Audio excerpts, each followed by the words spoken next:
Okay, back with more Lost Odyssey. Had another reschedule this week, but now that we're on disc 4, it seems like I'm getting way more of the cool side stories.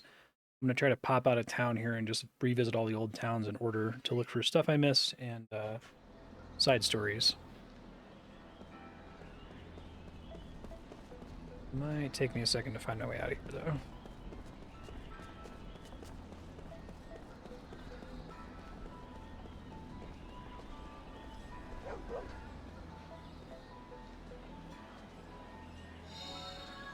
Oh, missed that forever ago, apparently.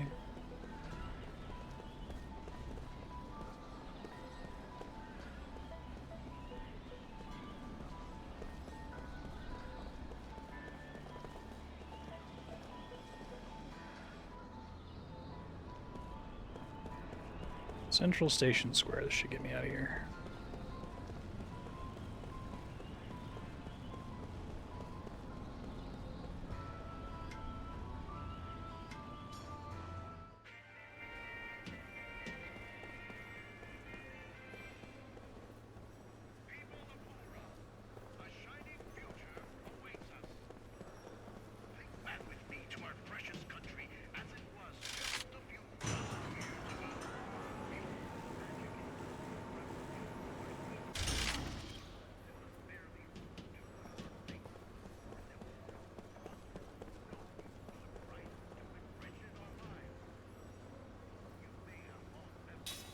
I don't want to go to Royal Palace. I want to leave. Hey, Serp, how you doing?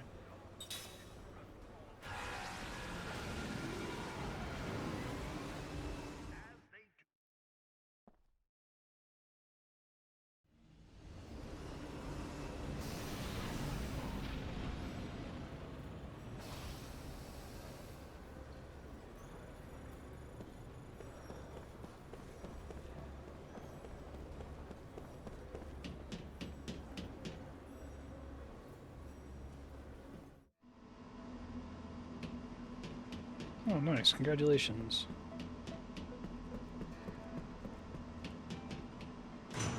Kind of have that feeling from wrapping our D&D game. Still have more prep to do for like the second half of it, but the initial bit of work is finally done.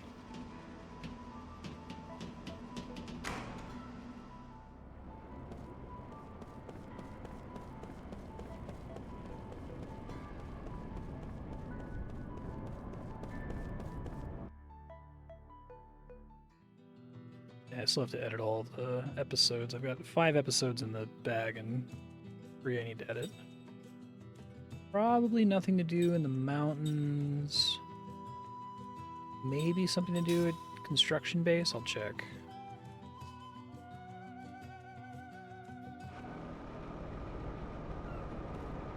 This isn't really a town.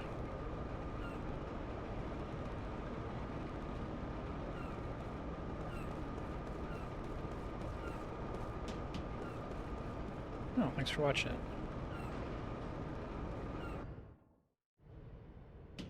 Power of doodle pulling.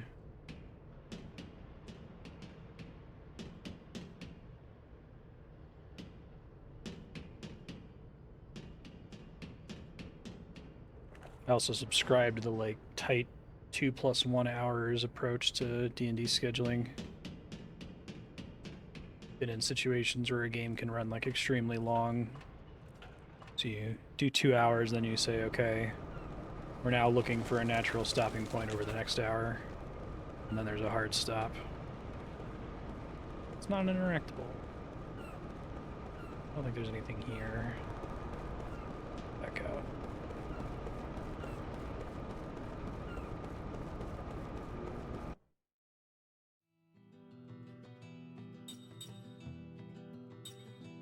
Can't go to Numara. Try Tosca Village.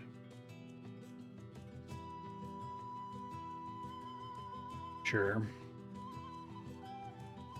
Yeah, we ended up pretty exclusively having to play on like weekday evenings.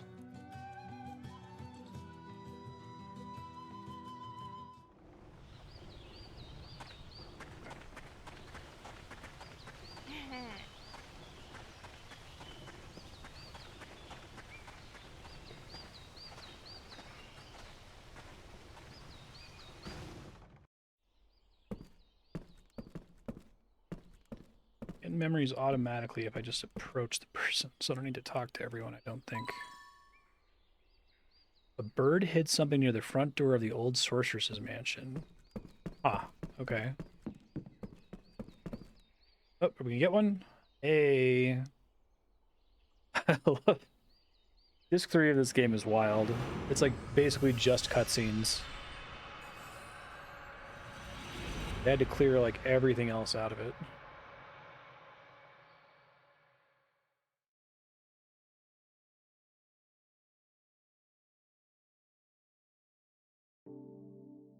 Alright, so long, friend. Even when he's trying to look detached, his true feelings show through. He's timid, cowardly, and gentle. Might try his best to put on a threatening expression. The smile that comes afterward is indescribably sweet and almost worshipful. This is why Kaim is always telling him to forget it. Happens when they're perched on bar stools or earning a day's pay in the quarry, or walking through the marketplace, or standing on the stone-paved roadway. I really like the idea that, you know, storybook Kaim is like always taking odd jobs, which isn't really something they fit into the video game Kaim story. But why, Big Brother? Tobal says with a pout. He always calls Kaim Big Brother, and though Kaim has never asked for his companionship, he takes every opportunity to follow him around. He's worshipful in this sense. Please take me with you, Big Brother Kaim, when you leave this town. He begs like a child even though he's old enough to have a regular job. Sailing over the ocean, crossing continents, traveling anywhere you like, my heart starts pounding when I imagine that kind of freedom. He says, his eyes shining like a child's. I always wanted to meet a traveler like you, Big Brother. Take me with you, please. I can't stand this hick town anymore. We'd grab Kaim's hand and cling to it like a little boy. Often he would look around at the people on the street or at the crowds in the tavern, openly making boyish faces at them to show Kaim his disgust. Come from another town, so you know what I'm talking about.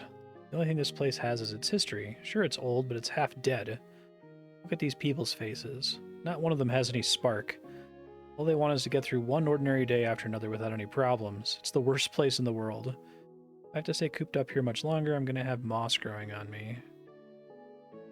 No spark? Kaim doesn't see it that way. People here behave with a refinement and mild manner appropriate to a historic city known as the Ancient Capital. They simply have no taste for the kind of ambitions that go with high hopes or danger. Having never set foot outside this place where he was born and raised, Tobal knows nothing about other towns. Kaim knows all too much about them. There are those that used to be the left and right banks of a single town separated only by a river, which now clash in hatred and intense and ongoing war. Towns in the grip of famine where the residents snatch food from one another. Economically flourishing towns rampant with crime driven by greed. Towns of rotting houses abandoned by their people in search of wealth and prosperity, while just over the hill, there sparkle boom towns where the people celebrate their riches all night long. On his endless journey, Kaim has seen towns without number. I really like the author has a very consistent way of like reminding the audience that Kaim is immortal. It's cool. He not only thinks to himself, but says to Tobal, "This is a good town." But praise is the last thing Tobal wants to hear about his hometown. "You must be joking," he says. "Not at all," says Kaim. "This really is a good town." "I'm telling you, that can't be true." "No place is perfect, of course." "I'm not talking about perfection. You've only been here 6 months or so. You don't know. I've been stuck in this hick town since the day I was born. You can't know how I feel. I'm bored out of my mind. I'm sick of the place. I can't stand it anymore." Kaim is not unaware of what Tobal is trying to tell him. Still. But no, Kaim shakes his head and gives Tobal a sour smile.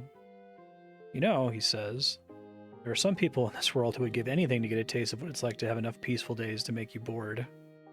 "Well, that may be so. I think you were lucky to have been born in a town like this where the people are so happy. When you sleep in an inn in this town, you don't have to keep your ear cocked all night for threatening sounds in the hallway. Young women can walk the streets at night without a dagger for protection. The children have plenty of plain but nourishing food, and they can play outdoors until the sun goes down. Life on the road teaches you these things. The more towns you see, the more deeply the lesson leaves its mark on you. The kinds of things that Tobal takes for granted are in fact the indispensable keys to happiness."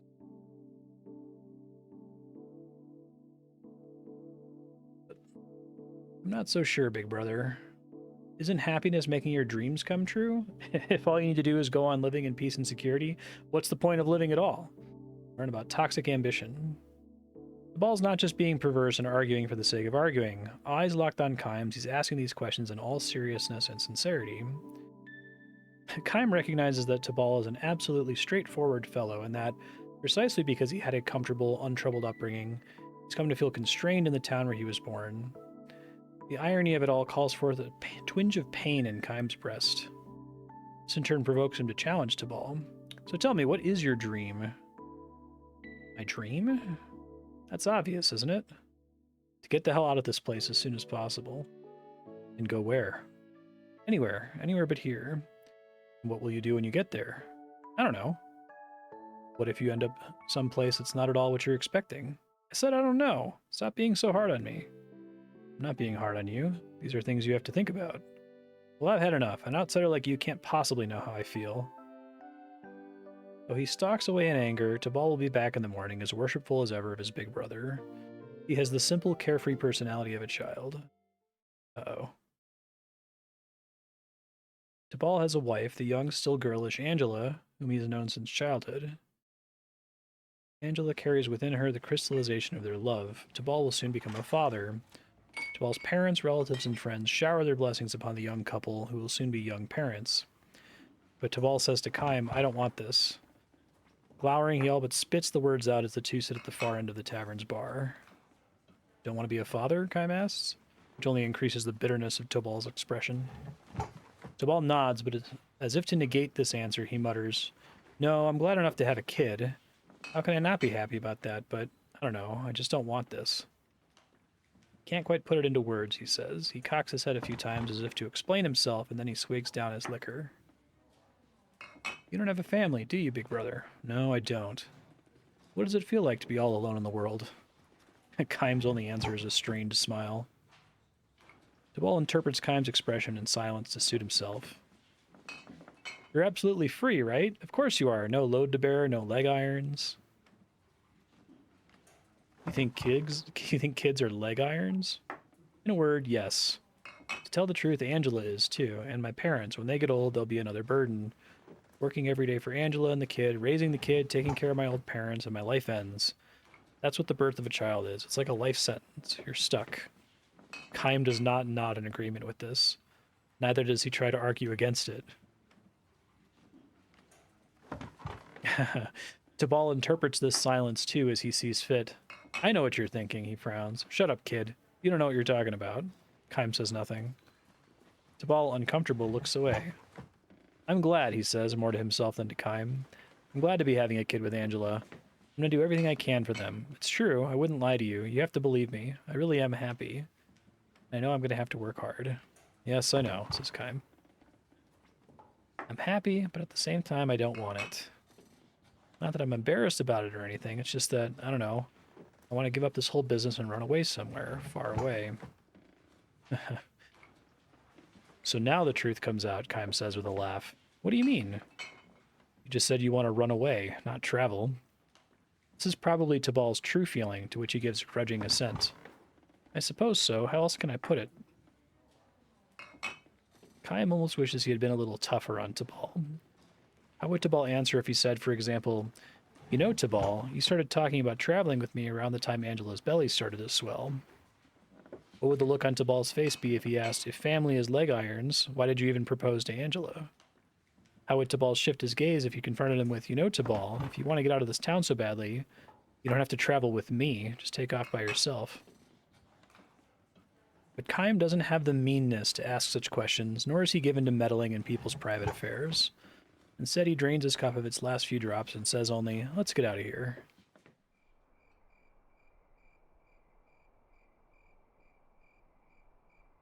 Yeah, like, Storybook Kime is such a cool character. I just want to see him interact with, like, everybody.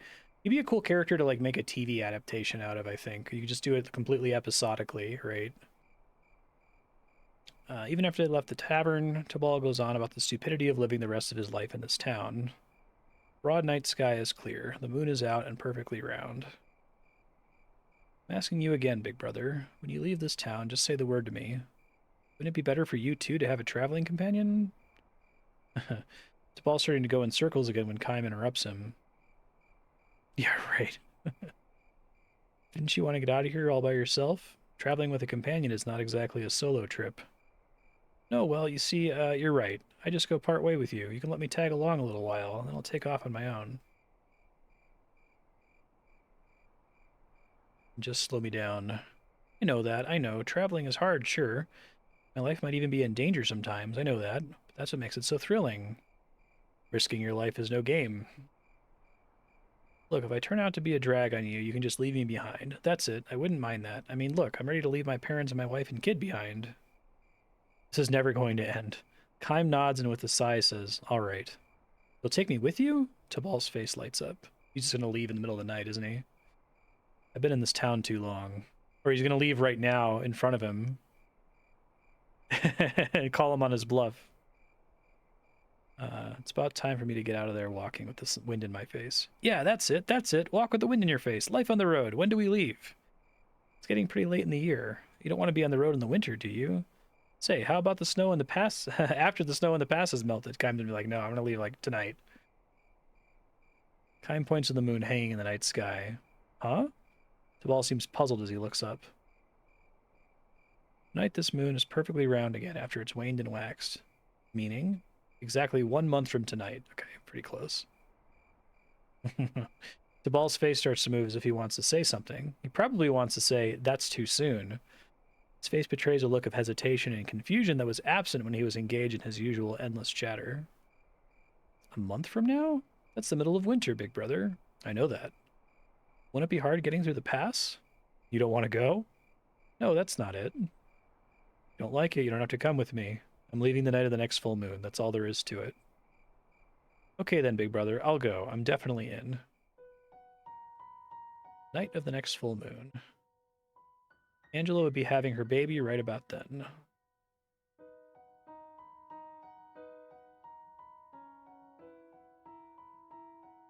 Month slips by. Toward the beginning, Tabal is excited, and whenever they meet, he reminds Kaim, don't forget your promise, big brother. After the waning moon has disappeared from the sky, he begins to grow more reserved. I like that animation in the background. The vanished moon reappears in the sky. As it waxes little by little, Tabal stops trailing after Kaim. Sometimes he goes so far as to slip away through the crowd when he sees Kaim approaching in the marketplace. Kaim notices Tabal's change in attitude. It's something he expected to happen and was even counting on. Hands upon her swollen belly, Angela wears a smile of deep serenity as she shops at the market. Not just Tabal, but everyone who encounters that smile of hers must surely come to realize this. The dreams of the young, to be sure, involve doing what you want to do, but it's not the only kind of dream there is. When people grow up, they see that there is another kind of dream, and that is to wish for the smile of the one you love and who loves you in return, to long for it always and forever. That is another kind of dream that people come to understand when they grow up. Yeah. I really like this author. I don't think any of these stories have ended in a way that I just like was annoyed by or frustrated by. The moon is full again. In its perfect roundness, the moon floods the empty stone-paved road with brilliant light. Tabal comes running out of breath to the empty room where Kaim has completed his preparations for travel. Tabal is carrying nothing. He's not even changed out of his everyday clothing. Big brother, I'm so sorry, he pants, gasping for breath. He ducks his head repeatedly before Kaim in apology. You change your mind? Kaim asks, trying not to smile. No, not at all. I'm going to go. I'm planning to go with you, big brother. Only... Angela went into labor as the sun was going down, he says. They called the town's most skilled and experienced midwife, but Tabal still hasn't heard the baby cry. The birth is taking much longer than it should. Give him an excuse. Angela's giving it everything she's got. The mother and father are praying for all they're worth, so at least until the baby's safely born, I want to stay with Angela. She says it calms her down to hold my hand, so, well, I really can't leave her now. Kaim nods to him with full understanding. So please, big brother, wait just a little longer. As soon as I've seen the baby born, I'll leave home, I swear. I'll definitely go, so just a little longer. Even as he speaks, his feet are stamping impatiently on the ground with his eagerness to rush back home. I understand, says Kaim. I'll wait until the moon is directly overhead in the night sky. Don't worry, it won't take that long. You'll just have to wait a little while, just a very short while. No hurry. But on the other hand, I want you to promise me one thing. What's that? When the baby is born, I want you to hold it in your arms. Don't come back here until you've held the baby. Understood? Tabal looks at him with a puzzled expression, but he nods in agreement and says, Understood. I'll do exactly that. Be sure to wait for me. He charges out of the room with even greater force than when he came in. The sound of his footsteps running on the stone pavement draws away, and when Kaim is sure he is gone, a smile slowly spreads across his face.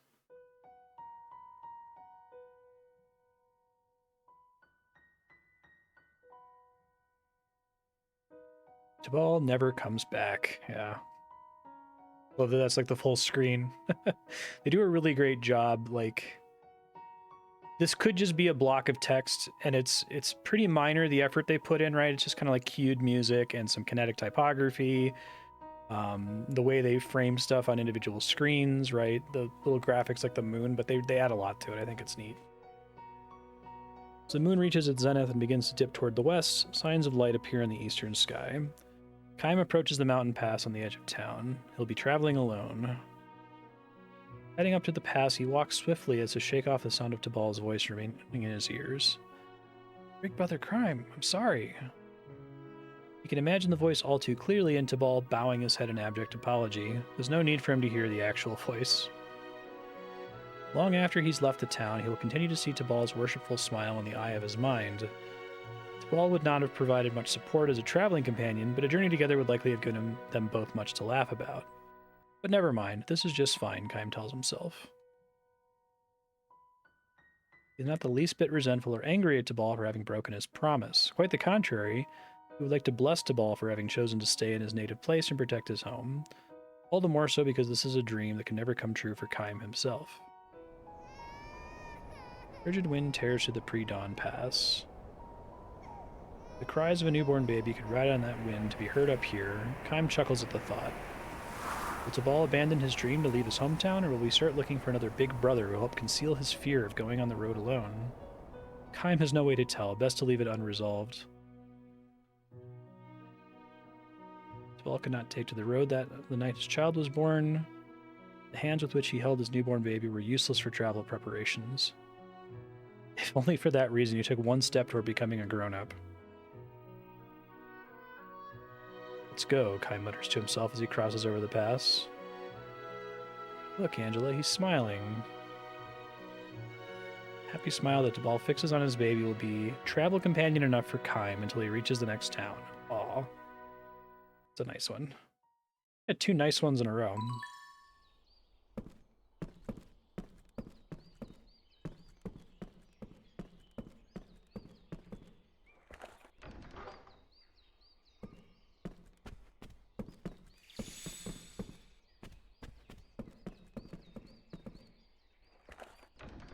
I probably should save. I don't know if any of these locations are like going to have a surprise Disc 4 boss fight or something.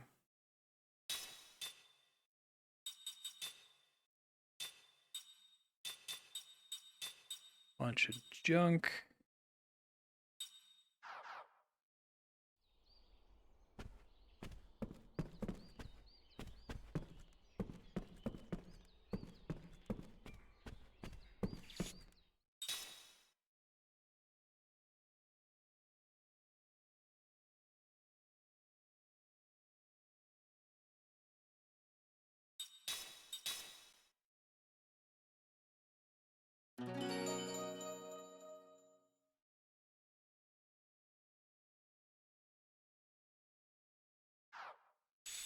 I think the reason I like the short stories in this so much is that they're all like extremely emotionally grounded. Like, Kaim comes off as a very wise and emotionally intelligent character. Storybook Kaim, anyway.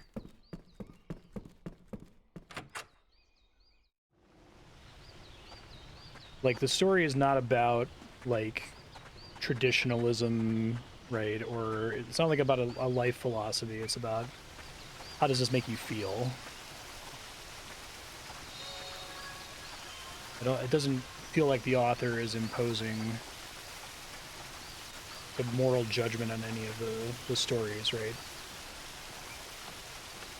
Other than, like, I guess be kind is kind of a consistent theme.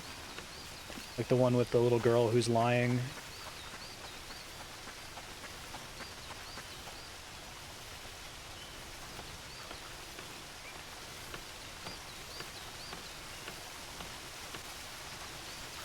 I kind of like the aspect too that like virtually none of the characters know that Kaim is an immortal, so it kind of has this like traveling mythological, like a god that takes the form of a human, right?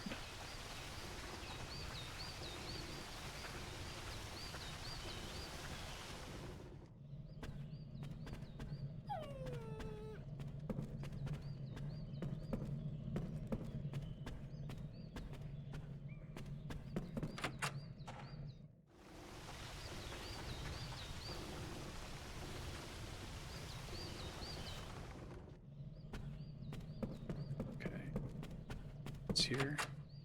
Oh, there's that seed thing. Let me do that really quick. I think that's what that is.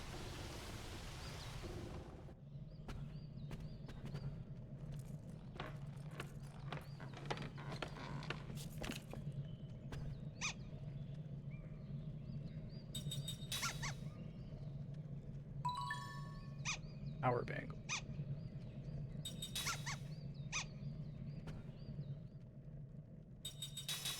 Assume I'm supposed to get other items from it. It's not like a problem that I gave it one thing there. Oh, that's nice. Yeah, let's teach that to everybody. Attack boost 1.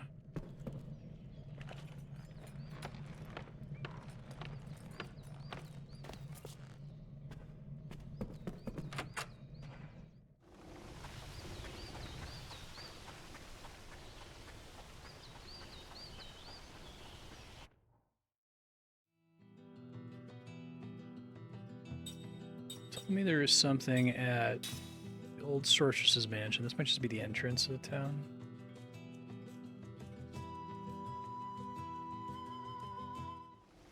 Okay. Wasn't sure.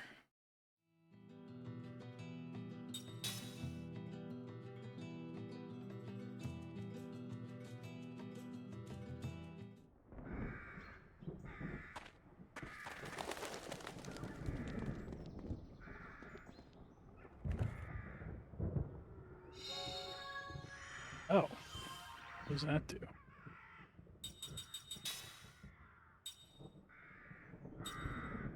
Iris.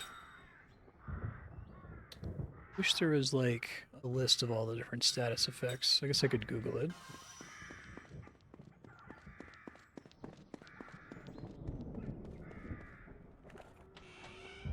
This level has that cool Uematsu song that's like entirely played on the far right side of the piano.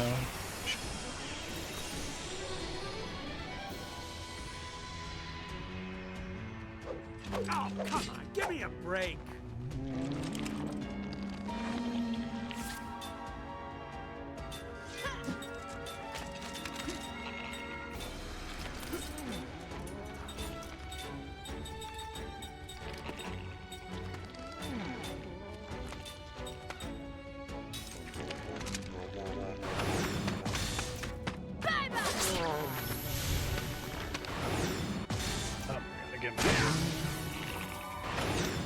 There we go.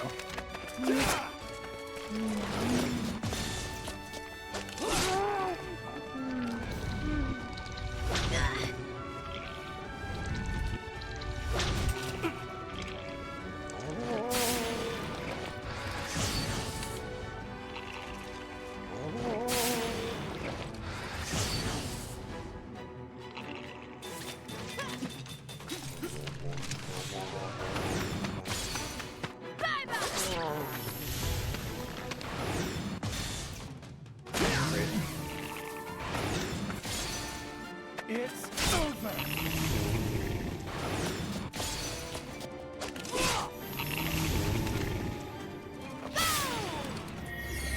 A little late on that, Cook. It's a teensy bit late.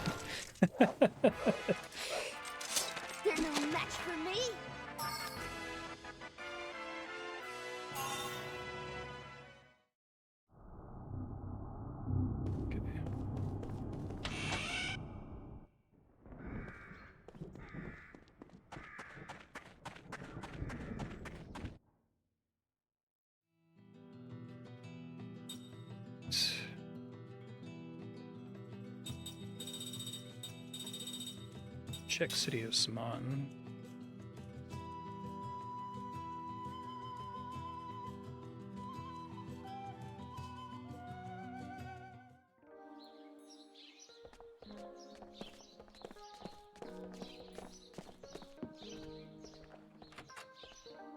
May have missed some spells and shops here.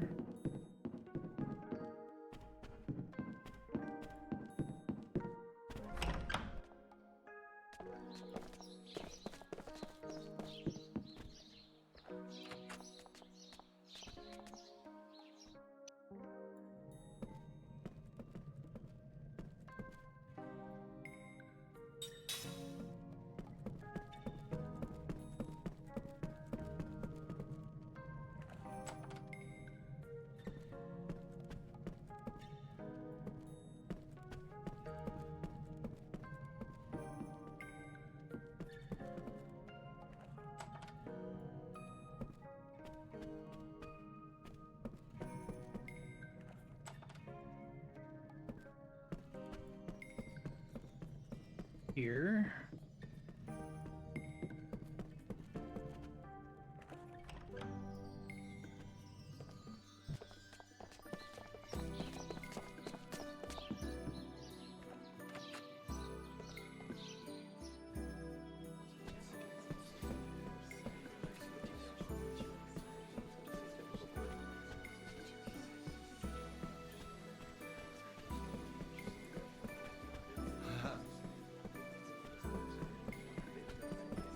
Not get any in this town.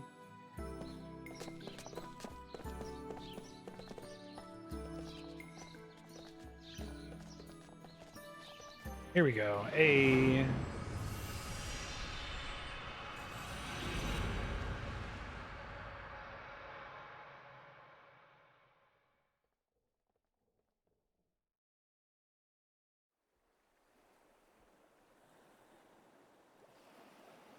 right. Rain. The bright rain is going to start soon, the boy says, pointing out to the sea. The bright rain, Kai Masson. Uh-huh, it happens every night, way out there, he says with a carefree smile. It's so pretty. Bright rain, huh? Yeah, I want you to watch it with me tonight. It's really pretty. The boy has never once left the island in the 10 years since his birth. The island is small and poor, and the only ways to make a living there are fishing from dugout boats and gathering forest fruits. One monotonous day follows another, the islanders waking at dawn and sleeping beneath the star-filled sky. The boy does not yet realize that this is the greatest happiness of all. The boy begins speaking to Kaim, who turns to look in his direction. Hunkered down on the beach in the moonlight, the boy in profile glows like a chocolate sculpture. Over there, where the bright rain falls, is a great big island, right? I know all about it. That island is way bigger than this one, and way more stuff goes on there, and it's just full of shiny things and pretty things, and food that's way better than I can even imagine, right? Don't worry, I know all about it. Kaim says nothing but gives the boy a pained smile. He does a lot of, like, pained or sour smiles. Beyond the horizon lies a big island indeed, a vast continent. Kaim was there until 4 days ago. Then, rocked in the hold of a freighter for 3 days and nights, he crossed the sea to this island. I know about it, but I've never seen it, the boy says, his voice dropping. He hangs his head, diverting the moonlight from his face. His chocolate skin melts into the darkness. Would you like to go there? Kaim asks. Sure I would, the boy replies without hesitation. All the kids here want to. Everybody leaves this island, I suppose. Sure they do, boys and girls both. As soon as they're old enough to work, they go to the other country. Me too in another 5 years. I'll be ready in 3 years. Then I'll take the boat that you came here on and go to the other country and work hard and eat tons of yummy things. The boy raises his face again. Locked on the ocean, his eyes are shining. They are eyes full of hopes and dreams. But he knows nothing of the other country. He can never know a thing about it as long as he stays here. Not one of the young people who crossed the sea, their eyes shining like the boy's with hopes and dreams, ever came back. Of course not, the boy would say. The other country is so much more fun, there's no point in coming back. The boy believes in the happiness awaiting him in the other country, about which he knows nothing. Only when they leave the island do the brown-skinned people here learn that their skin is a different color from that of the people in the other country. that the language of the island is of no use in the other country, that the people of the other country look on the islanders with cold eyes. The only way for them to meet people with the same brown skin, the same language, and the same birthplace is to head for the island people's ghetto in town. First words the boy was certain to learn in the other country's language would be the ones the other people would use for him, illegal alien. By the time he learned it, he would be tumbling down the hill into the ghetto. Boy gallops away from the beach and returns a few minutes later with an overflowing armload of fruit. He says they grow where the wind from the ocean meets the wind from the mountains. They're at their best on nights when the moon is full. Go ahead, have a taste. He wipes a piece of fruit against his worn-out shirt and hands it to Kime. What do you call this? Kime asks. You're going to laugh. They pinned such a fancy name on it. Grain of Happiness. That's a nice name. Kime bites into a grain of happiness. It's shaped like an apple from the other country, but it's some 2 sizes smaller and just that more packed with juicy sweetness. This is great, Kime says. You really like it? I'm glad, the boy says with a smile. He's soon hanging his head again and sighing. I like them a lot too, the boy says. I bet the other country has all kinds of stuff that's way better than this, right? I feel like the writer had to not name any places because none of the places match the game world at all, and it makes the stories even better, right? It's almost like it's all just complete myth, not even based on real locations anymore. Kime doesn't answer him but takes another bite of a grain of happiness. The boy is right. There are lots of foods in the other country far more delicious than these grains of happiness. Or more precisely, there were. Now, however, the other country has been transformed into a battlefield. The war started 6 months ago. That was when the boy began seeing the bright rain every night. Prosperity of the other country is extreme. The most glittering happiness is available there to anyone with enough money. Money is available there without restriction to anyone with enough power. Might makes right. Wealth is goodness. Those who are neither mighty nor wealthy obtain right and goodness by finding others who are both weaker and poorer than themselves and ridiculing, despising, and persecuting them. The island people, whose language and skin color are different from those in the other country, are seen as the other country's shadow. This is not a shadow, however, that forms because there is light. The very existence of the shadow is what makes the light all the brighter. This is the only way that the inhabitants of the other country know how to think about things. Eventually, however, strength reaches a saturation point, wealth that has run its course begins to stagnate, and expansion is the only course left open. Desires can only be fulfilled through a continual bloating. I love this author. Like, I kind of want to read this author's other work now. In order for the other country to remain strong and for the wealthy to stay wealthy, the leaders of the other country made war on the neighboring country. Yeah, that sounds about right. Any minute now, the boy says, looking out to sea again with a carefree laugh. The bright rain is going to fall way out over the sea. The war was supposed to have ended quickly. Everyone in the other country believed that with overwhelming wealth and strength, it would be easy for them to bring the neighboring country to its knees. To be sure, at first the war went according to plan. The occupied areas grew each day. The entire populace of the other country became drunk with victory. One after another, however, the surrounding countries took the side of the neighboring country, which was only natural, for if the neighboring country fell, they themselves might be the other country's next target. The other country's entire diplomatic strategy failed, which was only natural, for no country on Earth will make friends with a country that only knows how to flaunt its wealth and power.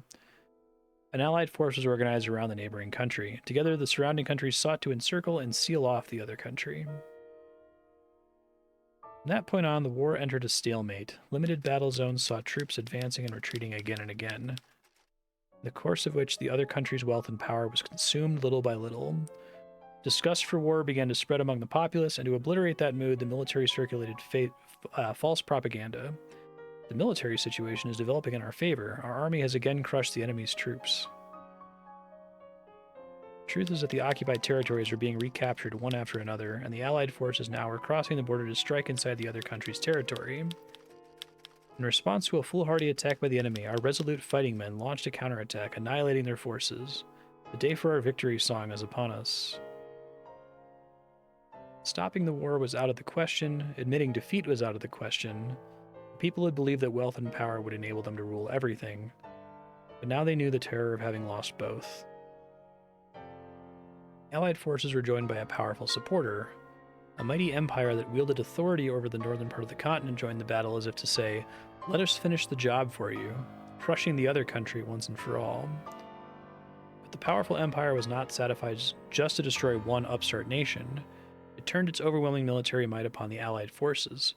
As it had so many times in its history, it seized the opportunity of its clash with the surrounding countries in order to further expand its own power. Having lost its leaders and been turned into a wasteland as far as the eye could see, the other country now became the new battlefield. Outnumbered, the Allied army hired mercenaries from another continent, and Kime was one of those. For many days, he participated in a losing battle in which there was no way to tell which side was fighting for the right. After seeing his mercenary unit wiped out, Kime headed for the harbor. Boys Island has maintained a position of neutrality in the war. It's simply too small to do otherwise. It lacks the war-making capacity to participate in battle. It possesses no wealth to attract the attention of the other countries engaged in the fighting. But Kime knows what will happen. When the battle lines expand, the island will become valuable as a military foothold. One side or the other will occupy the island and it will do one of two things. It will construct a base, or it will reduce the entire island to ashes, thus preventing the enemy from using it as a military foothold. Nor is this a matter of the distant future. At the latest, it will happen a few weeks from now, and perhaps as soon as 2 or 3 days. Kime has come to the island to convey this message, to tell the people that as many of them as possible should board tomorrow morning's regular ferry to the nearby island. He wants them to start sending away the children. He hopes never again to witness the spectacle of young lives being crushed like so many bugs. "Oh, look, there it goes," the boy cries out happily, pointing toward the horizon. I love the way it keeps cutting back to this. The bright rain. Far out to sea, a white glow suffuses the night sky. The powerful empire has begun its night bombing. The boy has no idea what the bright rain really is. He can watch with sparkling eyes and murmur, "It's so pretty, so pretty." To be sure, viewed from afar, the bright rain is genuinely beautiful, like a million shooting stars crossing the sky all at once, but only when viewed from afar. A dull thud resounds from the sky, another dull thud, and another and another. Thunder? "Oh no, if it rains we can't go out fishing tomorrow," the boy says with a smile and a shrug. He's such a friendly little fellow, thinks Kime. The boy had seen him on the shore and spoken to him without hesitation. "Are you a traveler?" he had asked, and went on speaking to him like an old friend. Kime wants children like this to be the first aboard tomorrow's ferry. "I'm going home now," says the boy. "What are you going to do?" "Well, I guess I'll take a nap under a tree." "You can sleep in our barn. Why don't you spend the night there?" "Thanks," Kime says, "but I want to watch the ocean a little longer. Tomorrow, though, I'd like you to show me around." "I get it. You want to see the head of the village. I know a shortcut through the woods, right over there." Kime is hoping to convince the village head to evacuate the island. If they act right away, they can make it. They can save a lot of the islanders. But as the boy stands, sweeping the sand from the seat of his pants, he looks questioningly at the sky. "Funny," he says. "It sounds kind of different from thunder." The dull thuds keep coming without a break. Little by little, they draw closer. Kime jerks his head up and yells at the boy, "The woods! Run to the woods!" "What? Hurry!" Is he only going to be able to save the one kid? The voice is drowned out by the deafening roar of machine guns. The bright rain has started. The island had made a target far sooner than Kime had imagined. "Hurry!" Kime yells, grabbing the boy's hand. The woods are the boy's only hope. "Hey, wait a minute," the boy shouts, shaking free of Kime's grip and looking up at the sky. "It's the bright rain. It's falling here now, too. Wow! Oh, wow!" All but dancing for joy, the boy gallops down the beach until he's bathed from head to toe in the bright rain. Jesus Christ. A single night of bombing is all it takes to reduce the island to ashes. Never realizing the value of the happiness they possess, never even knowing that such happiness had been snatched away from them in one night's passing, people who filled the island with their lives until evening people who filled the island with their lives until evening are gone in the morning, all dead except one, the immortal Kime. On the beach at dawn, the only sound is that of the waves. Again today, no doubt, urban warfare will decimate the city streets, and tonight the bright rain will pour down on the town again. The boy who called the rain beautiful will never again open his eyes wide with wonder. Kime lays the boy's corpse in a small dugout canoe that survived the flames. He places a ripe grain of happiness on the boy's chest and folds his arms over it, hoping it will slake his thirst on the long road to heaven. He sets the dugout in the water and nudges it toward the open sea. Caught by the receding tide, rocked by the waves, the boat glides far out from the shore. Such a friendly little fellow, the boy smiles even in death. Perhaps it is the one gift the gods are able to bestow on him. The boy is setting out on a journey. May it never take him to that other country, Kaim begs, or any country for that matter. Kaim knows. There is no place forever free of that bright rain. Because he knows this, he sheds tears for the boy. The rain falls in his heart. Old, sad, silent rain. Emptied of bombs, the sky is maddeningly blue, wide and beautiful. That one sucks. It's good. It's a bummer, though.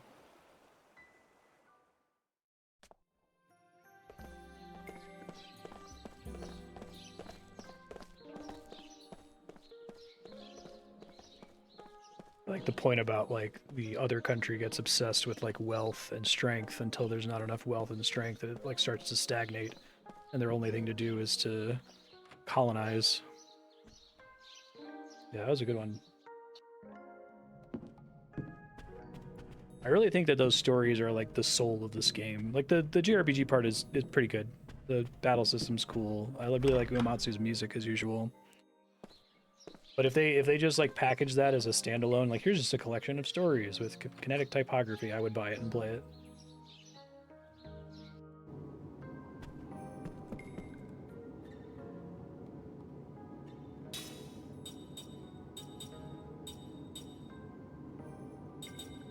I have enough money, I could probably just have a lot of these.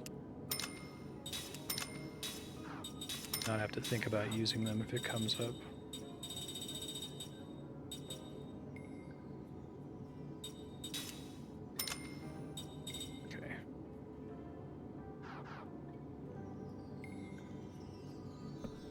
Oh, cool. I'll have to check that out.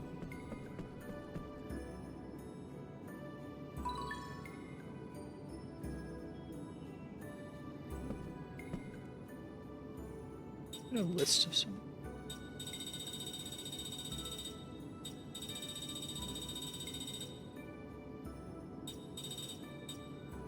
I think I had to have done the upstreamers, right? Just gives you the list, okay.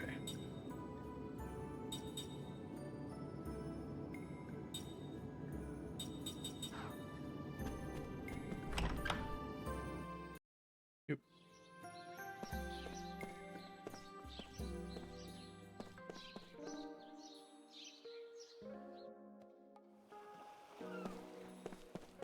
Like, there's been nothing gross about any of the stories so far, right? Like, it seems like the only thing that's in common is to be kind. And, like, life is precious. Contentedness is precious, right? War is bad.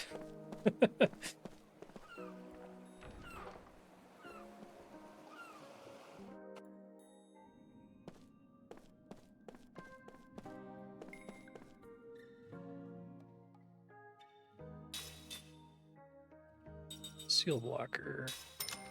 I actually probably want stuff that confers immunity in general.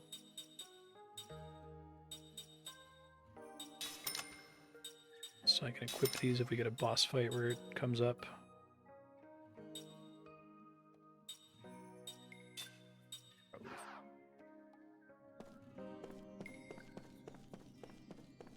I only need enough for the immortals to equip because the immortals can just learn the abilities.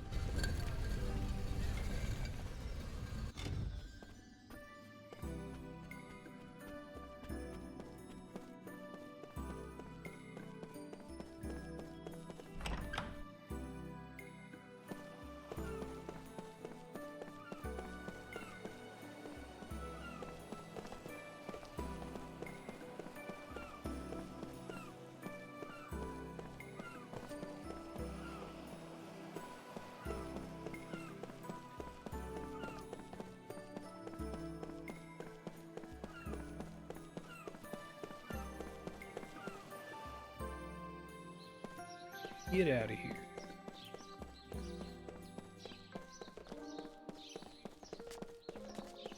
Save again.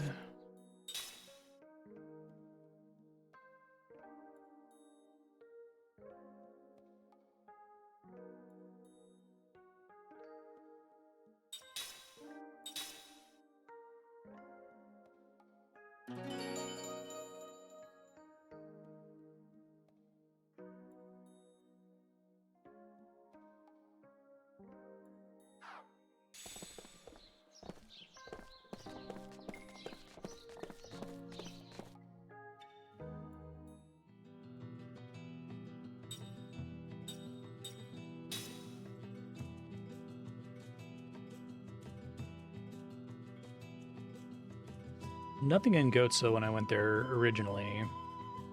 Probably because they just had to cut everything from Disc 3 to fit in all the cinematics.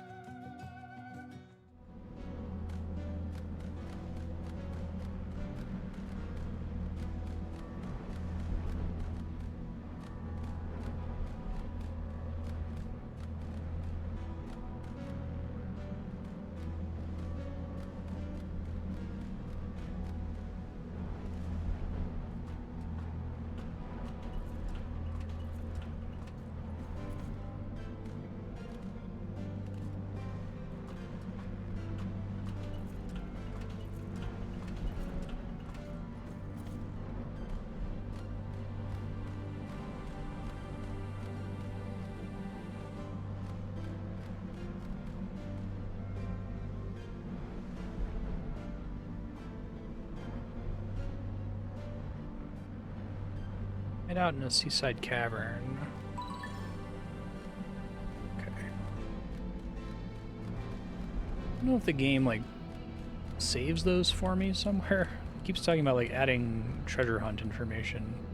Doggo? Oh, zone transition. Damn it. I'm excited for a Doggo short story.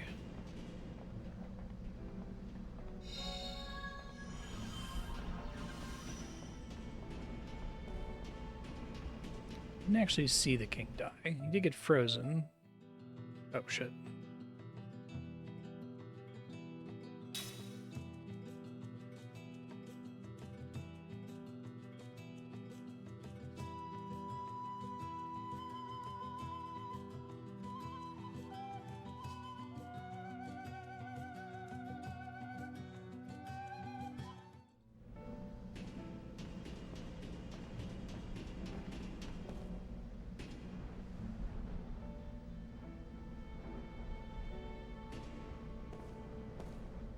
Submit that to the Twitter account that documents points in video games where you're arbitrarily blocked from going somewhere.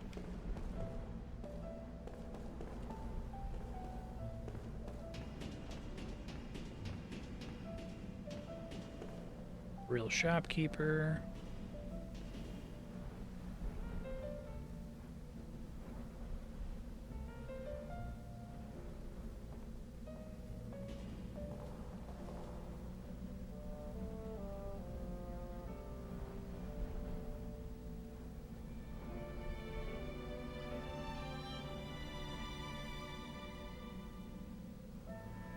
Interesting.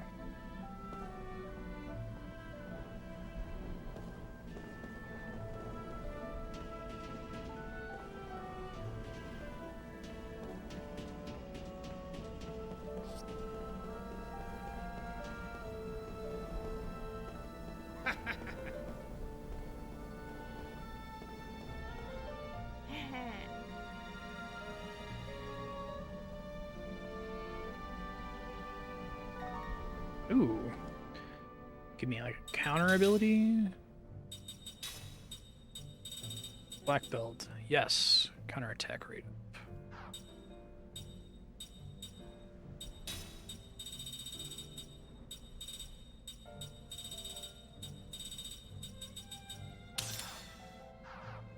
Be really interested to know like which specific things from Final Fantasy you get in trouble for like putting in your own game.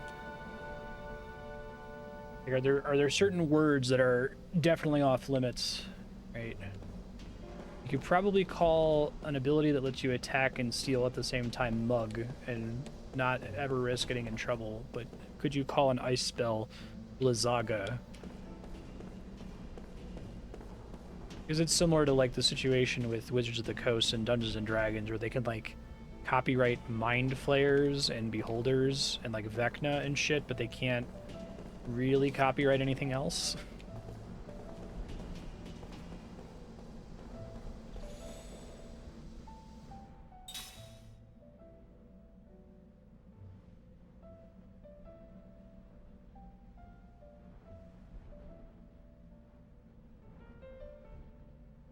I'm partially curious because my D&D game rips off a ton of Final Fantasy stuff.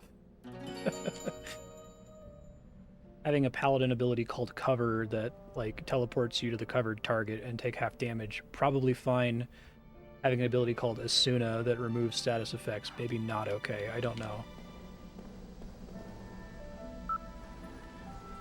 Probably falls in the territory of, like, is it infringing enough that Square Enix would give a shit enough to, like, issue a cease and desist or sue or whatever? The answer is probably no in the majority of infringing circumstances. But it's interesting to see that, like, even Lost Odyssey and Blue Dragon have a bunch of items that, like, Sakaguchi just uses in Final Fantasy games all the time, right? Like, Black Belt is an accessory that increases your counterattack rate.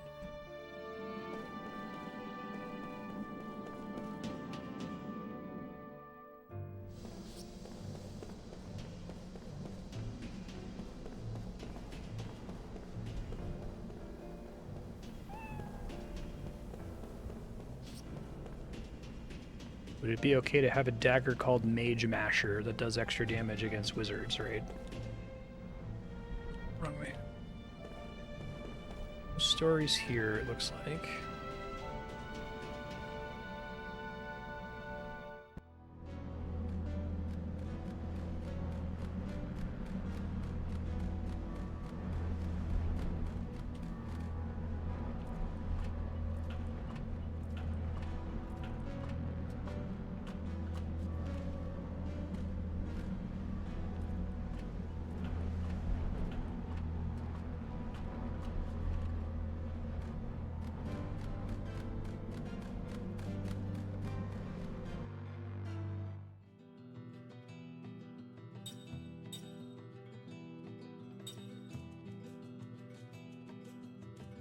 Maybe there's more to do with the refugee camp. I wasn't here with Kaim before. I find it interesting because I feel like it's a problem we have in video games and in, I guess to a lesser extent, in board games, right? That, like, there's a lot of Magic the Gathering inspired card games that have mechanics that are definitely from Magic, right? Like Haste, for example, or like tapping.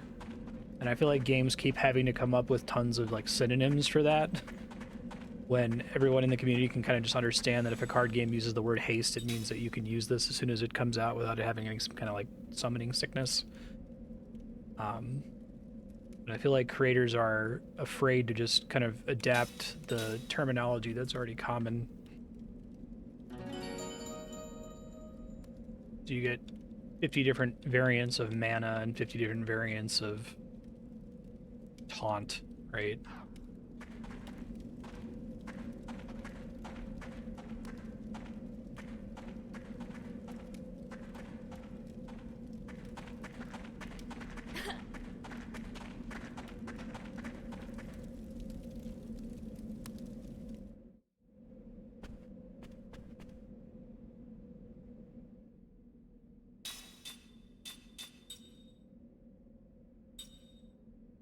Still an upgrade for Kaim.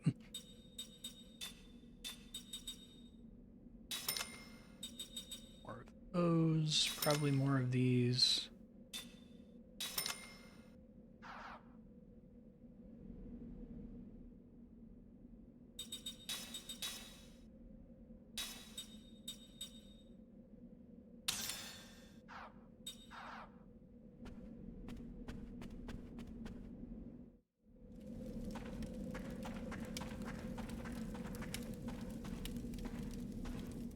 Might be through all of the low-hanging fruit side stories here. What? This looks like one.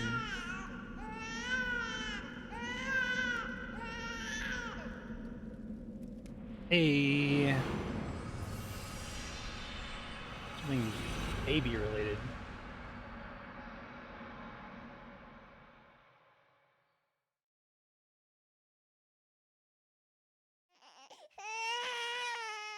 The village closest to heaven.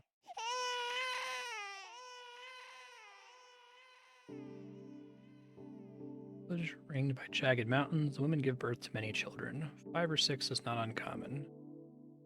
Just the other day, the wife of the village headman gave birth to her 10th child.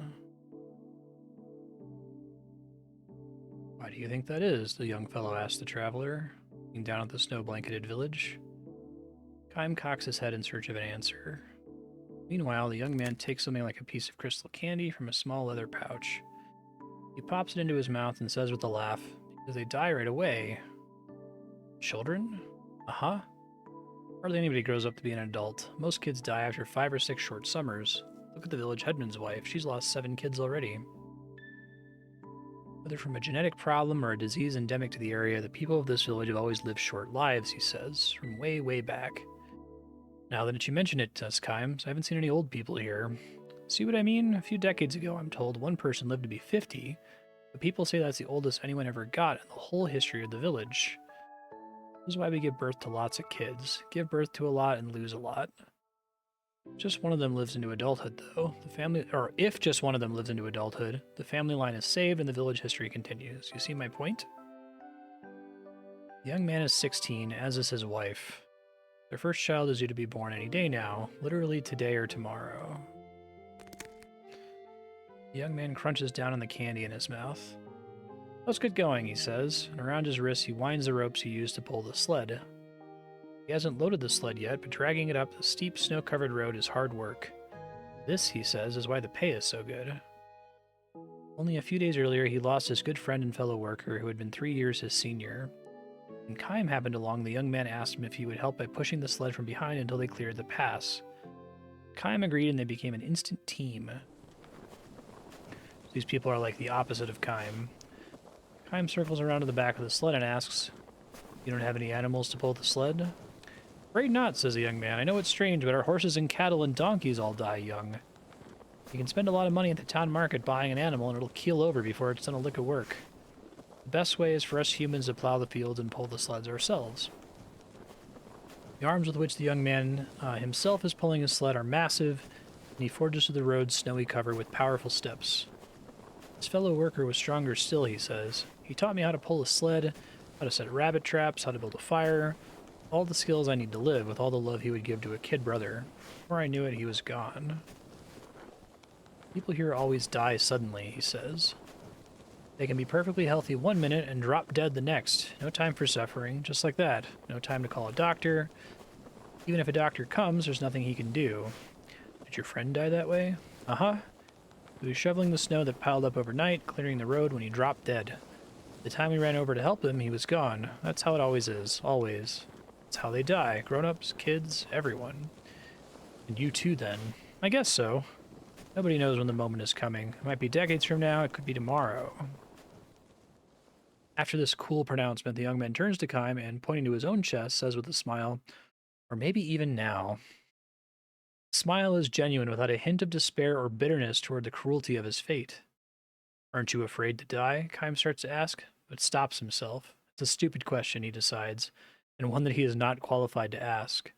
And here we have our nice little Kime is immortal line.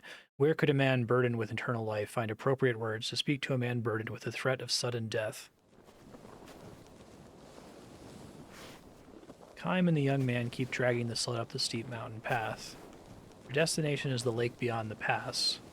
The young man's job calls for him to cut ice from the surface of the frozen lake and transport it back to the village. We in the village call the lake the Spring of Life. You trace the source of the water that bubbles out of the ground here and there in the village, you always wind up at the Spring of Life. So is this what's killing them, I wonder? Ice from the Spring of Life takes forever to melt. That's why, look, you can even do this. The young man takes a piece of the crystal candy, or rather ice, from his leather pouch and puts it in his mouth.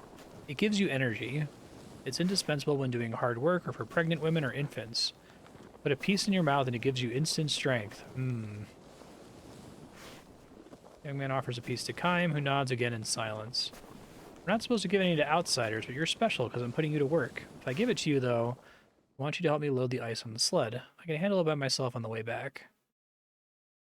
Kime silently accepts the ice from the young man, who assures him it tastes good, too, and watches him, smiling. Kime averts his gaze somewhat and puts the piece in his mouth. Ice should be nothing but frozen water, but it has a mild sweetness, just as Kime expected. He spits it out when the young man is not looking. Poison, I know that taste, thinks Kime. People are used to the taste, so they think nothing of it. Without a doubt, though, there is poison in the ice. Oh, that was cool. The long flow of time smooths over the wounds inflicted by history. Permanently snow-capped peaks make people forget the existence of the wide world on the other side. The young man calls the lake the spring of life, but those who live far beyond the mountains, at the source of the river that feeds the lake, used to know it as the pit of death. Long, long ago, several hundred years ago, the entire area around the river's source was polluted with the poisonous metallic outflow from a mine. The river was filled with dead fish floating belly up, and the poisonous gas that rose like a mist from the ground killed both the earthbound animals and the birds in the sky. The forest withered, and the lively town that had grown up with the development of the mine became a deserted ruin. Nature took many years to recover, but the forest eventually turned green again, which attracted small animals and eventually the larger animals that hunted them. People, however, never came back, and there was no one left to hand down the story of the tragedy that occurred at the river's source deep in the mountains. The only one who knows everything that happened is Kime, the man who has lived 1,000 years. Is he going to tell him? It's really good at building tension. The young man stands by the frozen lake and takes a nice, satisfying stretch. You know, he says to the traveler, I sometimes think this village just might be the one closest to heaven in the whole world. Perhaps it's because we're too close to heaven that we're all summoned by the gods early on. Don't you think that might be true? Kime says nothing in response to this. For many years, the lake has accumulated the metallic poison that flowed into it from upstream. And over many years, the poison that infiltrated the soil has mingled with the groundwater, bubbling up in the spring water with which the villagers slake their thirst. No one knows the exact chemical makeup of the poison, but at least it does not cause the villagers to suffer until at the last moment of their lives, the accumulated poison suddenly takes its toll. This may be its one fortunate aspect. On the other hand, this might simply make the misfortune it brings all the more conspicuous. They're all kind of cool little episodic morality tales. I like it. Still, the young man says as he saws off a piece of candy, or saws off a piece of ice by the shore. I hope the children my wife and I have will be able to live longer lives. Say, if we have 5, at least one of them will live long enough to grow up and have kids. That way, for me, it would be like finding some meaning in having been born into this world. It was the same with my father and mother and my grandparents. They all had lots of kids and mourned the loss of lots of kids. Managed to raise 1 or 2 to adulthood before they died. That's what gives our life meaning. He wipes the sweat from his brow and puts another piece of ice candy in his mouth. If I were to tell him everything I know, thinks Kime, if I were to tell him everything that's been buried in the darkness of history, and if he were to tell the other villagers, tragedy might not have to be repeated. What are you going to do, Kime? The young man says, when a baby is born here, they ring the village bell. Also when someone dies. The same for both. Birth and death are like 2 sides of the same coin. There's no sadness when someone dies. Everyone sees them off with a smile and a wish. You go ahead of us to heaven and save a good spot there for us. Do you understand that sentiment? I do, says Kime. I do. That's how we've always done it, welcoming lots of new lives to the village and sending lots of lives off to heaven. I've never been much of a student, so I don't know exactly how to put this, but I think that maybe the village closest to heaven is a place where life and death are right next door to each other. The young man gives Kime an embarrassed smile at the sound of his own words. Maybe it's because I'm about to have a kid of my own that I'm starting to think about these complicated things. No, that's fine. I see exactly what you mean, Kime says. The moment the words leave his mouth, a bell sounds from the foot of the hill. Several long, slow rings. That's it, exclaims the young man. My child has been born. He dips his head and says again, as if savoring the sound of his own words, My child. While the bell is rung likewise for births and deaths, the young man says, the sound in each case is subtly different. When a young villager learns to tell the two apart, he or she is considered to be an adult. I hope this one lives a long time, the young man says, choking with the flood of emotions that show in his face. But he goes on as if to negate his own hopes for the future. Either way, whether it lives a long time or not, my child has now been born into the world. That's all that matters. I'm so happy. So happy. Eyes full of tears, he turns a beatific smile on Kime. Then, still smiling, he collapses where he stands.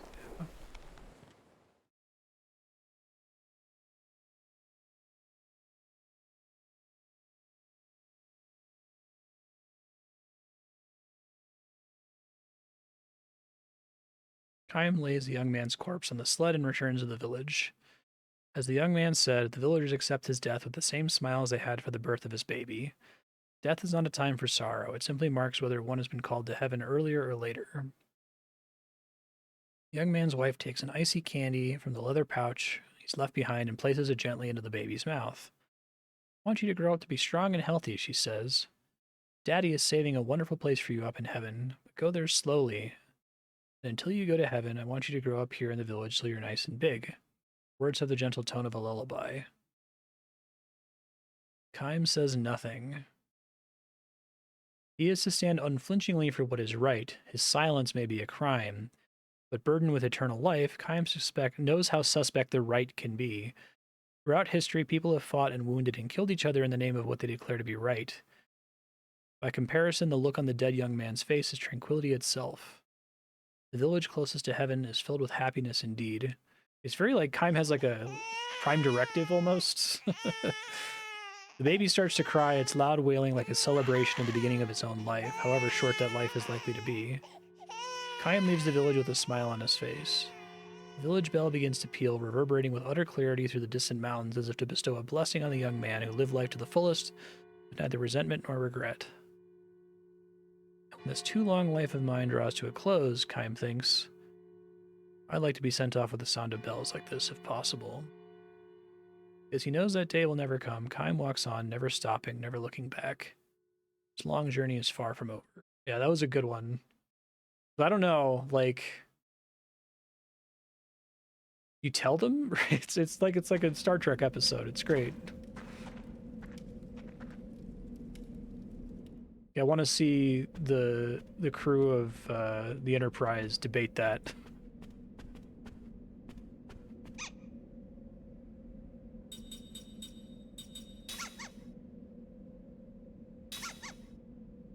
Yeah, there's just dumps items. I guess it wouldn't have killed him. Maybe it's still uncomfortable to be poisoned.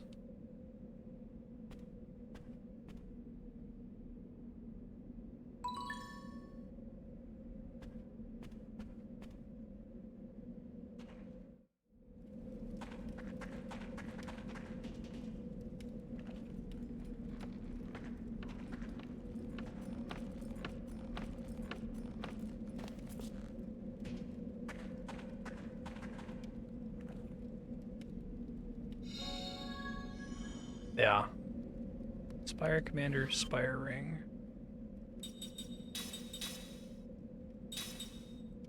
Water 2, Magic Killer 2, Poison 2.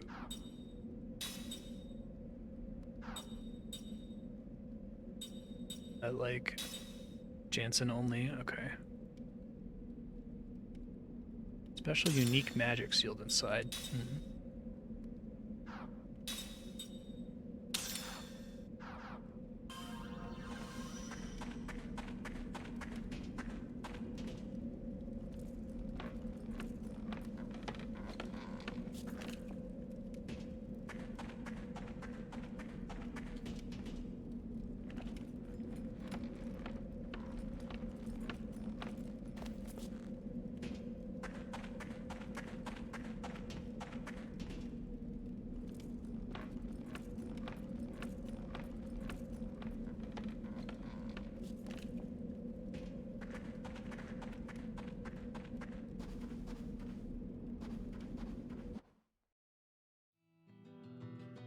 Yeah, he's not like a centrist, right? Completely neutral person who doesn't want to change anything ever. I like that there's like depth to it. I think that if you showed me a problem and asked how would Storybook Kime deal with this, I feel like I could reasonably give an answer. Okay, let's look for this underwater thing.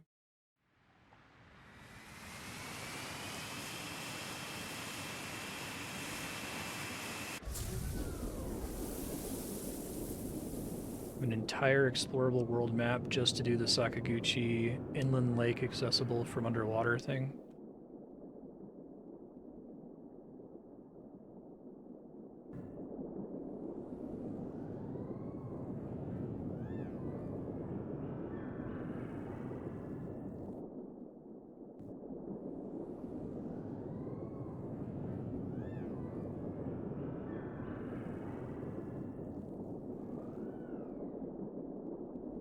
Hey.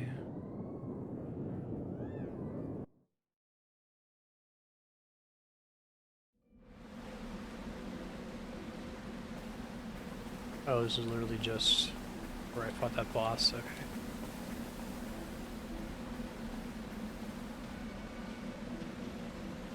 Make sure. I think this is where I just came from, but just make sure I'm not missing anything here.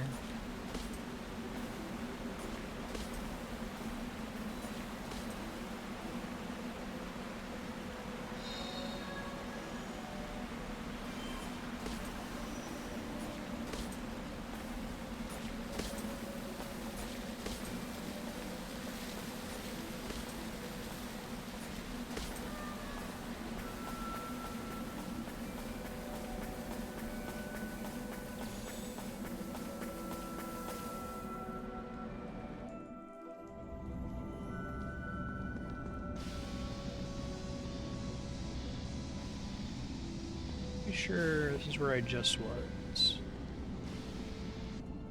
Nice magic beast.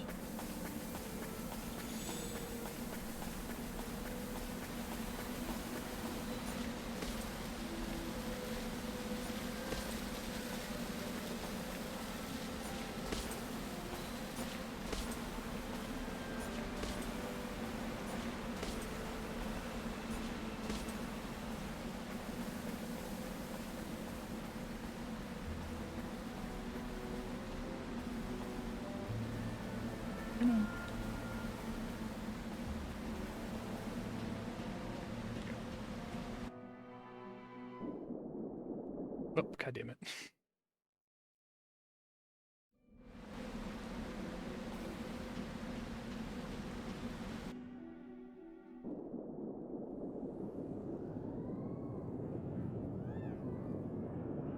So this might take a minute for me to check the perimeter.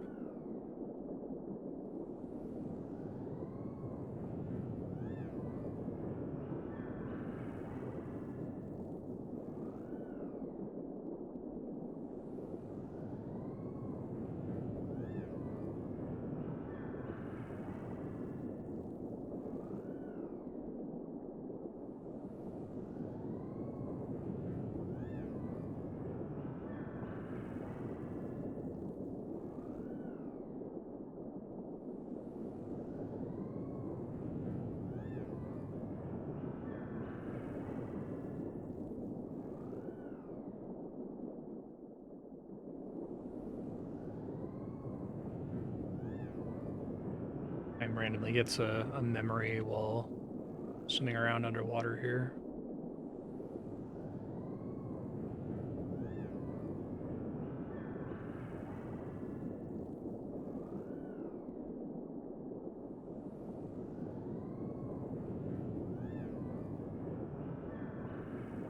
A couple of Final Fantasies that do this, like, you literally can't explore the world until the final disc thing.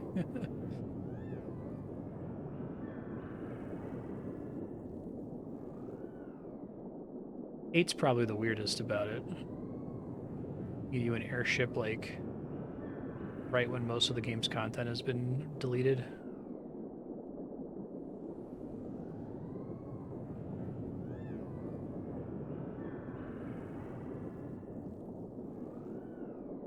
Get in there.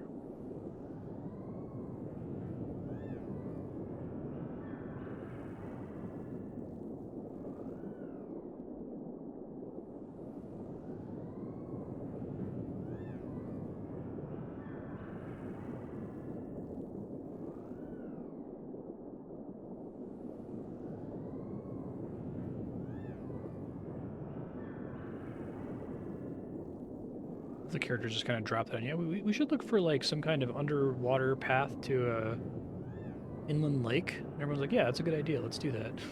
Okay. Who wouldn't do that?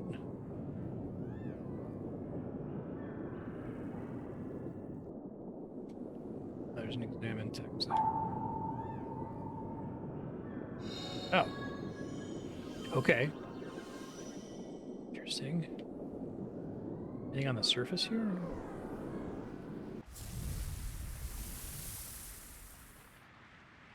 Doesn't look like it.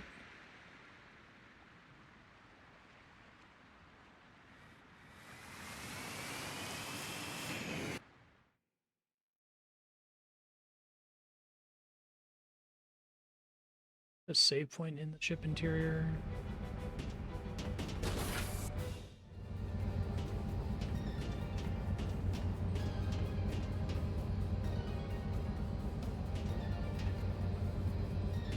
Play this music when I'm sailing around. What the hell?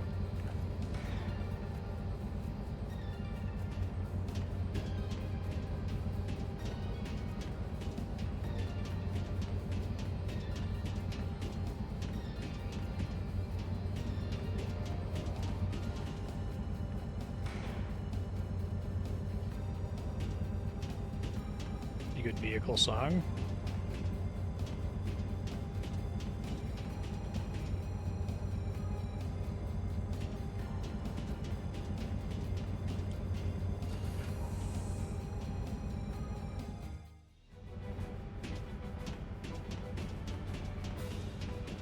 Don't even have the goddamn common courtesy to put a save point in the ship.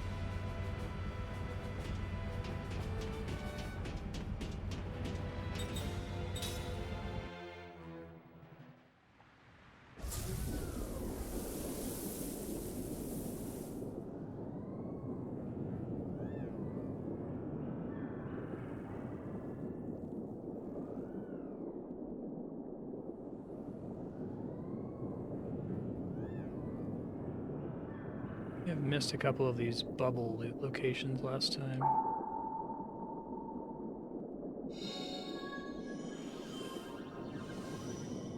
I have to wonder with the world map music they have on the screen where you can select where you want to go if this game originally envisioned having a more traditional world map, or even like partially developed it and they just kind of left the boat disc 4.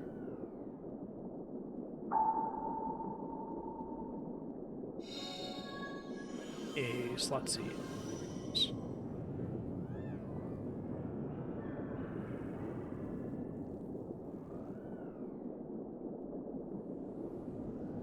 There, right?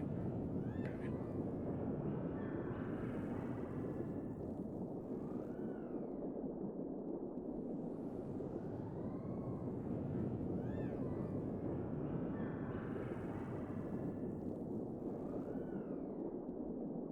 Oh.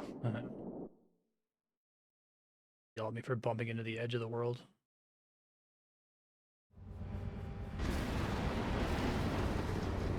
She's maxed out, Mama. She could give more if she had more power. We should be able to use magic to get us past these hypercurrents. Yeah, that would do it. Magic energy? In the words of a pirate, a great treasure. This should be fun. Interesting. Not what I was expecting to happen there.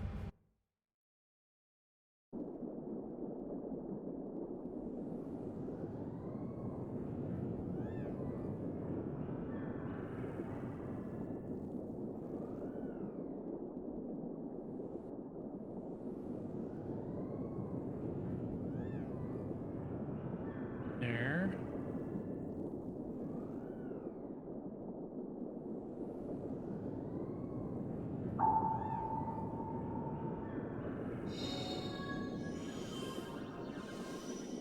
Yes.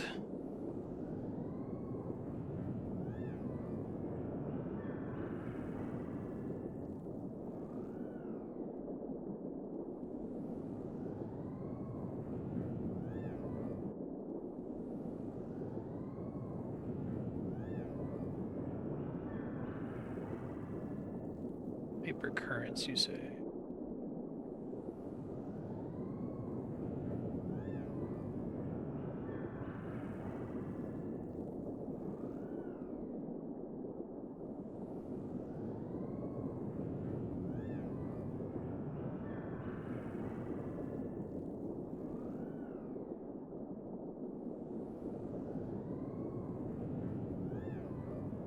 I mean, you say that I just can't go through that in general.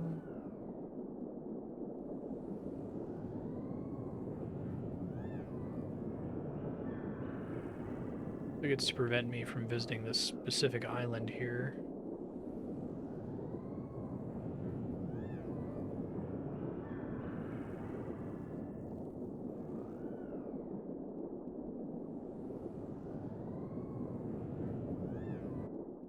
I don't know what they meant about having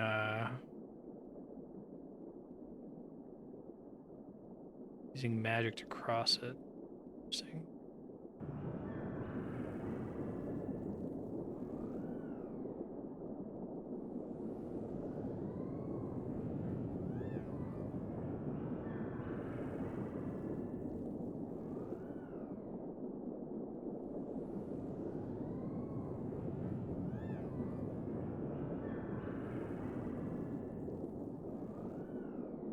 I think the point is I need to get inland here to get past these currents that are blocking landing on the outsides of these continents.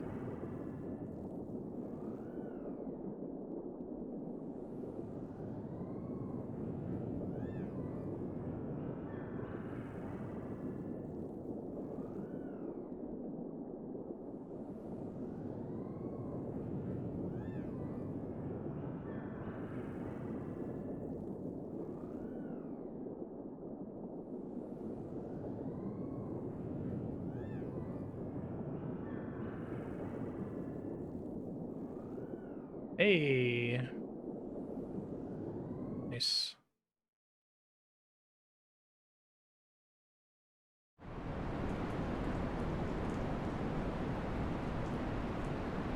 Terrace Cave. About to get fucked up by random battles. Don't even give me a save point at the entrance. Okay, gotta be careful.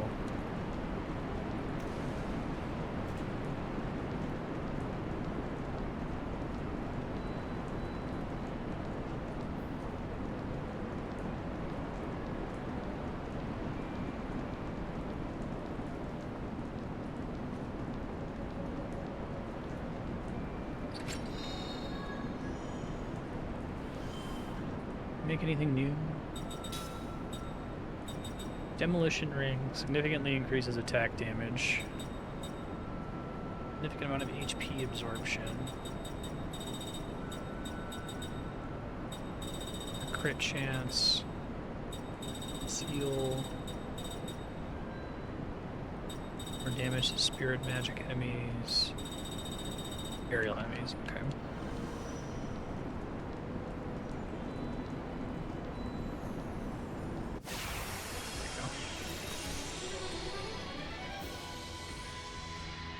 Let's take him now.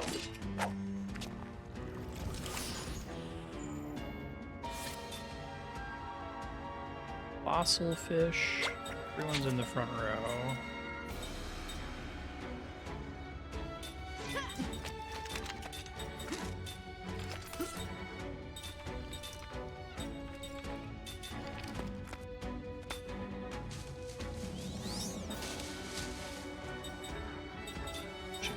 Re-equip the thing that lets me see their elemental weakness.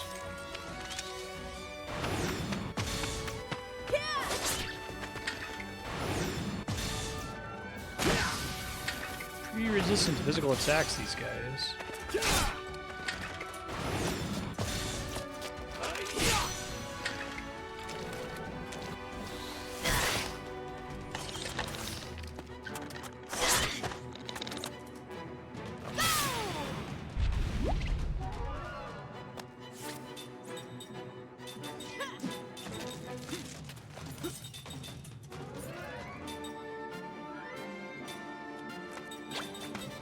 Fiend, I think, actually.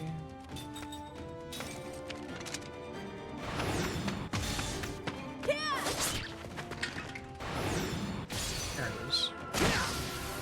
Organized.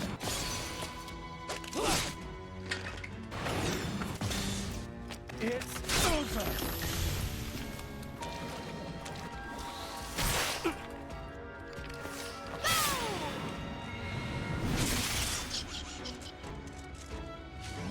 Uh-oh.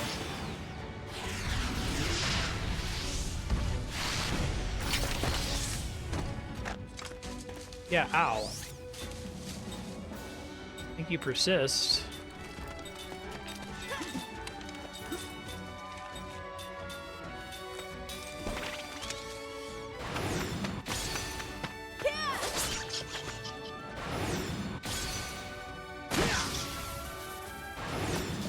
Stone Beast's Fang. It's over. That was a pretty good turn for me.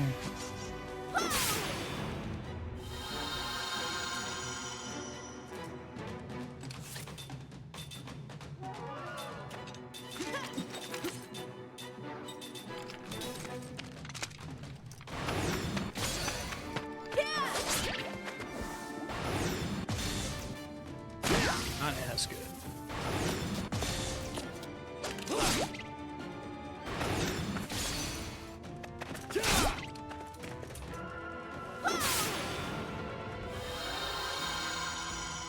There's a limit to how far back I can push their turn, I think.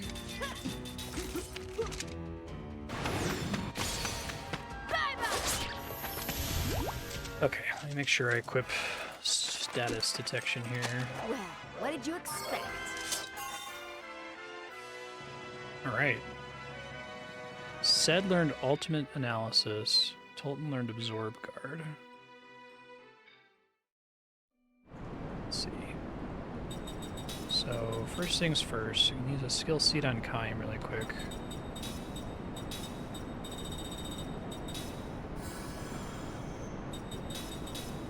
To give him HP and status. Actual analysis. Types and elements, okay. Then skill link. Yeah, we want to have everyone learn auto shield.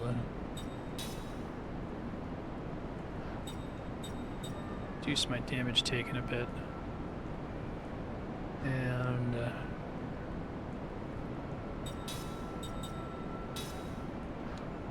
top everybody off.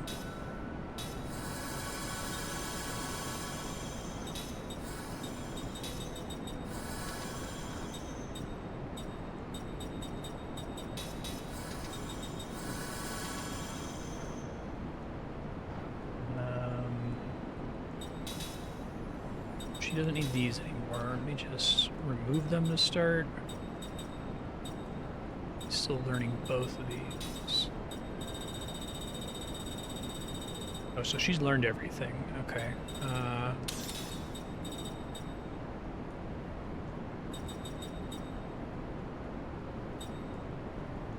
Guess I'll keep this for now then.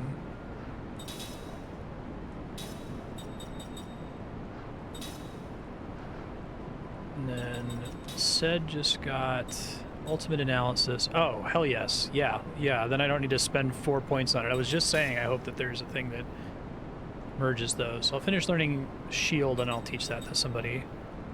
Save me some slots. If he has that, then I can unequip everyone's current analysis abilities. Let's see.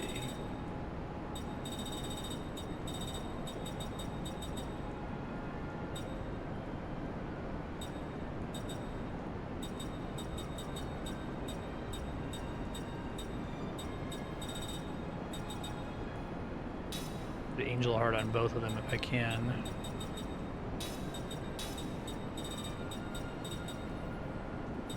She already has it. Okay. Oh, no, she doesn't?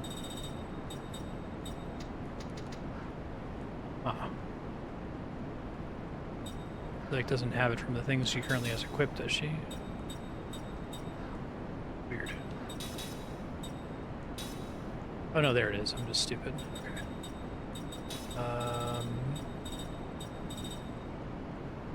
Occasionally guard enemy attacks.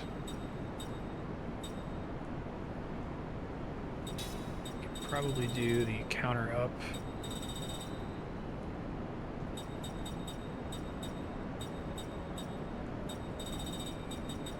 Where is it? Scroll past it.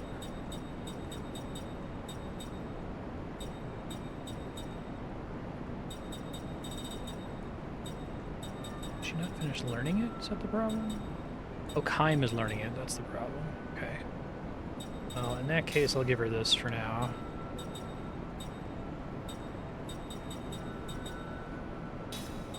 I don't need anything that gives me analysis, so...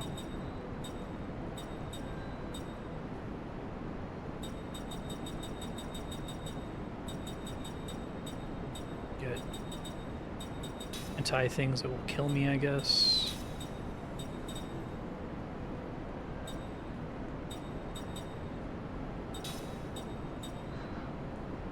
Okay. See how that plays out here. Oh, good turn around.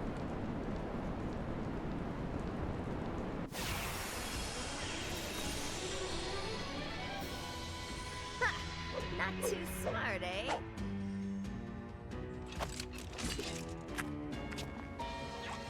Ooh, metal slime.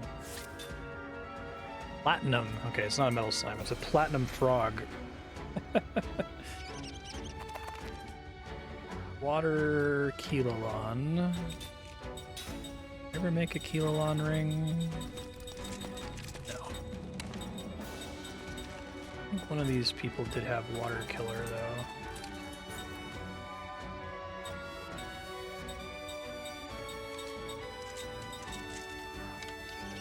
Need to get my MP back anyway. That's fine.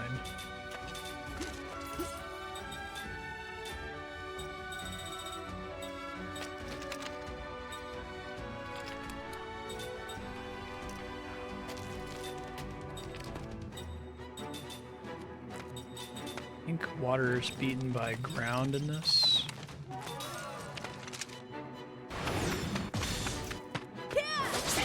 Nope. I have to look up what exactly damages them. So they can only be damaged by crits, like metal slimes. Ah, son of a bitch. Alright, let me Google it. Platinum Kilolon. This victory Immune is to all food for the physical soul. attacks, spells, can be only killed by items. Ground-based bombs, holy shit. Well then, it has like 2,000 health, so I'd have to buy a whole bunch more of those.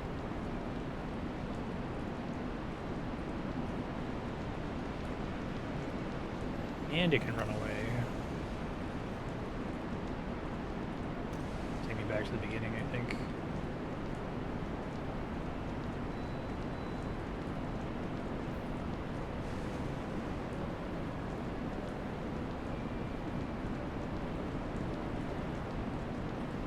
Put some loot down here, game.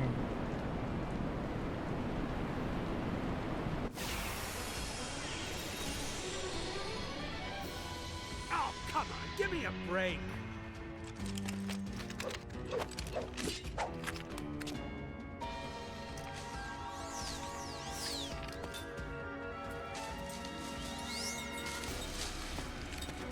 A lot of dudes. Hold on, we've got Hardened. Probably why they take less damage from physical attacks. She needs to keep the soul ring. She needs to get MP back. So. He doesn't care about MP. I did have a Kilo ring.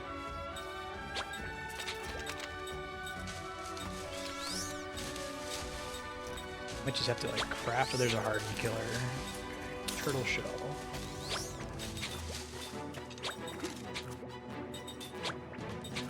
Which I only one, I think.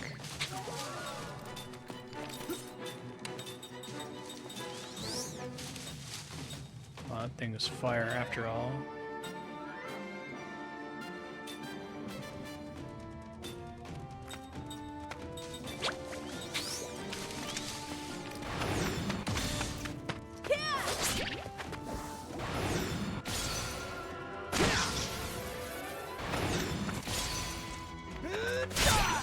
Pretty good.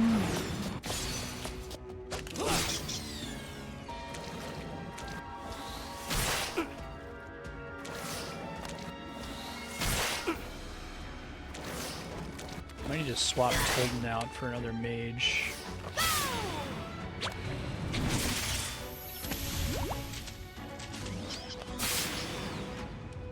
Oh, it wasn't Byraga or whatever.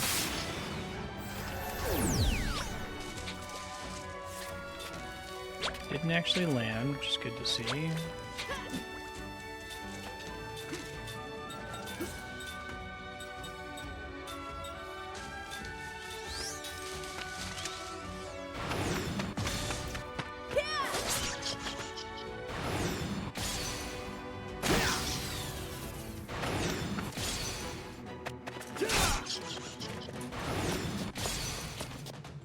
Definitely need to make more rings if I'm gonna have this many physical attackers.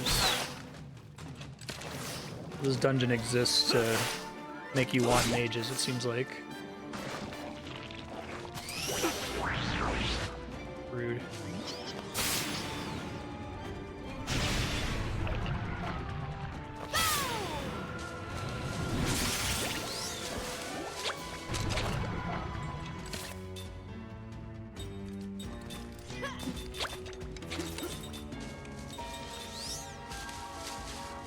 Fire. Cannot land a perfect with her. I really need her MP though.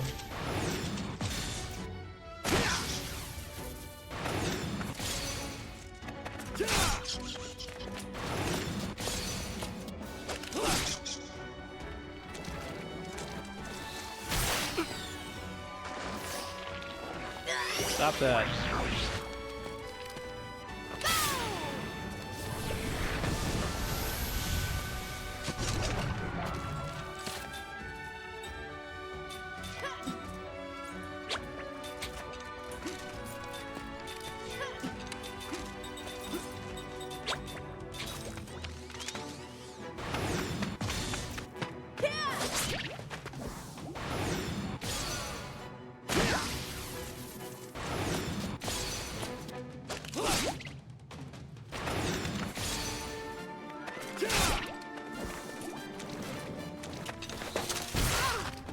How dare you?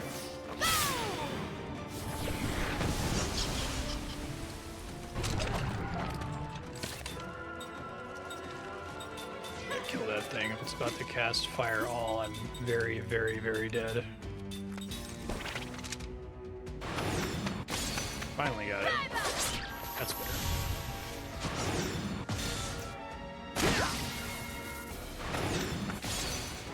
It's over.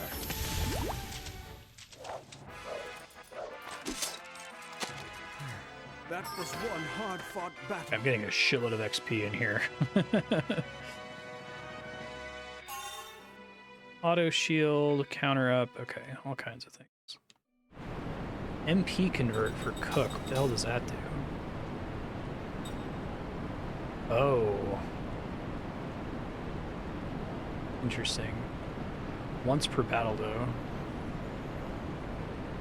Seems worth skill linking for. I assume it just consumes HP until it maxes your MP. That seems amazing for sustain though.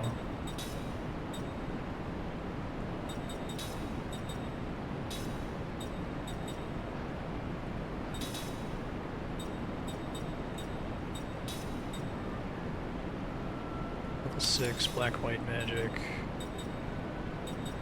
Probably want more immunities if I can get them.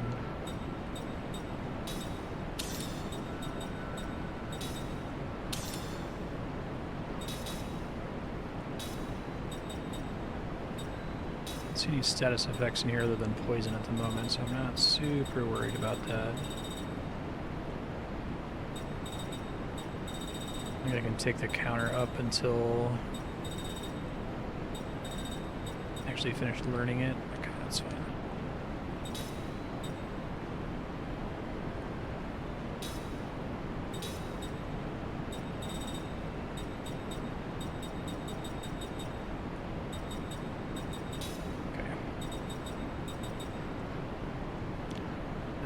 Heal again. Let's try using the more expensive heal, I guess.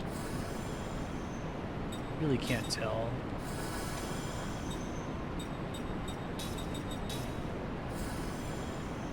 Oh, to my... Okay, the characters I'm not using in the party can be my healers. Good to know.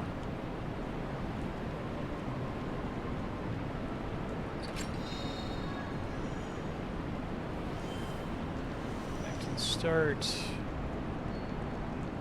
I have to be really concerned though, because definitely when I tried playing this game forever ago, back in like 2007, 2008 when it first came out, there was a dungeon like this one with enemies that could do a multi-target attack that could just wipe out your party and do so much progress. Hopefully I can stumble into a save point or something. I do know that the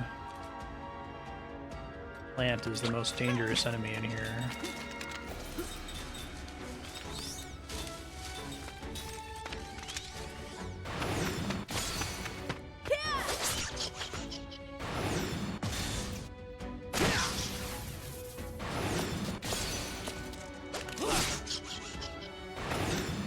Time's not getting MP back right now. It's weird.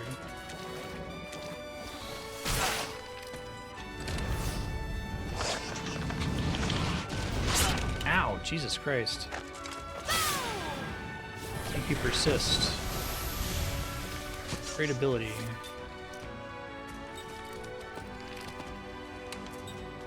Guys, wind.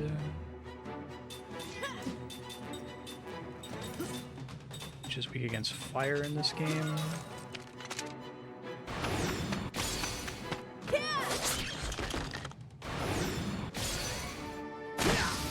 Burning mask.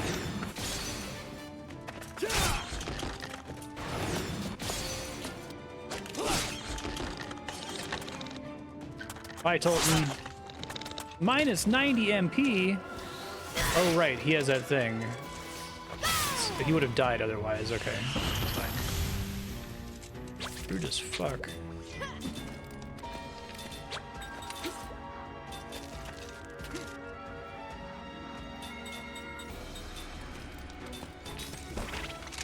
Get a fire elemental plant, an earth elemental fish. That mug is paying the bills here. I don't know why he's not getting MP for that anymore. It's really strange. He's hitting hard enough, and I'm landing the perfects. Taking candy from a baby. Yeah, I'm getting like a level up every single battle, so I think this place is like out of my league.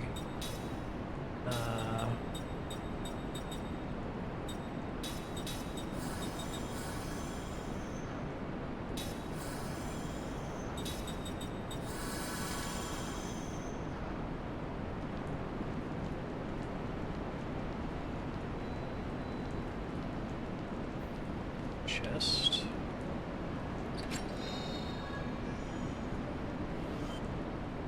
Okay, how are we doing on ring assembly with all this new shit?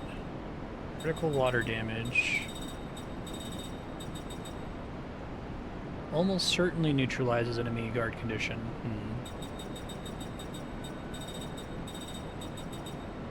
Almost certainly causes sleep. I have to wonder how almost certain is, right? Like soul rings, right?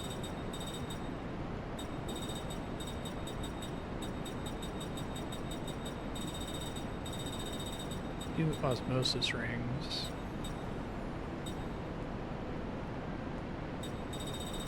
Must have made those from like one of the ring crafter guys. I don't have one on this list.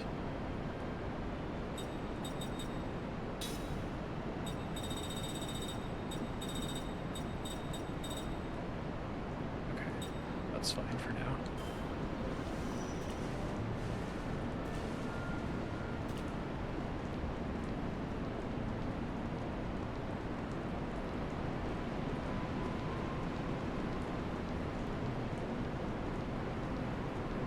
Piece of loot over here, they're supposed to be.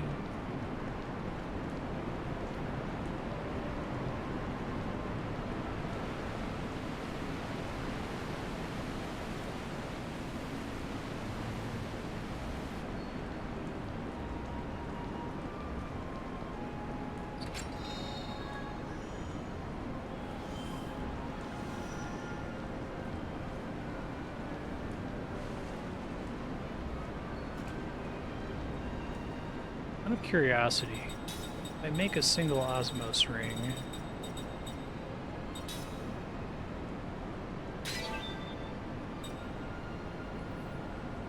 okay, didn't give me a new recipe, so check.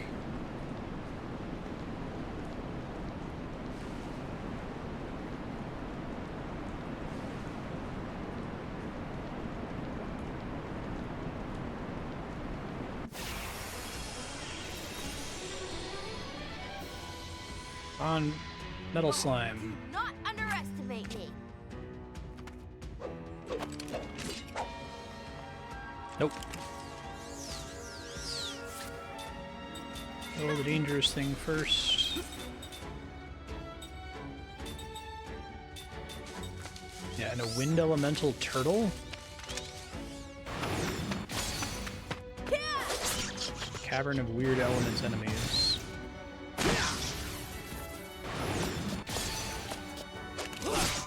Still 0 MP, it's so weird.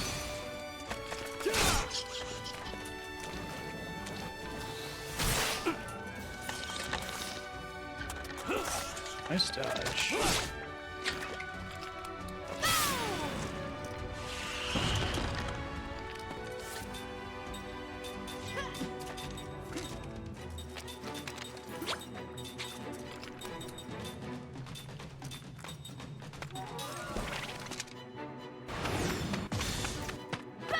Do not cast Firaga, please.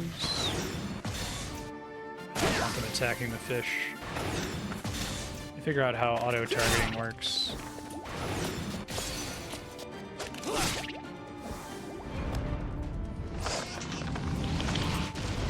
Ow.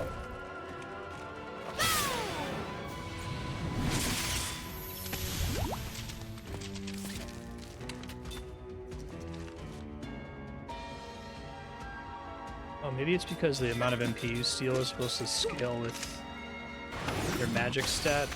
But I feel like I've seen Kime drain MP just fine before. Maybe it's because they're all hardened enemies and the base damage is low. Phew. That was a close one. Okay. Royal equipment. Special accessory. It's a great way to get a lot of level ups really fast, apparently.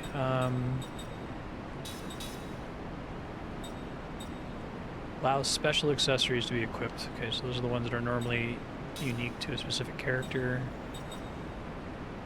Or royal equipment. Okay.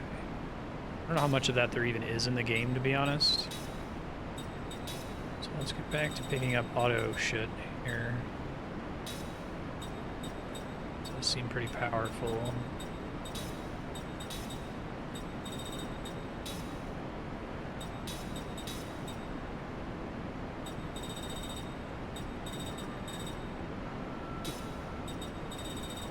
Auto shield.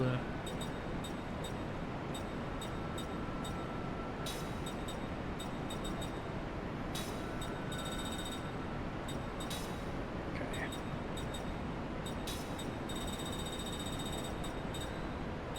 6 black-white magic. 6 black-white magic. Oh, I haven't learned it yet. Still working on it.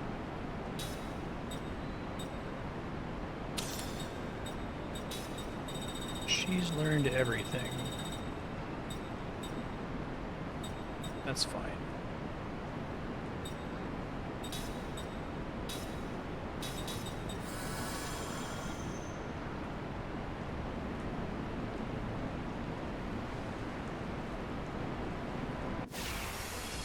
Come on, magic or metal slime.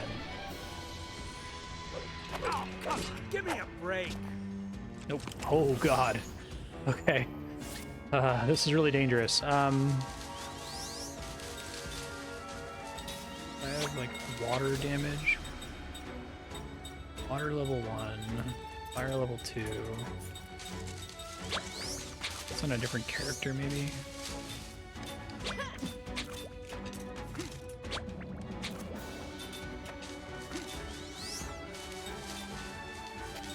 At least do level 1, I guess.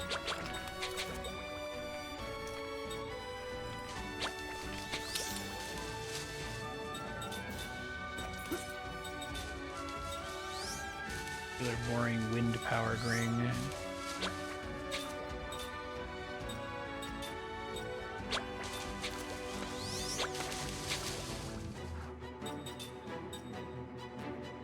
You should keep Mug. I can get a new gun for him somewhere.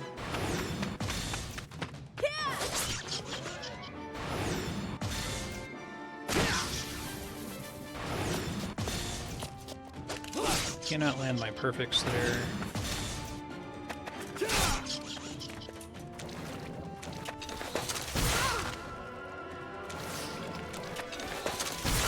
Oh, that's bad.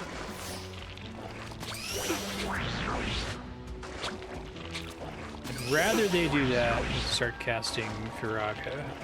As much as that's annoying.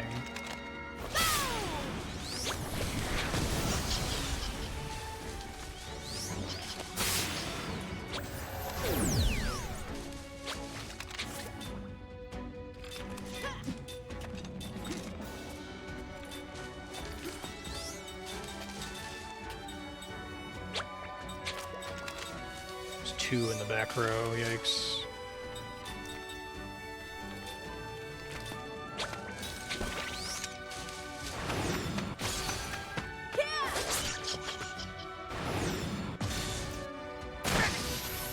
Good enough.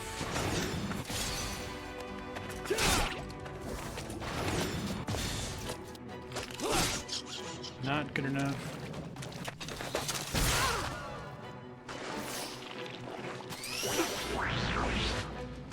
Stop soul absorbing Kime. Oh, and also Seth.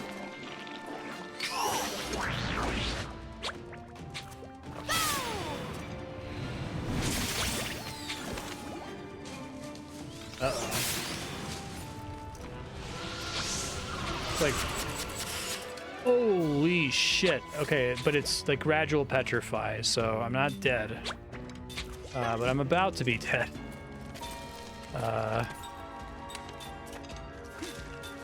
I have like cure petrify all. Oh Jesus. One party member. I think well, it's hard. It's like I need to kill as many of these guys as I can. But I also need to not be petrified. Probably have items for this. Like sort my inventory. For one party member from Petrify.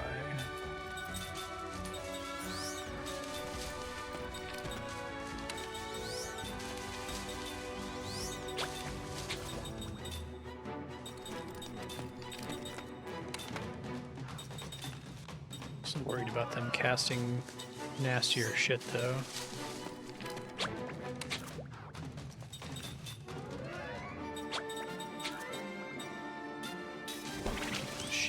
Just to do a bit of a heal.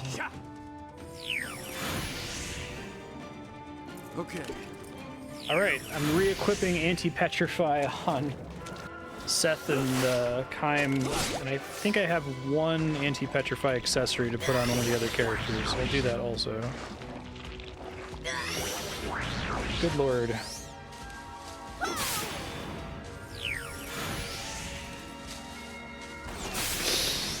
Shit.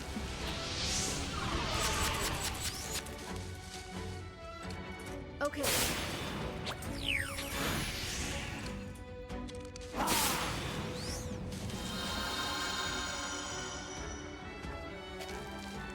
It's not good.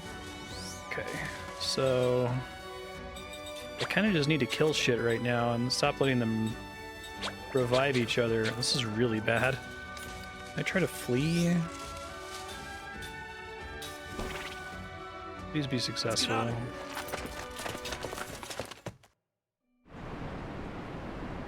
Okay. I think that was the right call. I think it would have been really bad if I had stuck around. So, Seth. Well, let's give them skill slots here.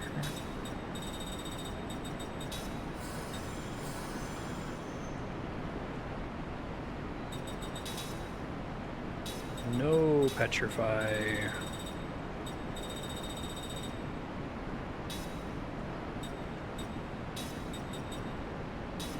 Anti-sleep.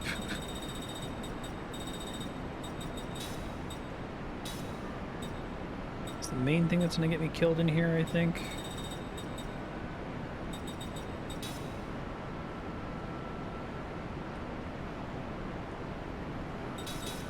Probably should buy more of those. I only have one Medusa head. I guess I can put it on them, because that way they can always be doing damage, and then Cook and Sid can heal it from themselves if they have to.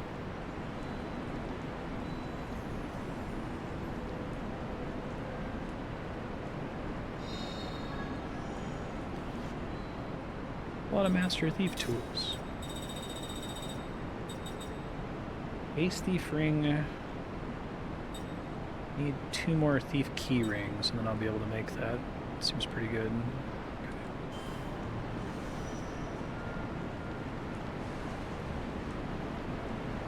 I want to combine that with Mug, though. I really don't want to spend a turn doing steel, you know?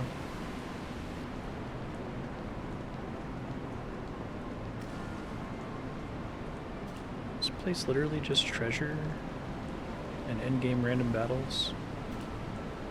I feel like I should get out of here just to save for the stuff I've already fought.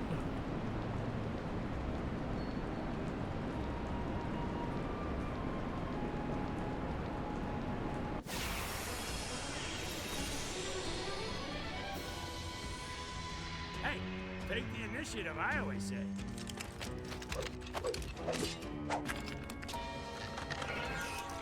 These guys are less dangerous, so they do a one-hit kill attack.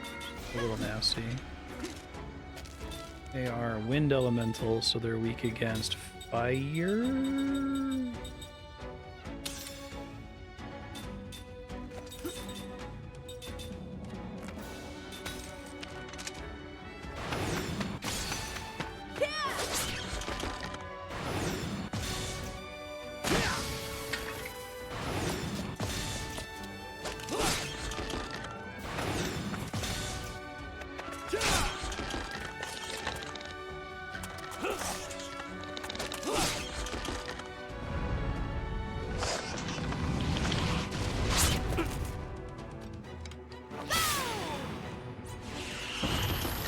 Persistence.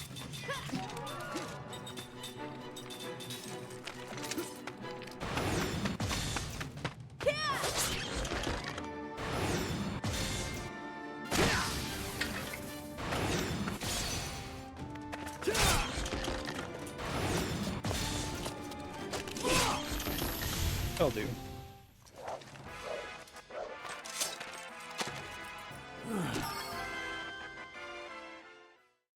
Metal scale, what's that do?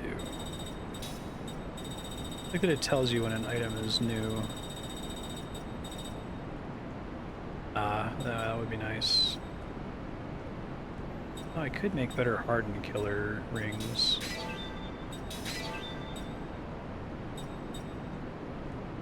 Need more metal scales first, though.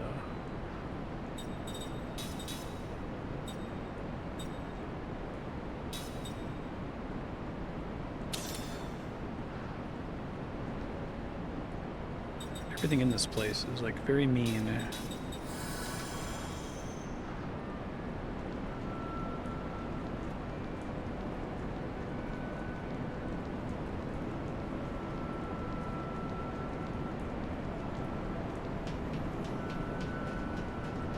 wonder if the game lets me save on the world map.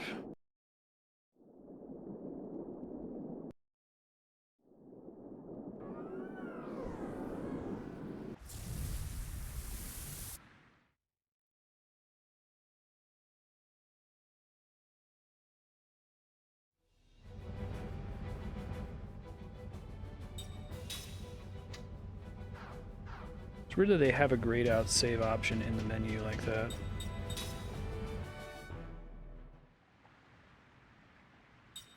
Oh, it does work. Okay, cool.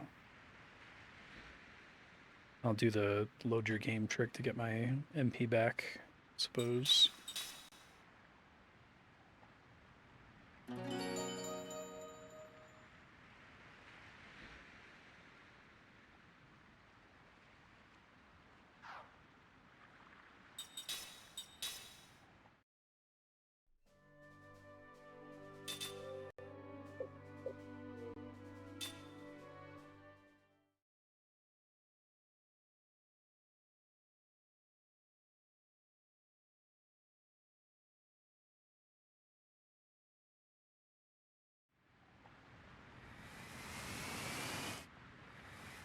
back to the ocean floor.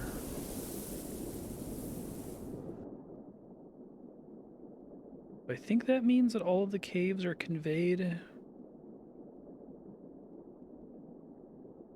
Wasn't sure if it was actually going to make me like swim all the way through to find stuff.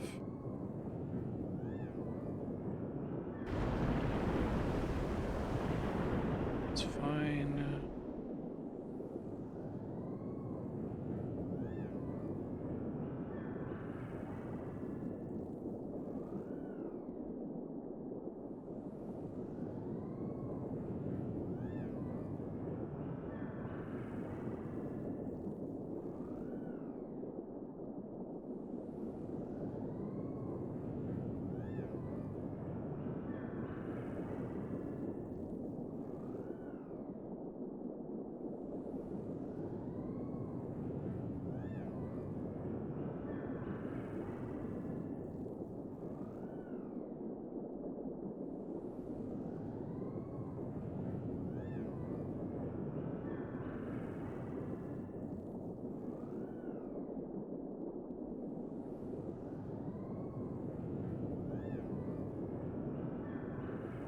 One of these guys.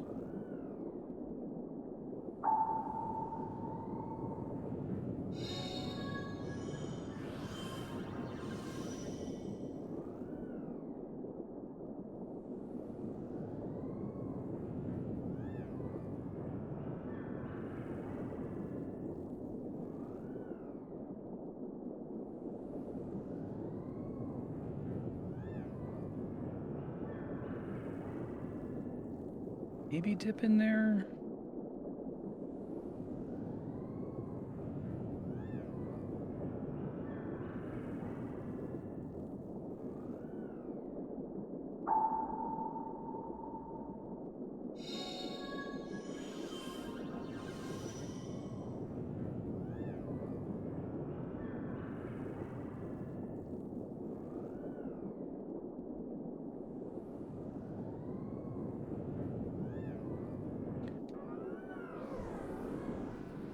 Does seem what they were talking about. Yeah, there is an inland lake, only accessible. Beautiful. Great ancient ruins.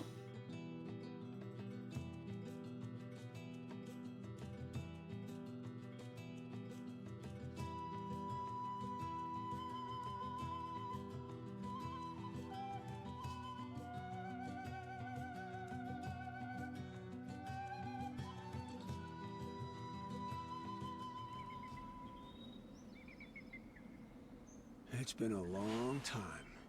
It certainly has. You've been here before? Yeah, I never thought I'd be back. Yep, we need it again, though. Need what? The power that comes from synergy with magic energy. There is a technique to amplify the various powers that abound in nature. It uses a unique form of psychic energy by means of spells that have existed since ancient times. They say there is a stone that this psychic energy is bound within. That's what you mean, right? Ah, you sure know your stuff. But I guess after 1,000 years, I mean, who wouldn't? Hey, Ow. that's Ow, enough. ow, ow, ow, ow, ow, ow. My. Hate when she does that. Moms are like that. Wait, back up. So the treasure you're talking about is a stinking rock? There was plenty where we came from. Yeah, there's a magic stone somewhere around here that binds the psychic energy of our ancient ancestors. I risked my life to get one a long time ago. That's what made the Nautilus more powerful than any other ship in the world. Oh, well, that clears it up. A waste of power. What's the matter? With the power of the stone, the people here flourished. But this power also brought them to ruin. Yes. The same thing is going to happen again. This time, we'll see more changes. There is more magic energy now, and I think it's more sinister.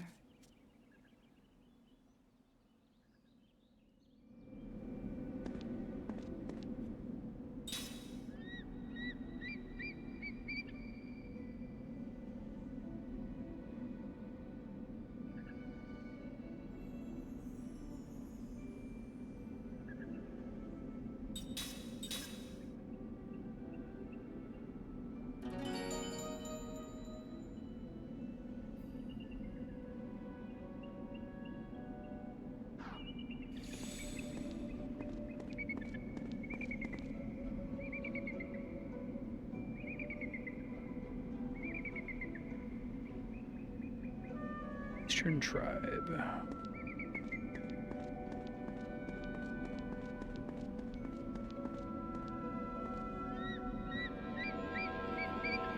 I'm gonna mess with these in a minute.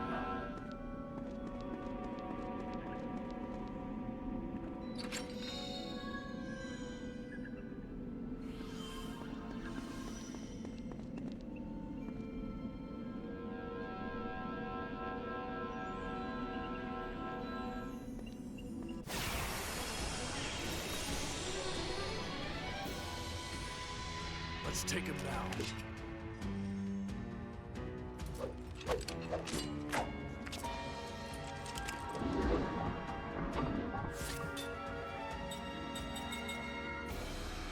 Against fire. Hey, thanks for the follow. Appreciate that.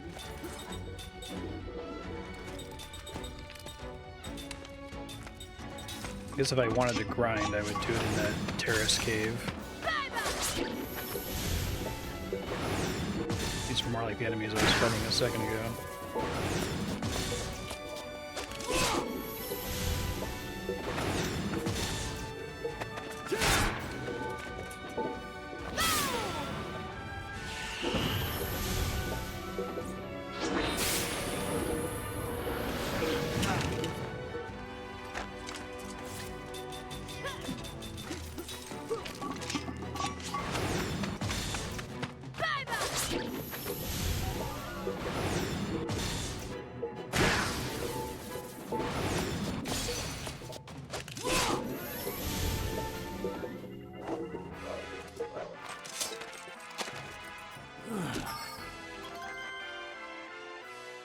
Still getting easy levels.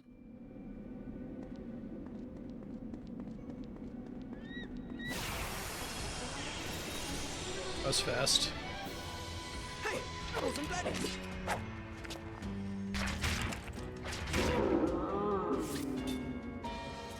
Gaia toads.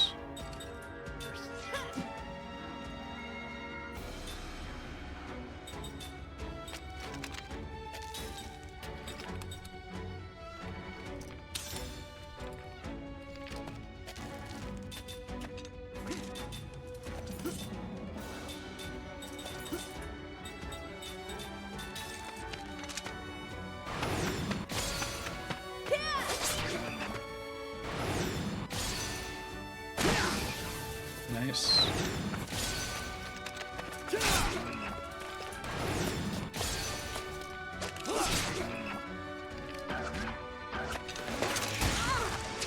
You have a lot of health though.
Phew.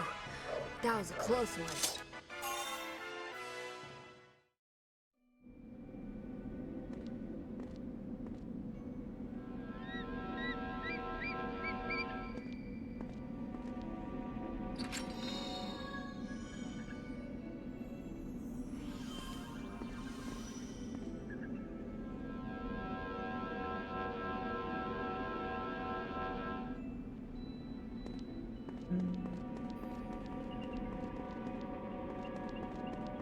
So we gotta go all the way to the back.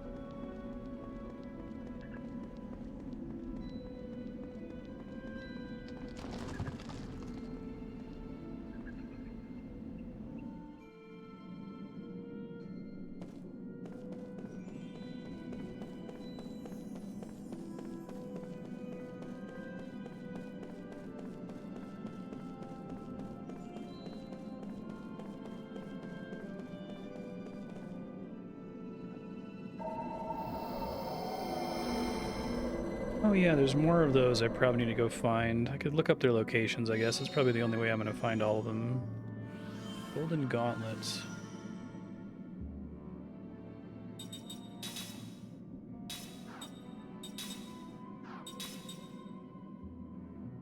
We just give auto shield. Okay. Probably worth doing. Especially if they're all in the front. Finish learning shit here. What are they working on? Almost have auto barrier.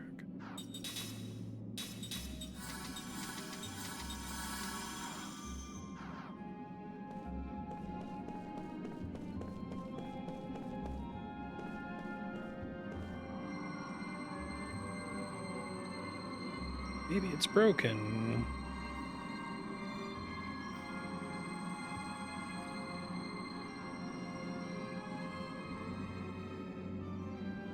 I have to like move the thing along with me or something.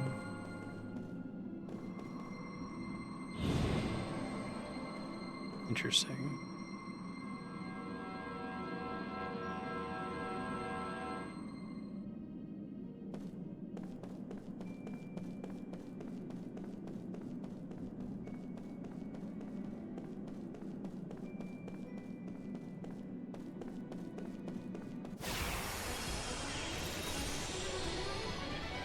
You want to fight or what?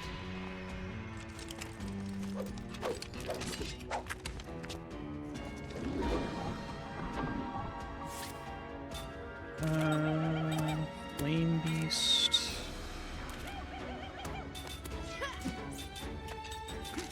Probably can dip this thing now.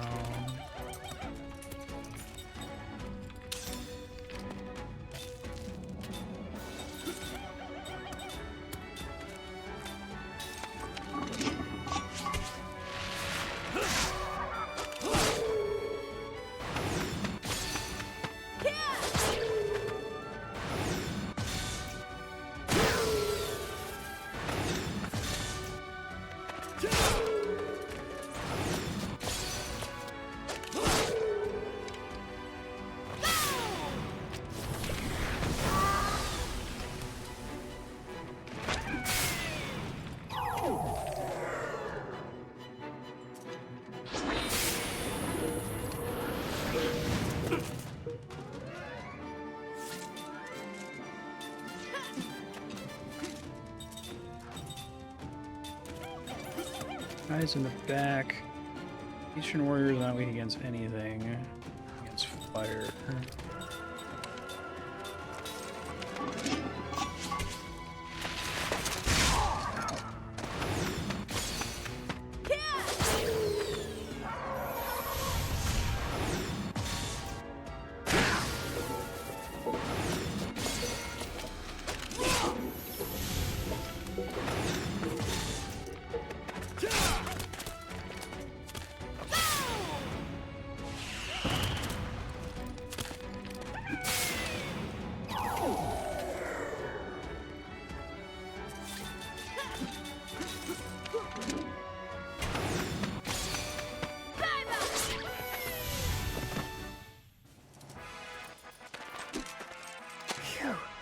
That was a close one. Auto barrier, there we go. I'm gonna change their skill links. And I definitely want to equip auto barrier as well, so just make them more likely to survive.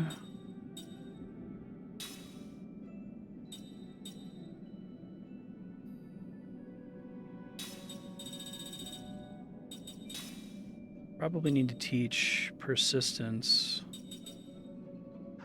to Kime. He wasn't with Tolton before, so he doesn't have it.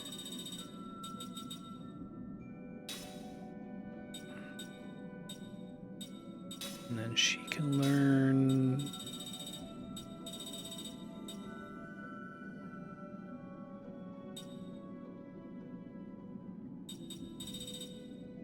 Probably want to pick up Ultimate Analysis just so I can get Sed out of the party at some point, but... still like having him just because he has all this crazy shit. What else could I possibly learn from here? I think they have to be in the party with the person for these to work, though.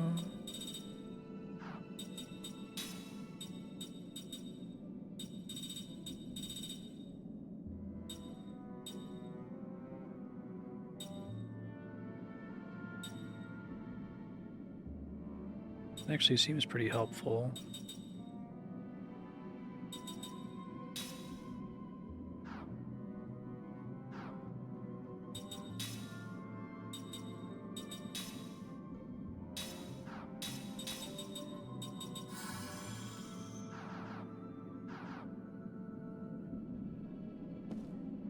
Okay.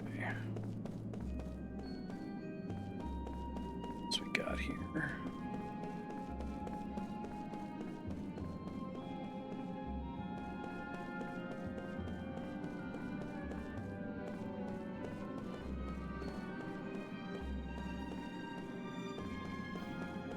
Okay, so I can't send that thing back down as far as I can tell. There's another one here.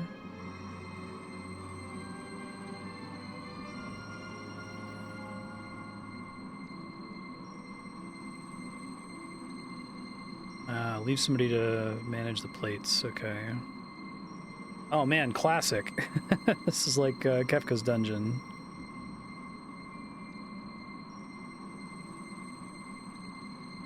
Well, shit. So one party's gonna suck really bad.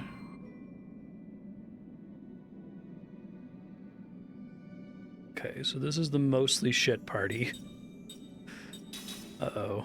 Did that break his skill link? It sure did.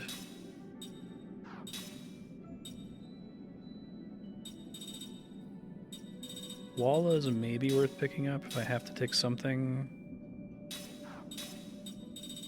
Or I guess reduce casting time. Pretty mild effect, though.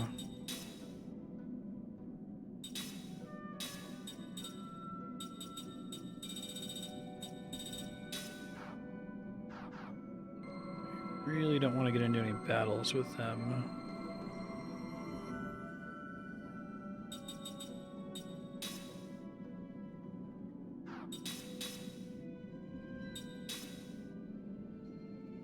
So learning Absorb card, which is fine. Can have Ming learn some useful stuff here too. Probably auto barrier to her because she's more likely to get hit by magic.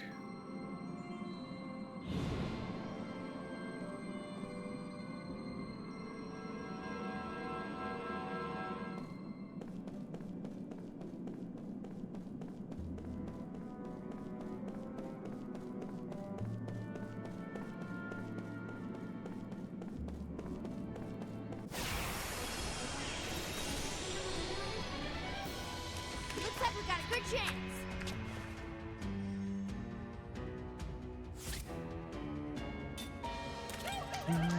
Water Beast. The Warrior's gotta go down first.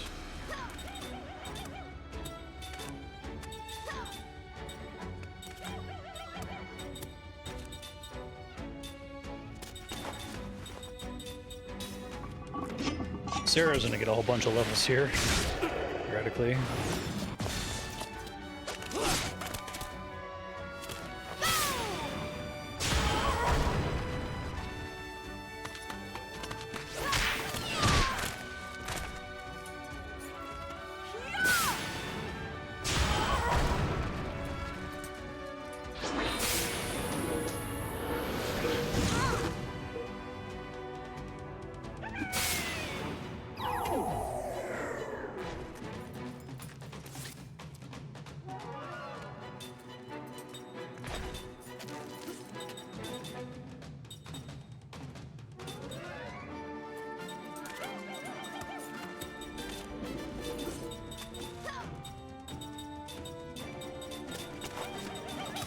Doing this.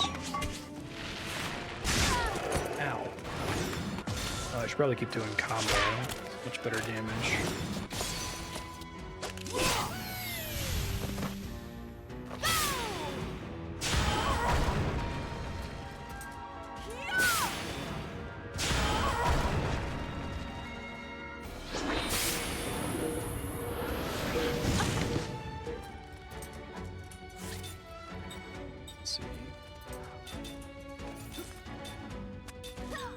Hey, Six Gun. Yeah, no worries. Happy to help out. You said next week should chill out, though.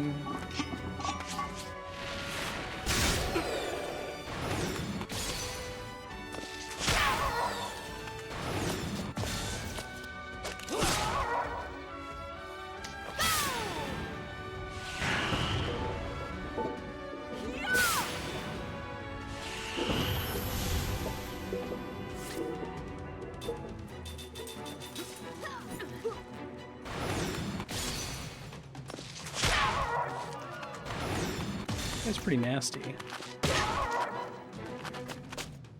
She's never ring equipped. Uh-oh.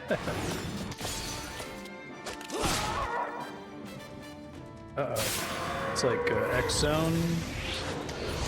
I missed. Good. Oh, it does that when it dies. So it's kind of like a behemoth, I guess. Except it does that instead of meteor. Ujin drum. Shame they can get a max of 1 level up per battle, because Sarah's way further behind than that.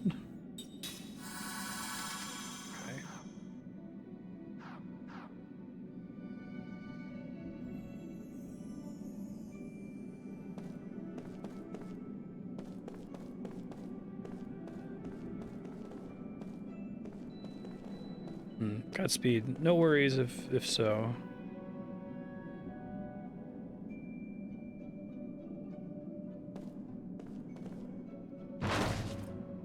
Nice.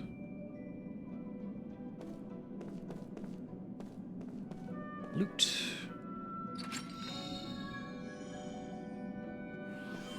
Magical rock key.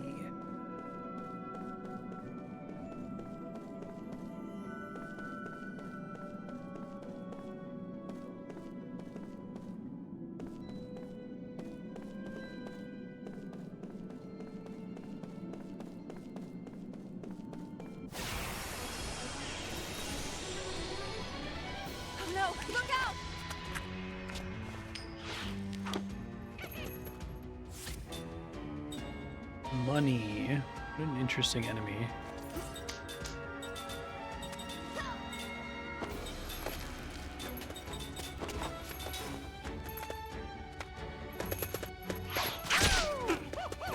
I want to switch to exploring with the other party just to have access to more skills like ultimate analysis.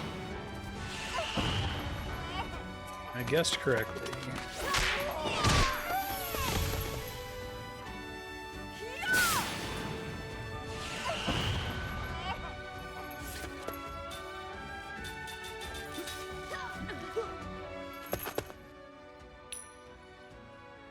Interesting. Oh. That's cool.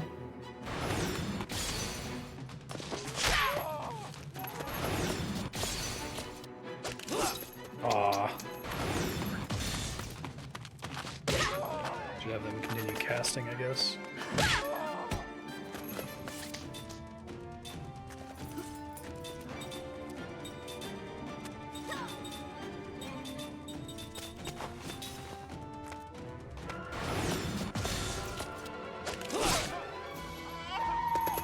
Bummer. Okay, if I had cast fire spells, I would have killed it there. That was close. Ooh, more Master Thief tools.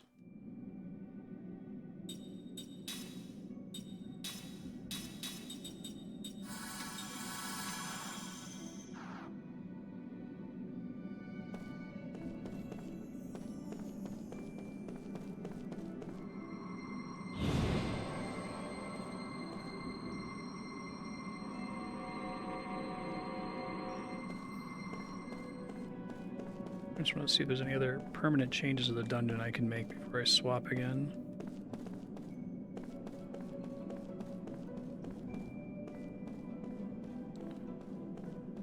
Rude ass empty room over here. What the hell?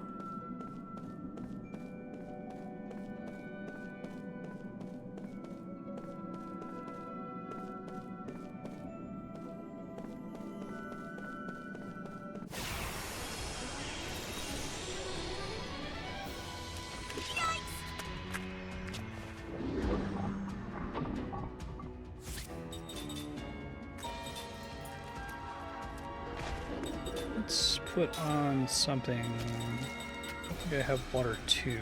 It's not with this group.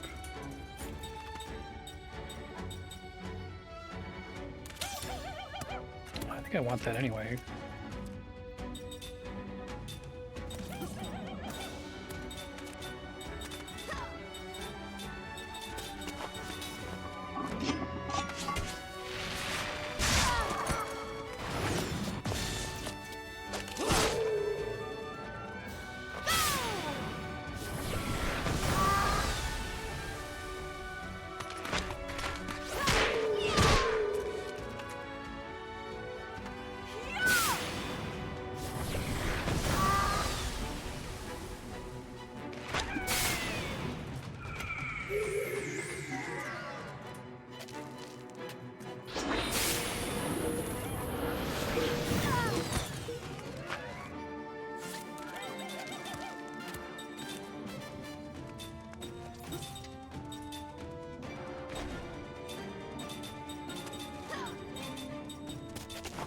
Probably should heal Mac.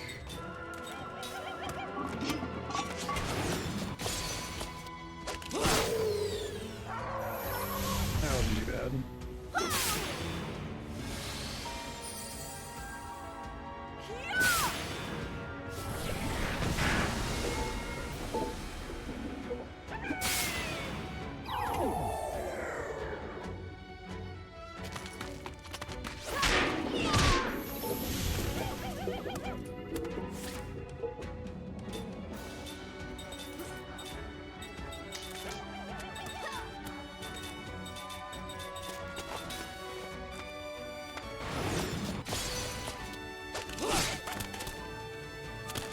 All fall, that seems bad. Yeah,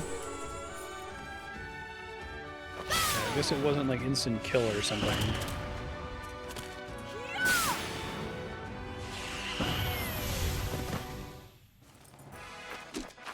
did it! A perfect battle!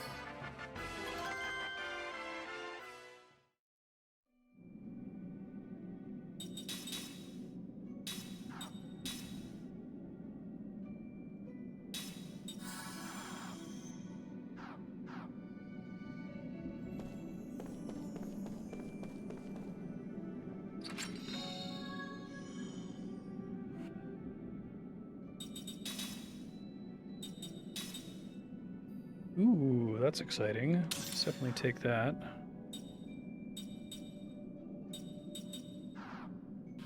What all do I have from composite magic? Airbound.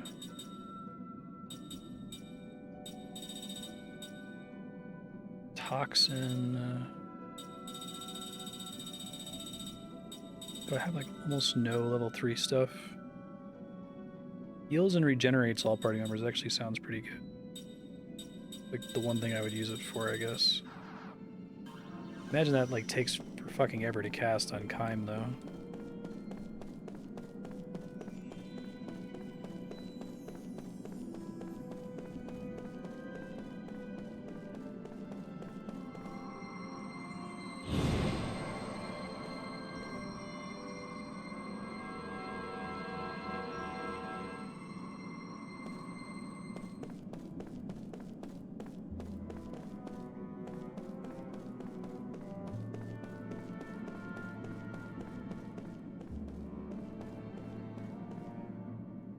To like change, like bring it down.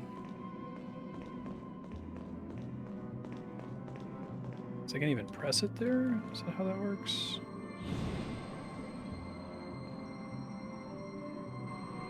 Oh, I see. Okay.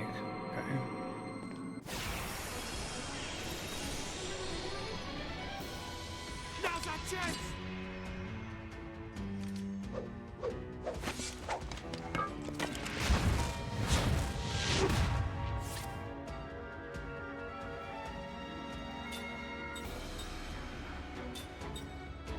These guys have so much health.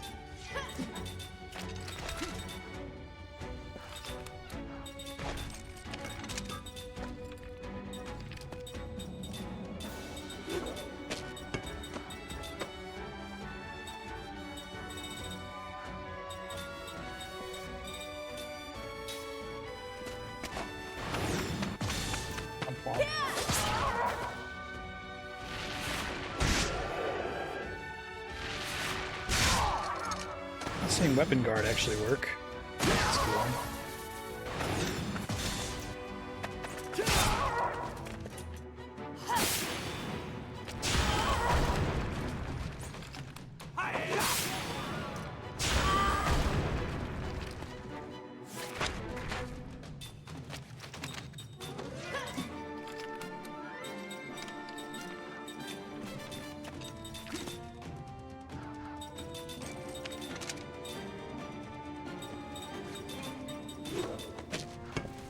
So I'll start attacking the other one. I think I need to get the final black magic level. I don't know if you get that from like loot in a dungeon or if a shop sells it. I'm tempted to Google it.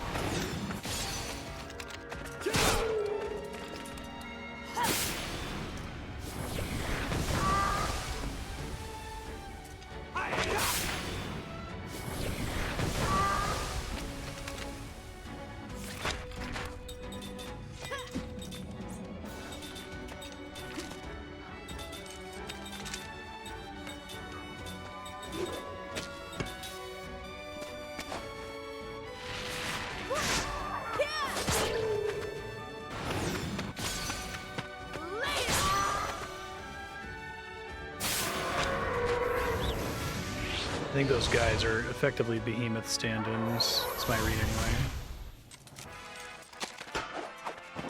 It's not in my nature to lose.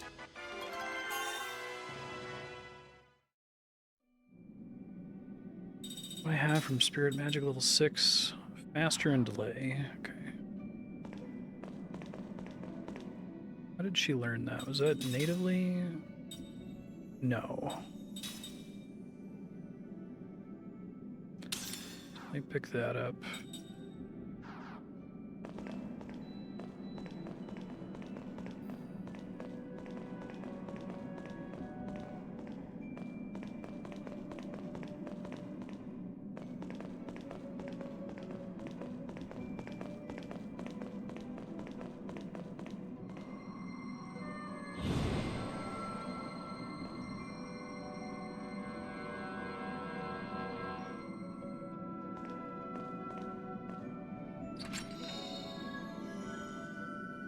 Reset. What is that?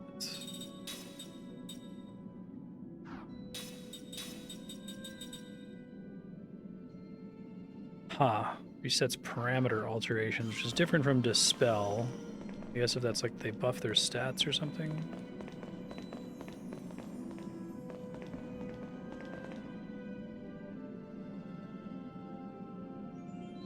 Working on it.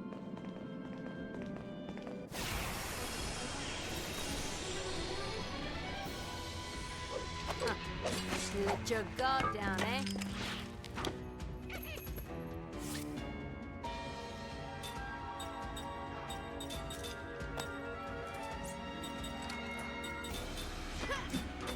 These are weak against fire.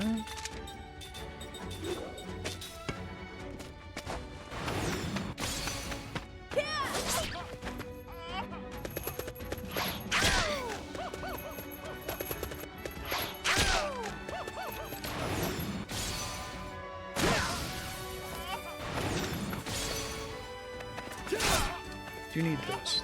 Thief's key ring, so that's good.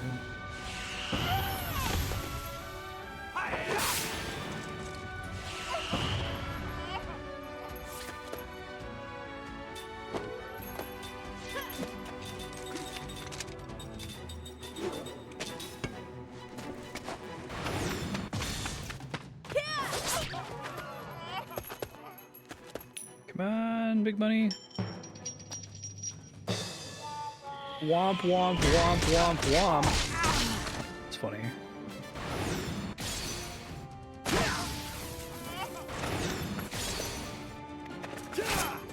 Ooh.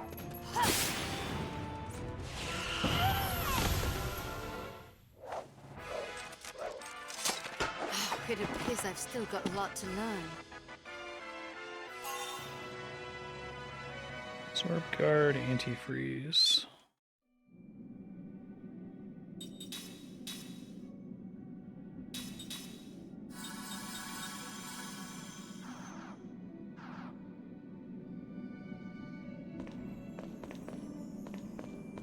know what this thing is for just yet. Oh, I see. Probably swap back to Kime for that. That's why it doesn't let me go back down, I assume.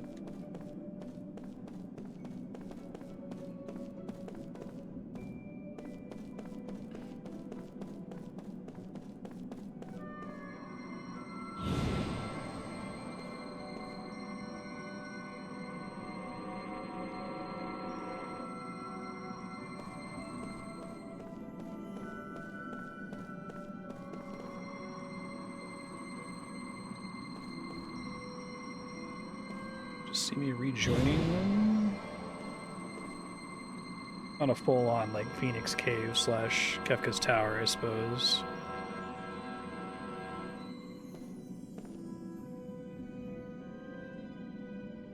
How to get to that chest down there, though.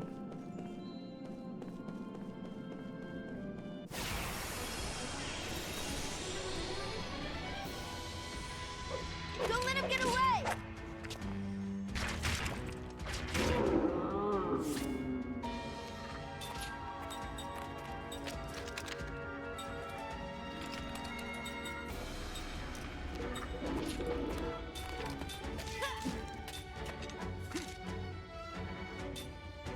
I think it basically remember my party.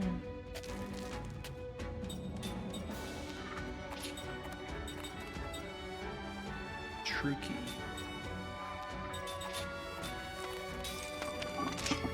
Yeah, I could see that.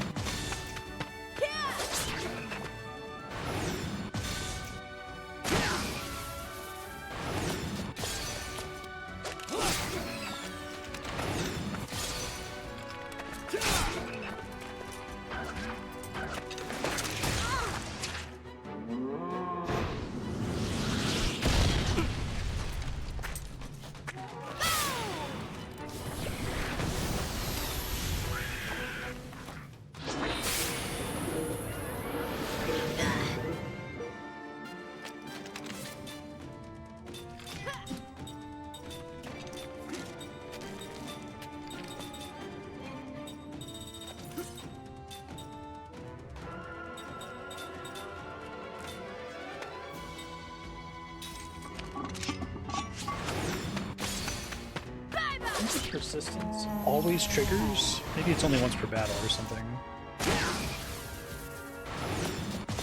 Wish I could get it on the mortals.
Just have an attack.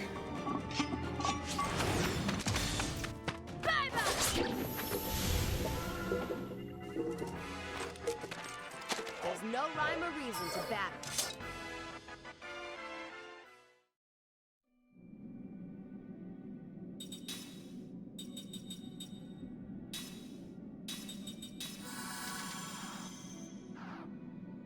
Ming's about to be extremely MP broke. And this broke my skill links again, didn't it? Sure did.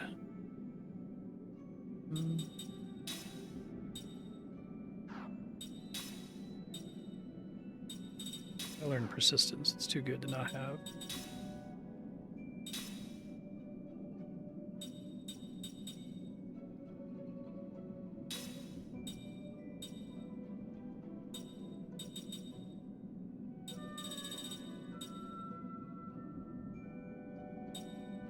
guess MP guard could be useful. I think I want to pick up ultimate analysis for situations where I don't actively want set in my party. Really glad that that exists, though.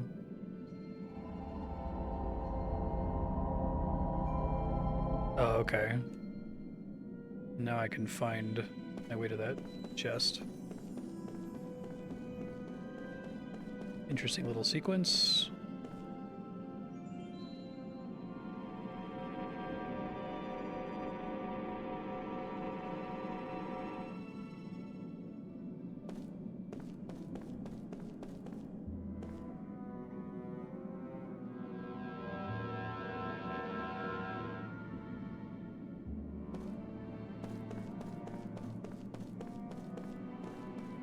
How do I get to that?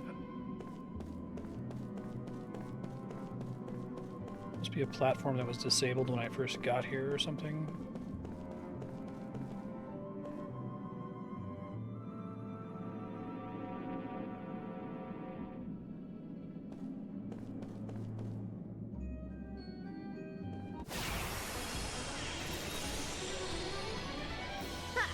Not too smart, eh?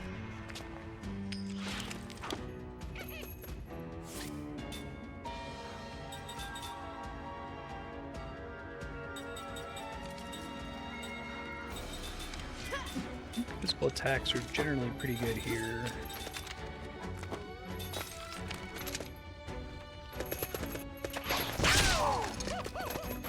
Rude.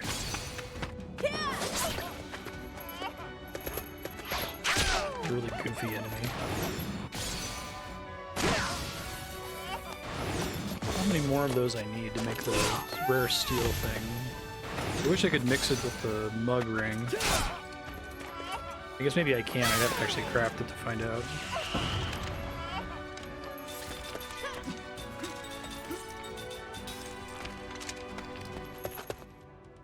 Get womp womps again here.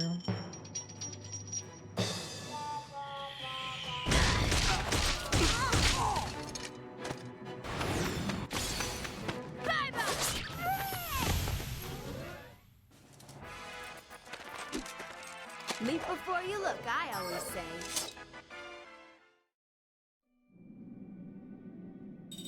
Let's see.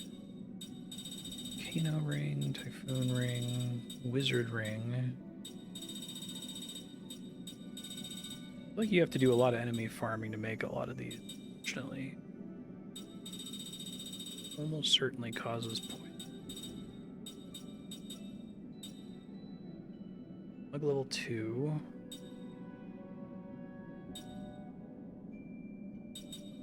Is that the way I... He has a snatcher ring. Okay.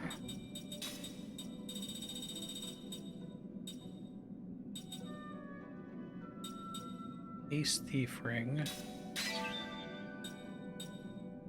Baron thief ring. 80 invisibility potions. Holy shit. Okay. I don't get a merged ring that also makes it work as a mug, unfortunately.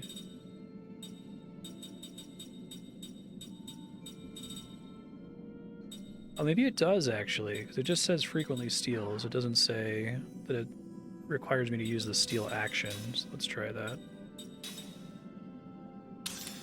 Cool.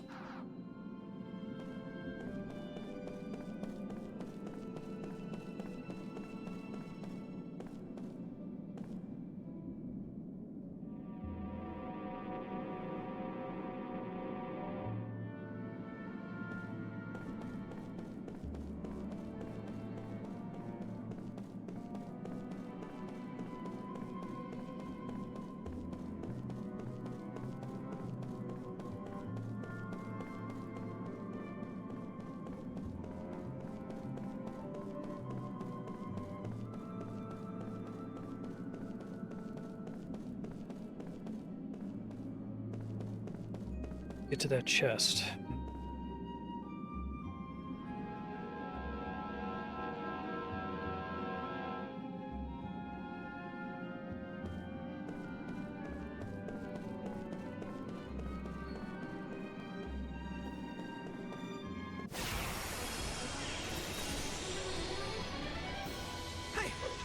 ready.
See another coin flip.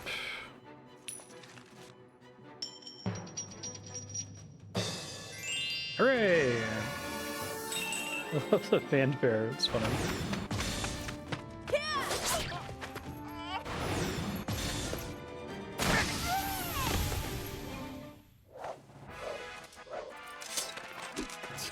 Wasn't even near my level.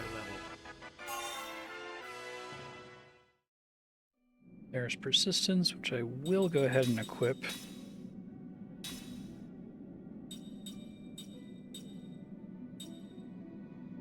I'll drop anti-petrify for now until I know I need it. I guess I can drop Angel Heart. I'm not actively healing very much.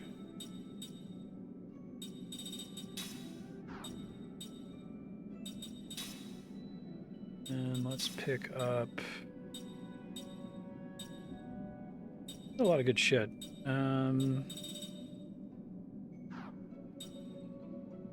I probably should have been using break hit against those enemies, the hardened ones.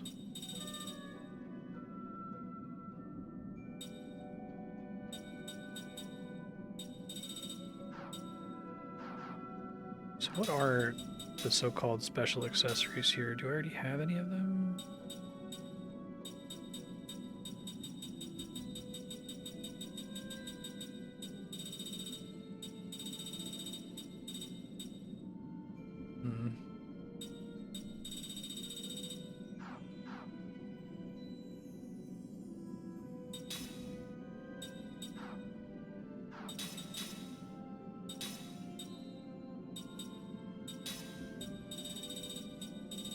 Finish learning that, I guess.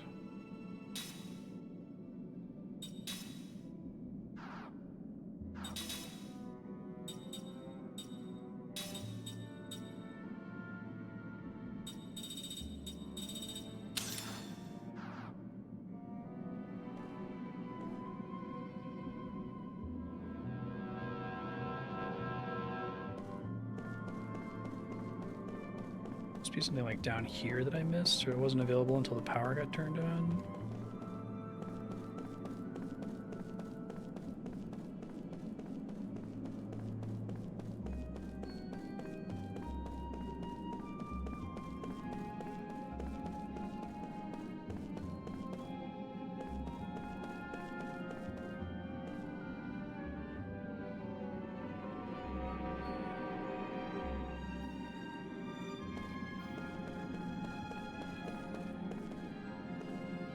It just goes right back all the way up, right? Okay, so I don't want that, and I can't like jump off this while it's climbing.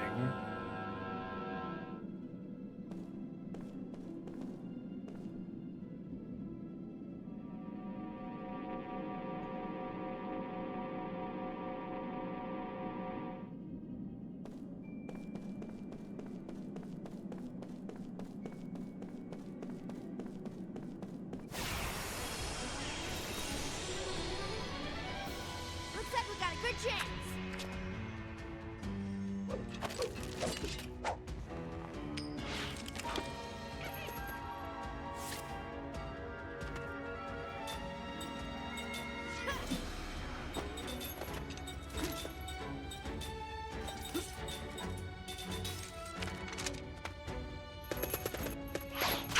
Ow.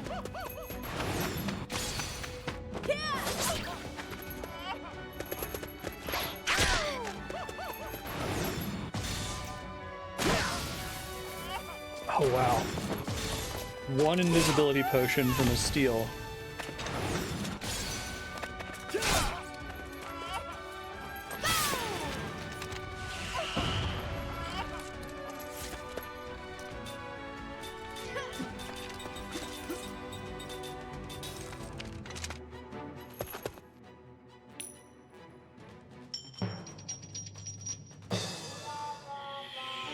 Really great. The muted trumpet.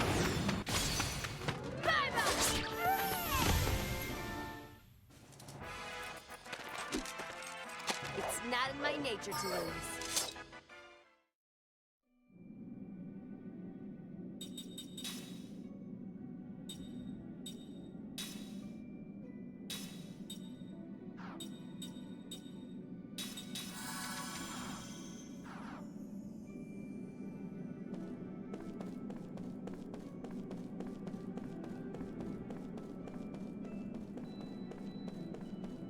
I just have to come here from another room. I'm still really confused about this side room that appears to have nothing in it. Guess I'll just give up. Let's take him now.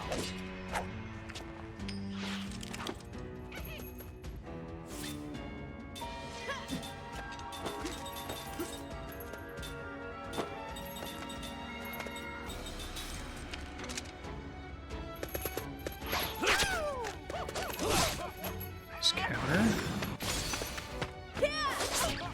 It's interesting that counter only procs when you dodge, or maybe it's that it always also allows you to avoid the damage.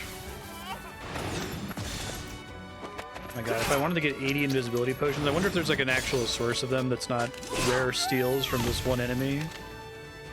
They're doing the JRPG thing where they're, oh, if you want to grind, you can. You don't have to, but you could.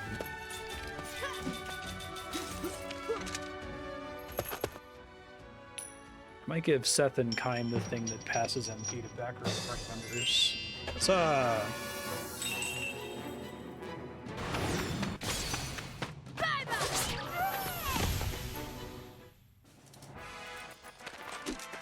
Phew. That was a close one.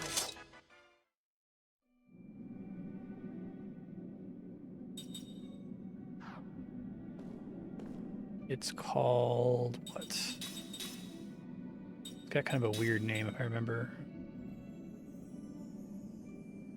I guess that's already doing it, but I'm not seeing it happen. Unless if it doesn't apply to the ring. Where did I learn that from? She have it. Let's try that. He definitely is better about absorbing.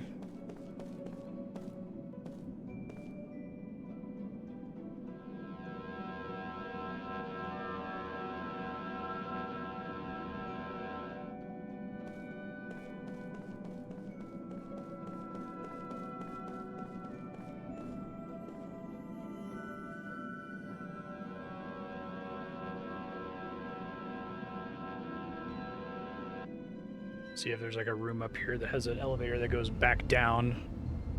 I did all that searching that room for no reason.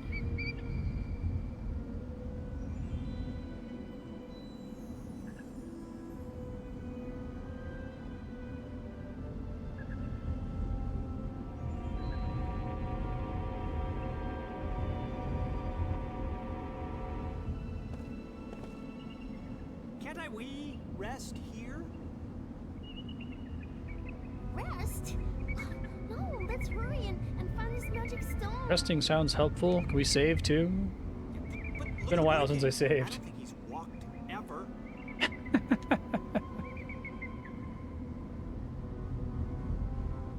Poor guy. I'm okay.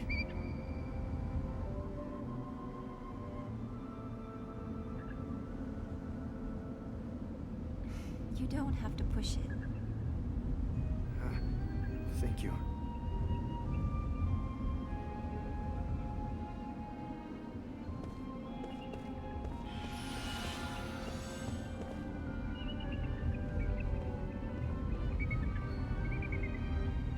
Eastern tribe people just make huge stuff.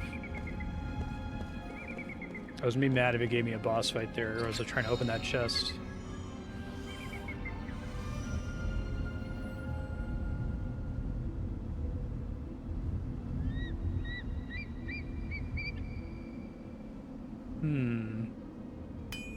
Oh, that's gonna let us get through the currents? I don't remember what the magic powered locator is. Let me Google that.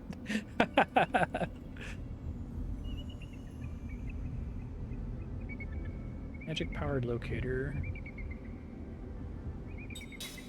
Got it on disc 2.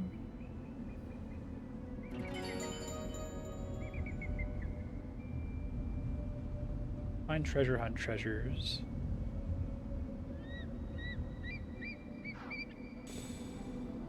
Oh, it's the thing where an NPC in town will tell me about a thing and then it will show a marker on the map. Okay, I understand. And then there are some that they told me about that I wasn't able to access at first. Gotcha.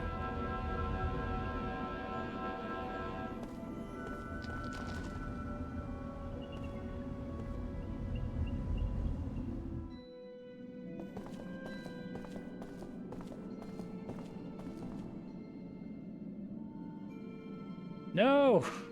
Don't want to split up. Keep screwing up my skill links. Okay,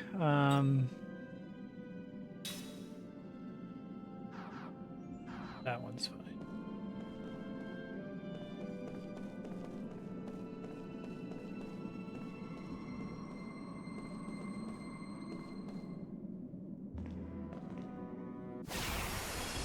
At least send Seth over there. I wonder if I can do a shenanigan where I like try to manage the random encounter rate by swapping to the other party whenever I think it's about to happen. Probably not.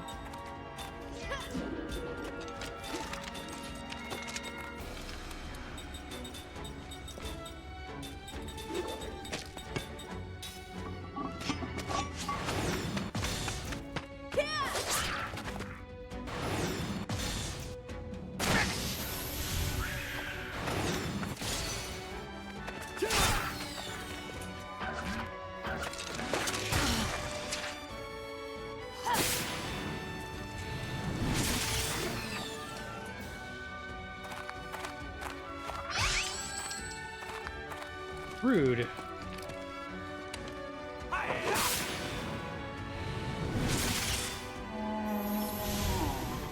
Before it runs away.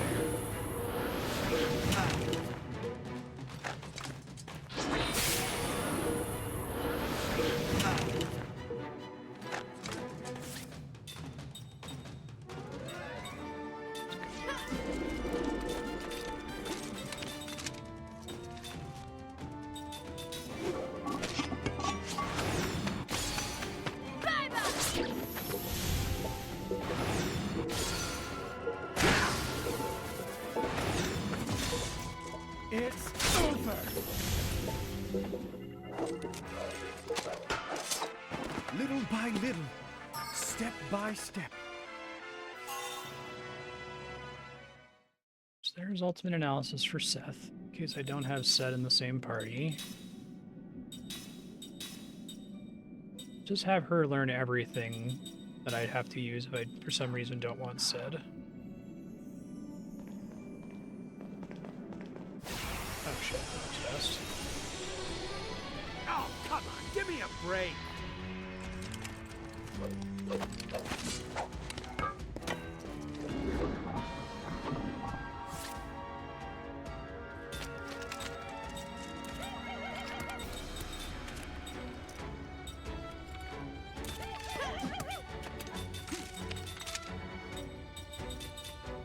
Behemoth enemies, quite annoying.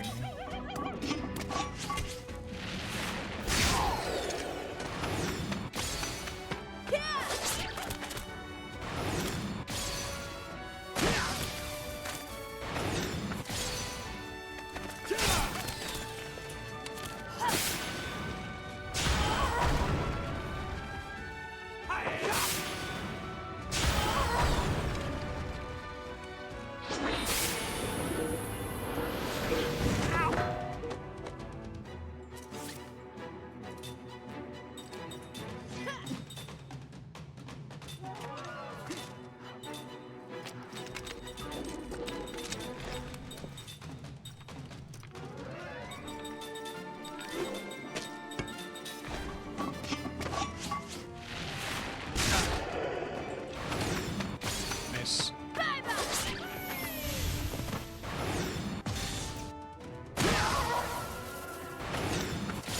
Oh, maybe that's why it was saying 0 MP earlier for time, because it was actually passing it to the back row, and it doesn't show how much you absorbed when it passes it to the back row. Okay. I was so confused before, but I guess I would prefer that because they're probably able to heal for more than Seth or Kime can.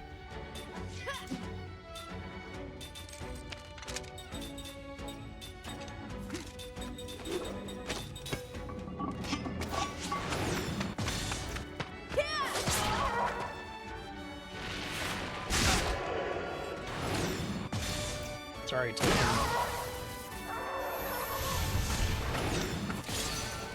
It's over.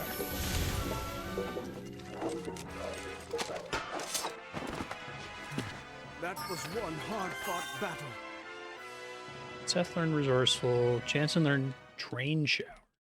What the fuck is that?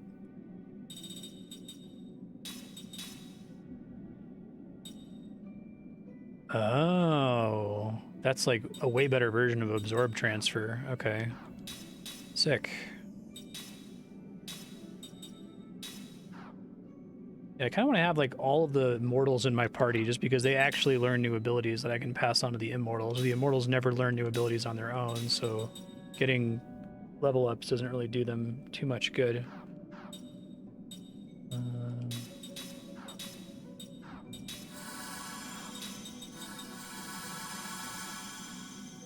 Could be fine.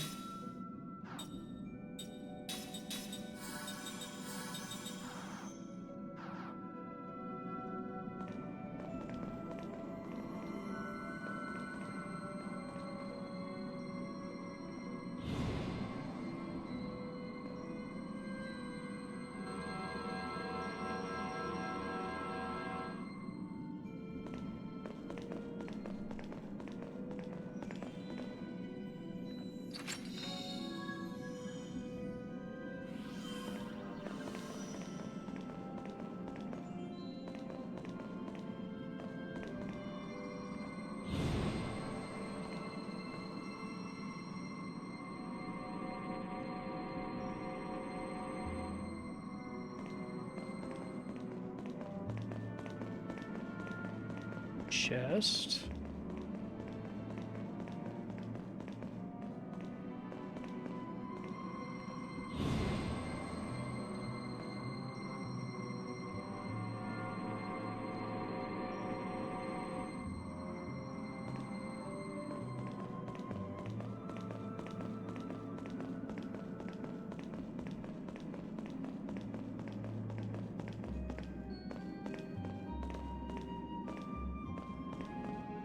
Oh, is that one that I have to activate with the other character? I don't see where. It's from below.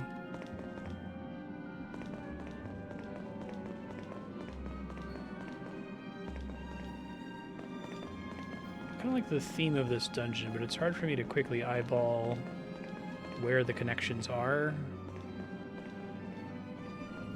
I feel like they should have like a always visible console so that you know that, okay, someone has to man this one. Instead, the orb is only visible when you're like standing right next to it.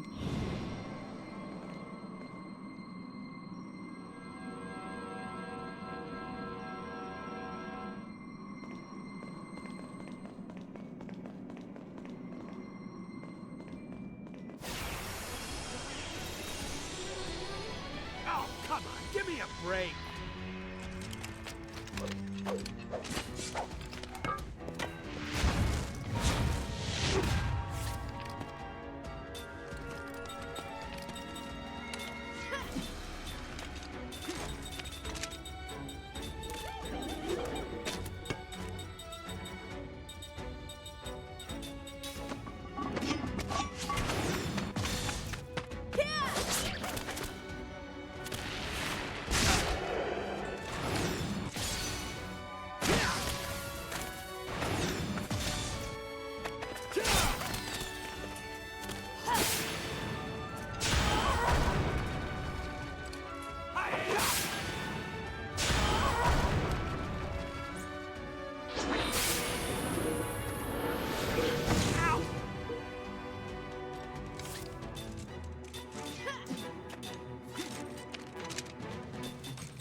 Oop, wrong spell.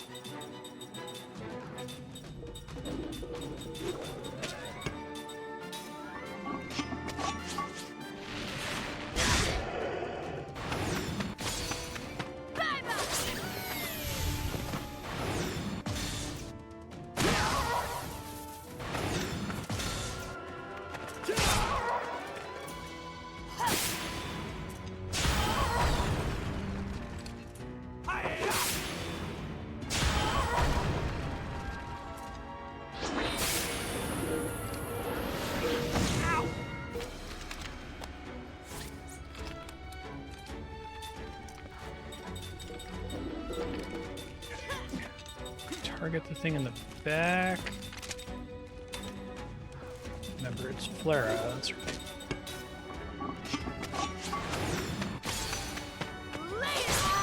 Nice. Big deeps. Love to see it.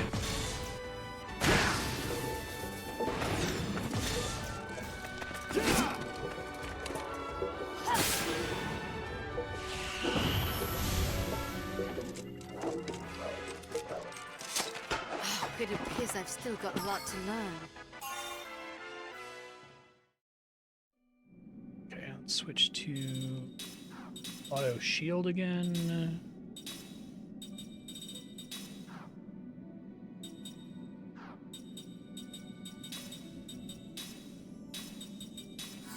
Nice.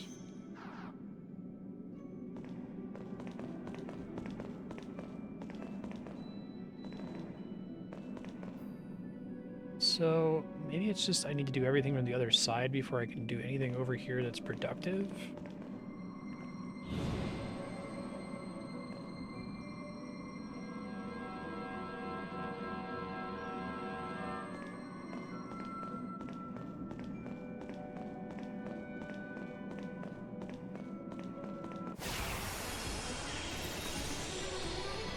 Oh, come on, give me a break.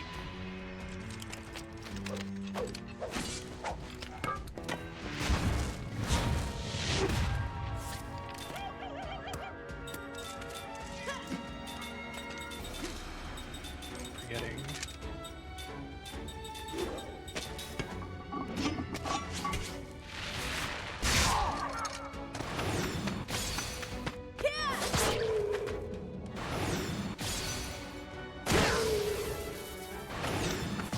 East King's Claw. Yeah, he's totally a behemoth. Probably could have just gotten away with calling it a behemoth, but like I was saying. Words from the Old Testament. I guess they only have a chance to cast X Zone or whatever when they die.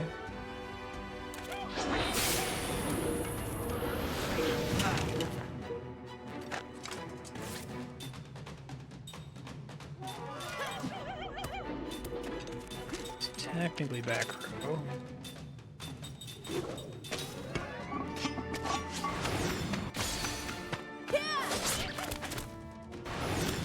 Okay, yeah, I see the back row characters recovering MP when I do that now.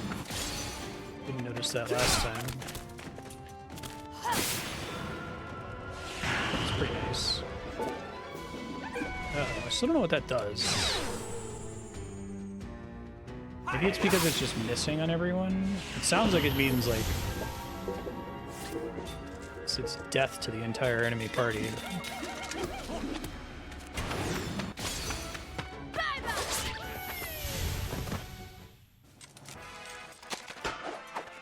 Phew. That was a close one. There's Drain Shower. Which I think is just I kind of wish that the game would remove whenever something gets like purely outclassed, like Drain Shower is strictly better than Absorb Transfer, right? It would be great if it just totally got rid of Absorb Transfer once you picked it up, or like any of the variants on different levels of magic. Like once I have level 6 black-white magic, all of the normal black magic and white magic nodes should disappear. Okay, so that's probably the main source of progress I had to make right there.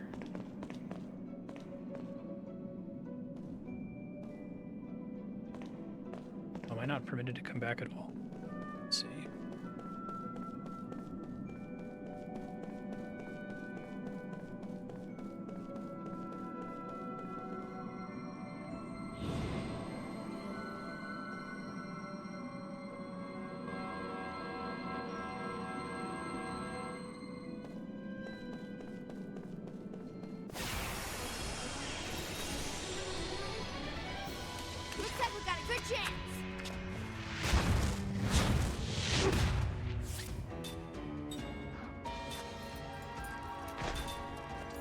I think these are both comparably dangerous. This is a really bad fight for me to be in with this particular party, so...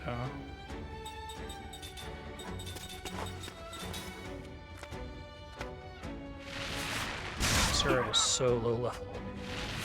Big problem.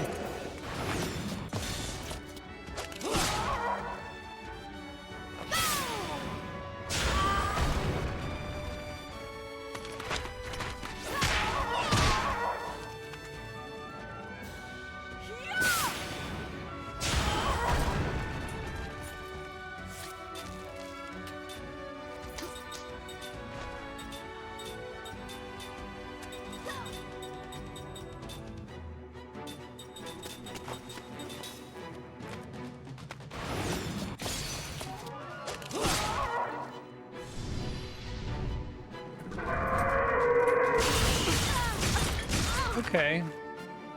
Could have been worse. Didn't know they could do that.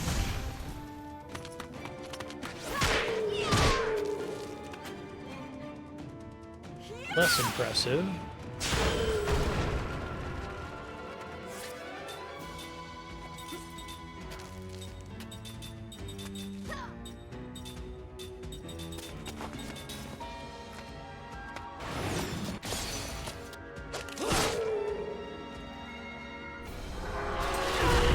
There's our meteor attack. That blinded everybody, it looked like. Combo didn't miss, though.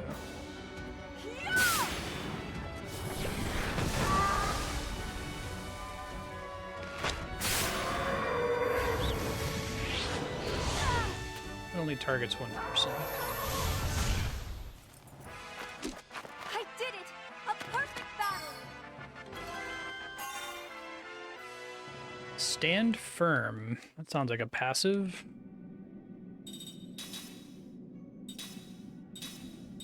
Nope, sure isn't. I guess that's maybe useful. It's really hard to gauge. Take Walla though.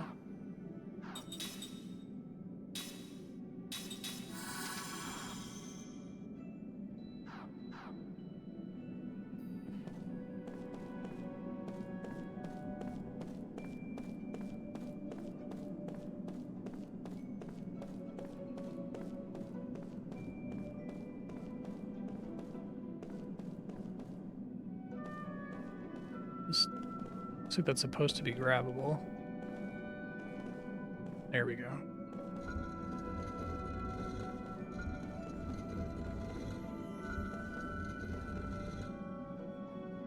Weird.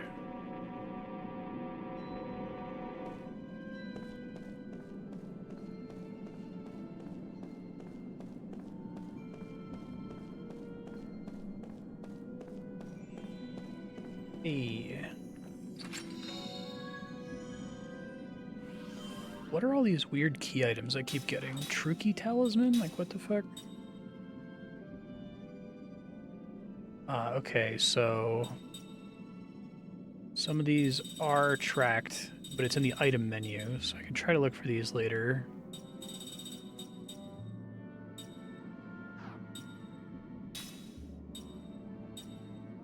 Treasure of the Truki Tribe Queen. The key needed to battle stronger backyard enemies. I keep getting those. It's very strange.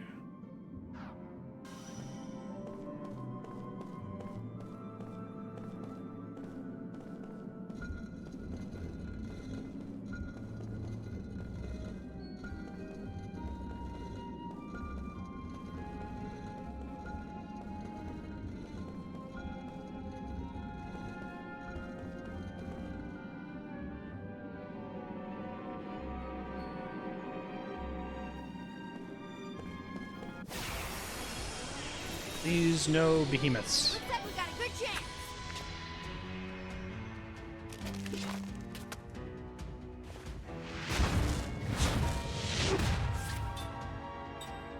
I think this is the most dangerous enemy here.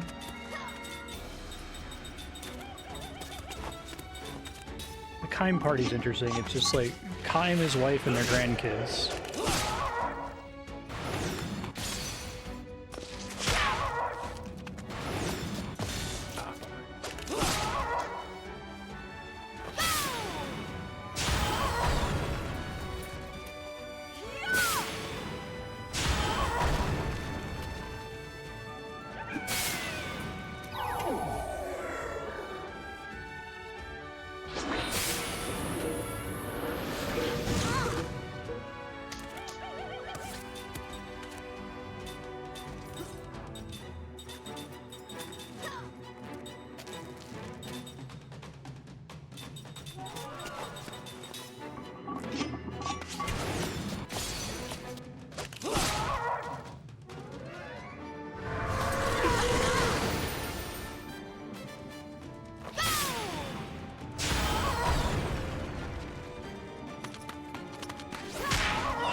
You son of a bitch. I don't know if that does anything if they're not actively casting a spell, though. It's a dick move.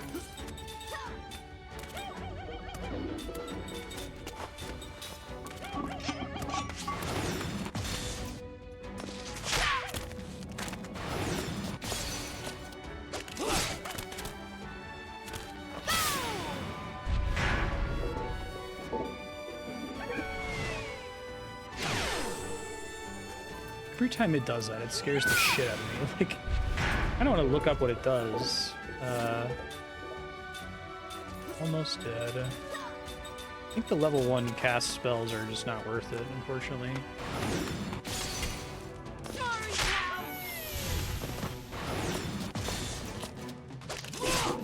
Lost Odyssey All Fall. What does All Fall do? Like taking candy from a baby. Raises and lowers all stats by a set amount. Okay, that's not as bad as everybody fucking dies, which is what I thought it was. Okay. Sarah...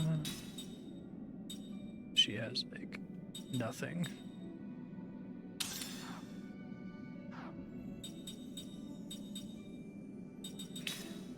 New rings I can make. I have 2 out of 80 invisibility potions. It's so funny. Maybe there's some other source of them.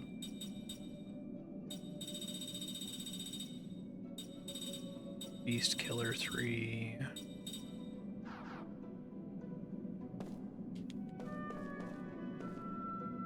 Oh, that's cute. I can drag it all the way across.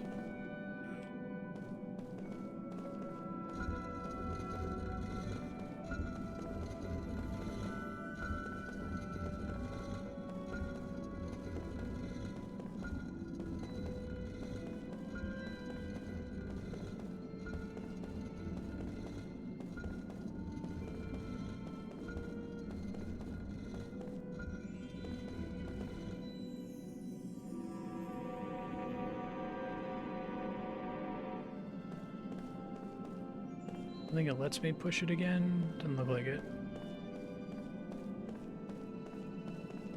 Fortunately, I'm going to end up doing most of this as Kime, even though he's significantly weaker. Dear. Ah, okay. I thought it was going to make me drag it like way further. I'm glad it turns red and doesn't let you pull it further once you've done the puzzle.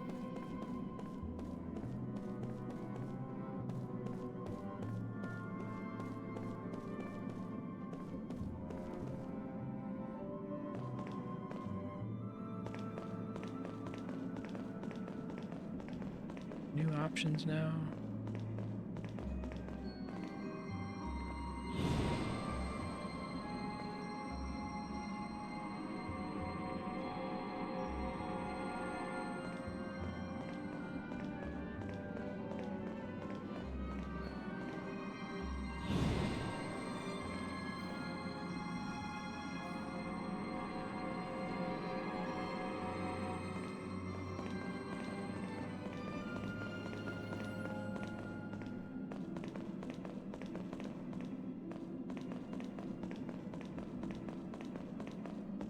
Here we go.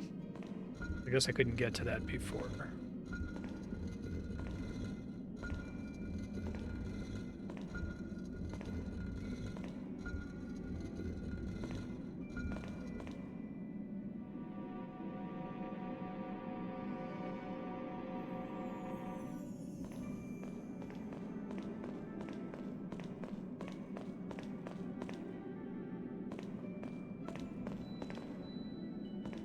Remember, I can put that one, at least not yet.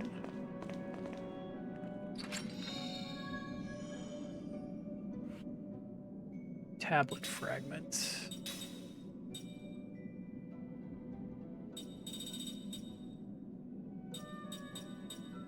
Must be somewhere I can turn in like all of these.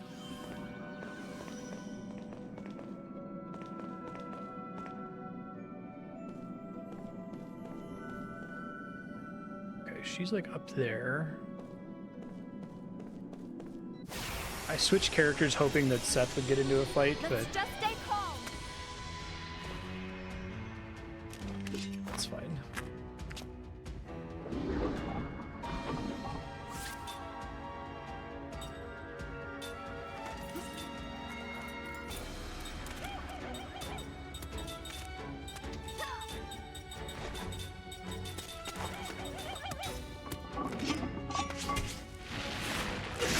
Nice dodge.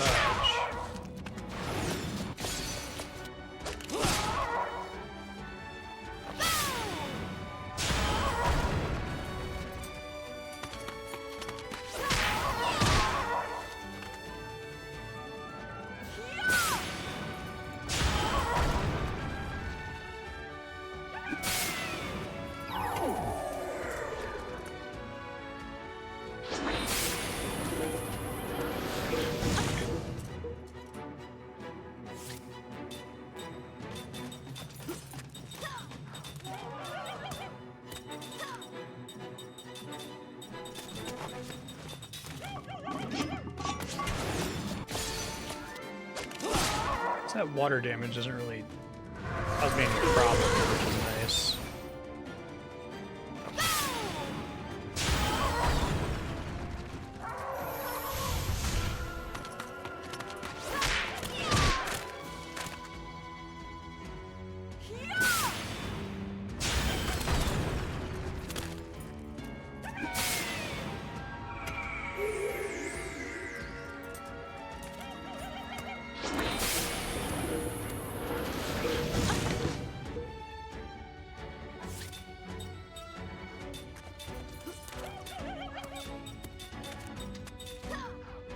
Keep up the combos.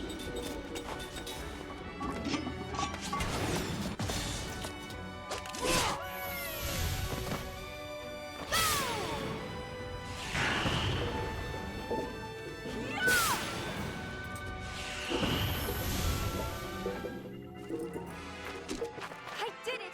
A perfect battle!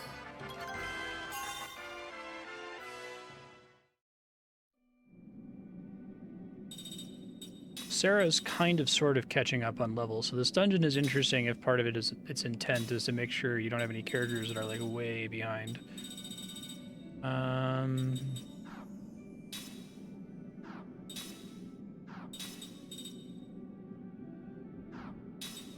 Pick up Angel Heart. Probably am going to use her for healing most of the time.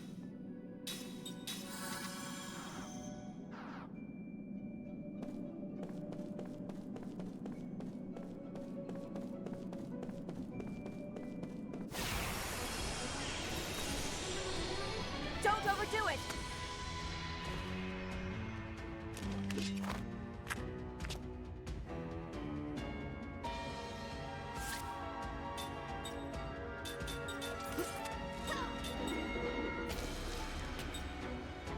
I think combo is always strictly better than attacking, but I guess I lose out on the ring bonus, but it's like some minor. Has to be barely noticeable anyway.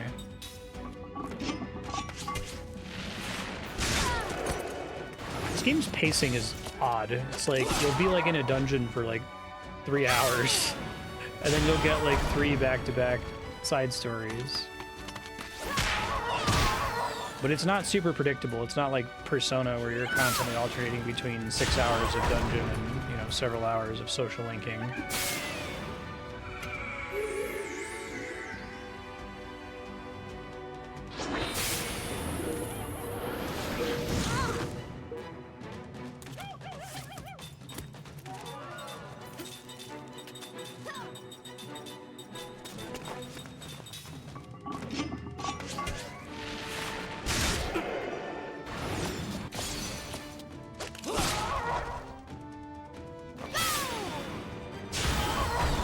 I should get Jansen in this party so I could teach that new drain ability to Kime.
Level 3 composite magic. I'll probably never use that.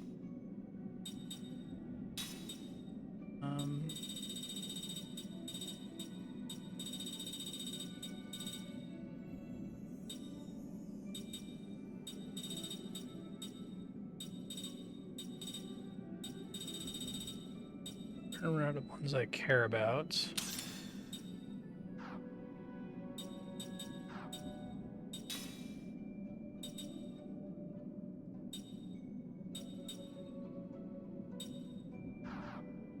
After this dungeon, if I'm not like locked in on anything, I think I'm gonna go look up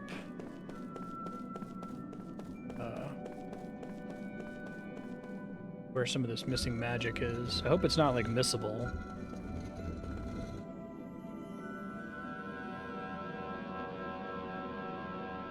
I think they're just going straight to Seth here. Yep.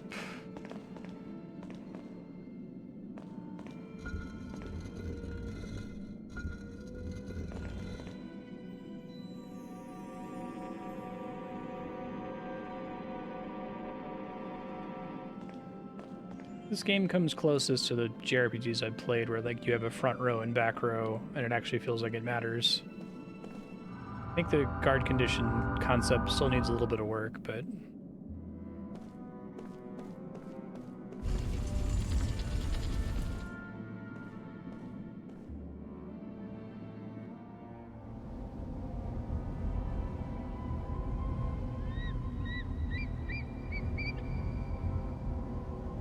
tempted to bring in Jansen just for this one ability.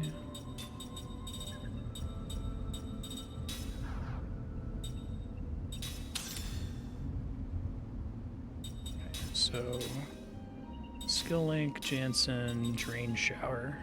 You learn it pretty fast, it seems like. She finished it. Let's keep learning all the said stuff.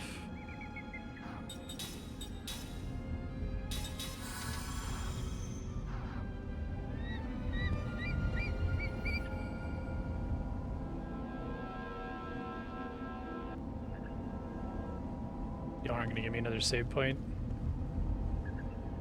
Oh, it's such a long walk. If I die, I'm gonna be so sad. I guess theoretically it's gonna let me attempt the fight.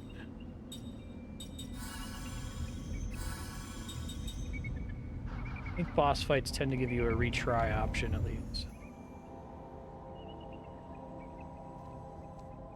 That's it.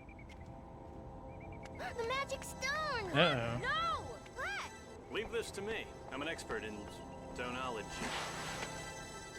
Jansen, no! What the? Idiot. That's weird. Oh, he's a bumbling amateur. Jensen, don't touch that. Don't touch it. It's concentrated Nobody evil. is. All right, let everyone be quiet. Let's see how a professional gets this job done. Quiet, please. Thank you. You can take notes if you want. All right. First we have to silence.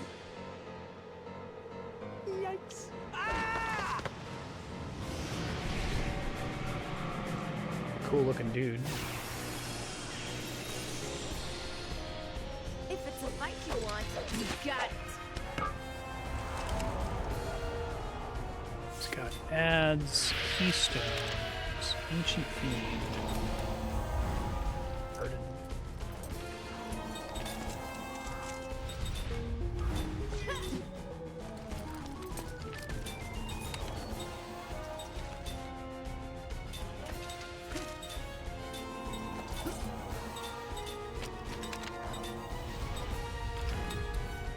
So my healing is pretty limited with this group, sadly.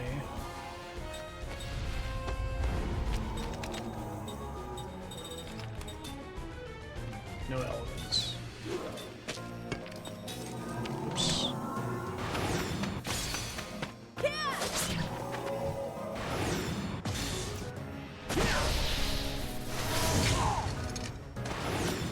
Kill the ads.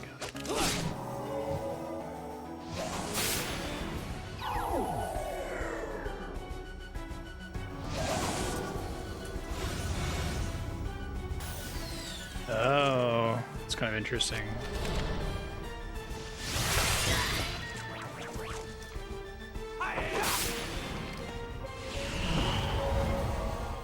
Beware my blade. Nice.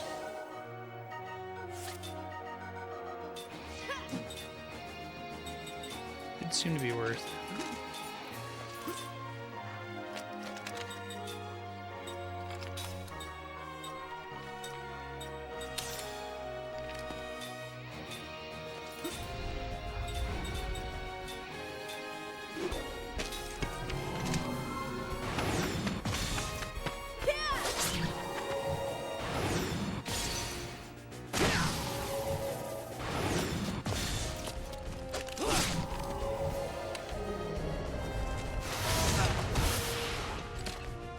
Nice weapon guard.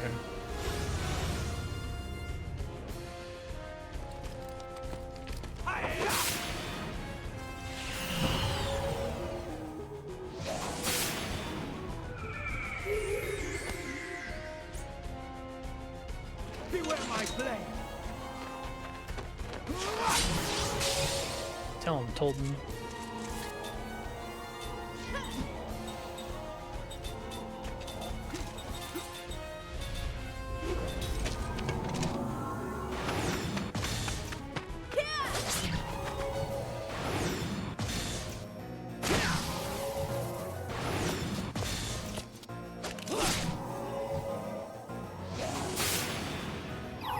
Not great for perfect rings.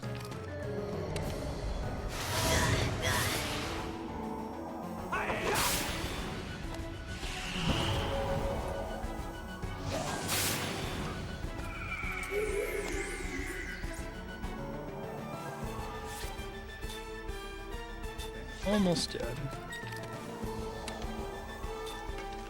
So annoying. Turn delays. Shit. Let's change who we're attacking then. We'll kill it.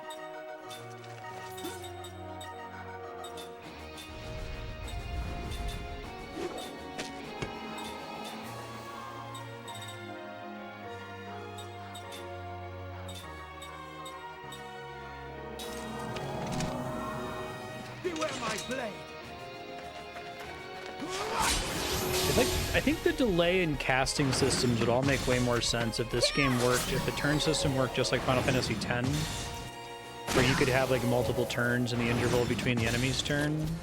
But instead the turn system works like Dragon Quest, where everybody has to go once, right?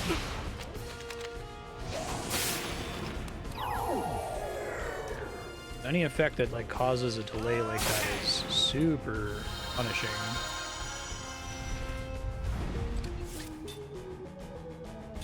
Hopefully he can't respawn these. Oh, we're out of MP.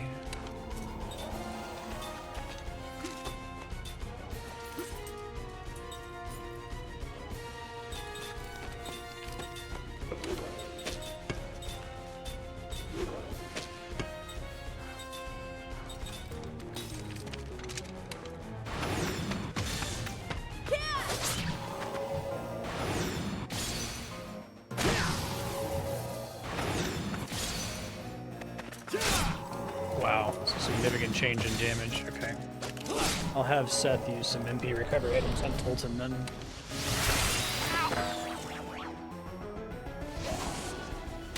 That's not good. I don't think I can negate that. I guess I could use a ward metal maybe?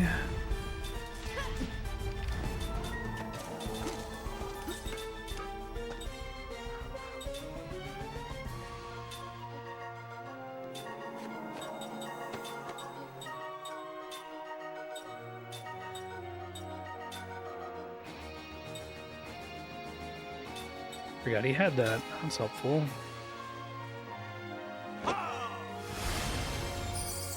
He's effectively like a chemist almost. Oh wow, that's super overkill. Okay.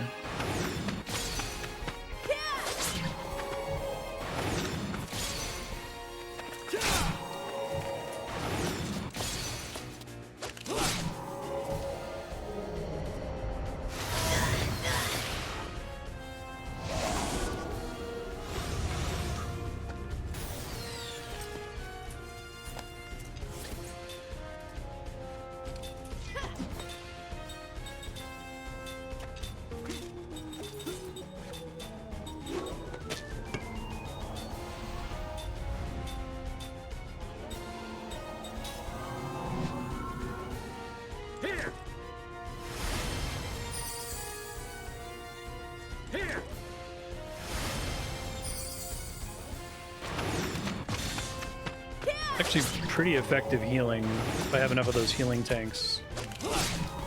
It's not that much worse than Zephyra. It might be a third, like, Zephyr ability.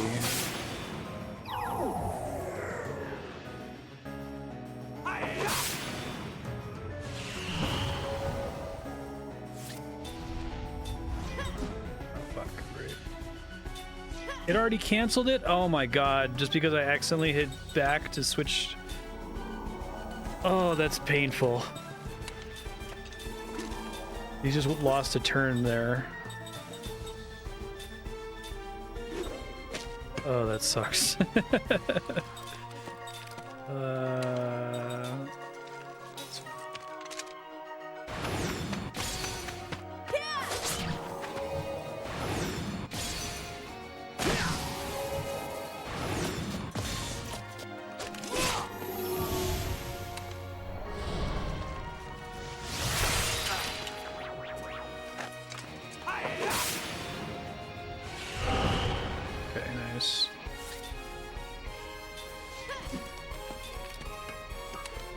Better believe it. Alright, do I have Spirit Killer?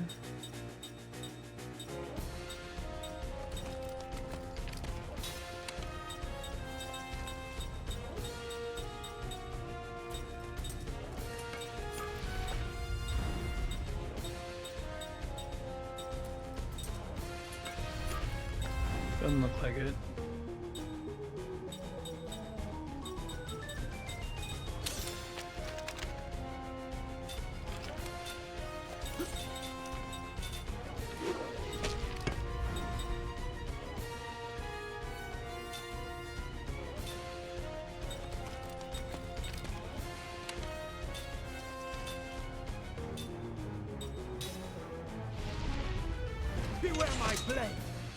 Big deeps. Here. Pretty good deeps. Here.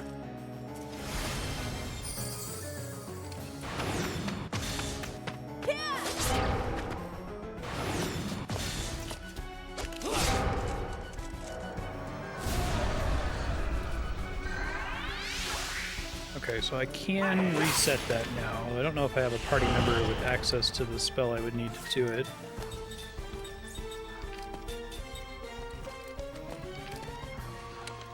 Let's reset specifically.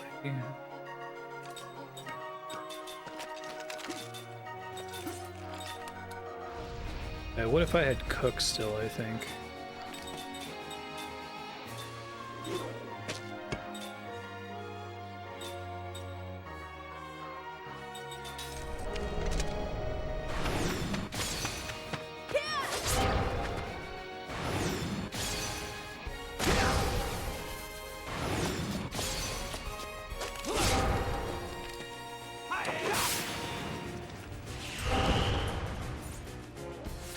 Worried this guy can respawn his ads at some point. That would be quite bad.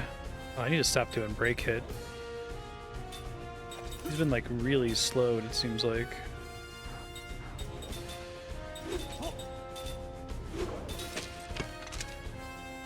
Beware my blade. And I don't have faster in this group to negate it.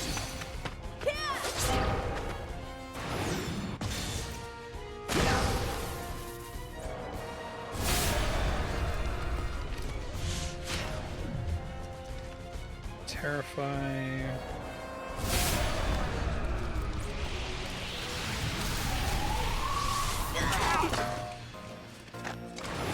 That's an attack.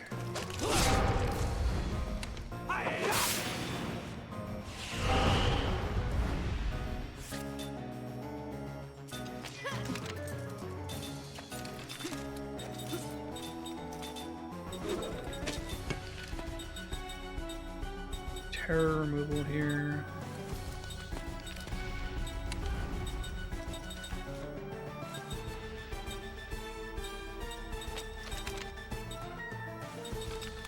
I don't think I have anything dedicated. I have to use a cure-alls. I don't remember how easy those are to come by.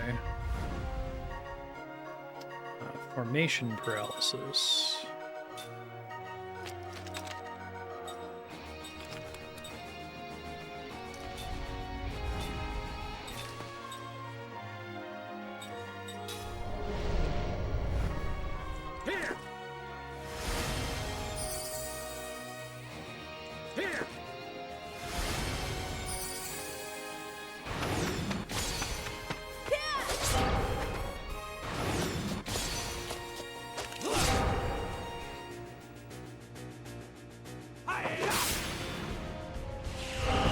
know if that ever natively wears off.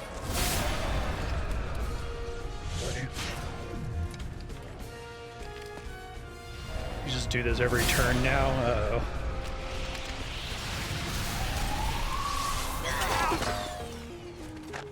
That's fucking up my guard condition, too.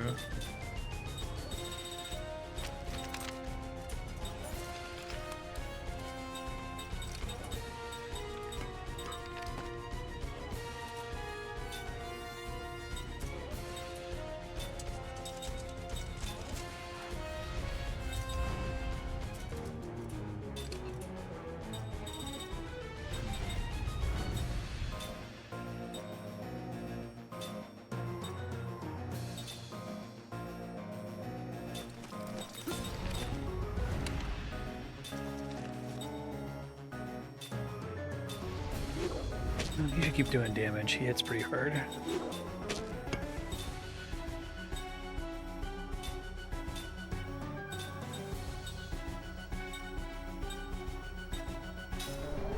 Chance him to die.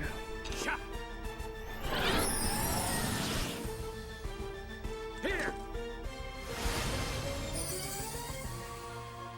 Here! That auto barricade is doing some heavy lifting here, which is cool.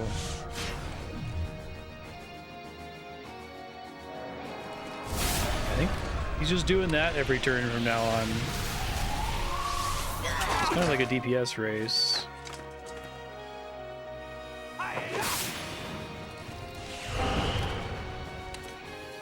Okay.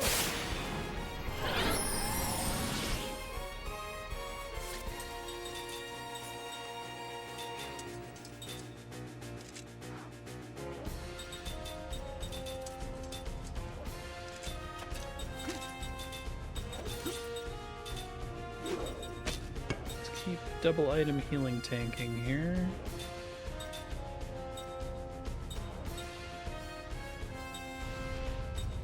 Jansen did not get one shot. Here! I'm gonna have to stop next time I get to a save point after this battle, I think.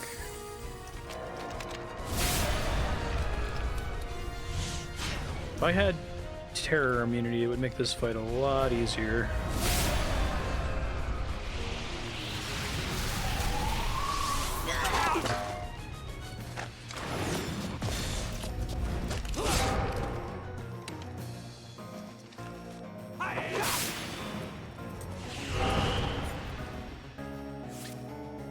Okay, she's still probably not going to finish casting that till the end of this turn.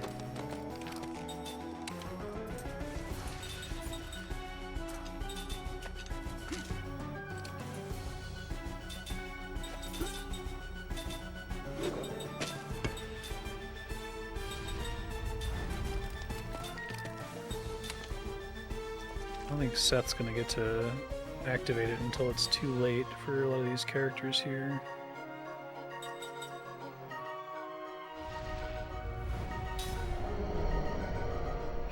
Here! Here!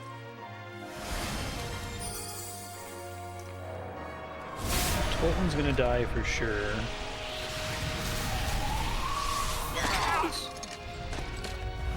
Oh, thank you. Oh god, lost. Lucky miss. Thank you, persistence, saving the day there.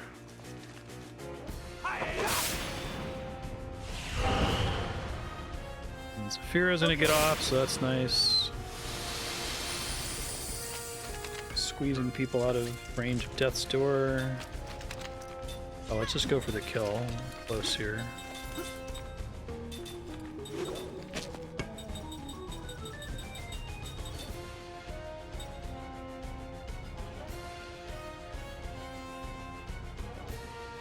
Make sure Jansen is, because he hits the hardest. Here! He should survive another Shadowist attack.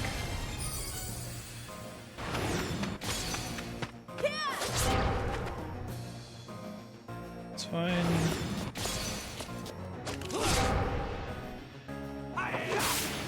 get it. It's a tricky fight. I like the boss fights in this game.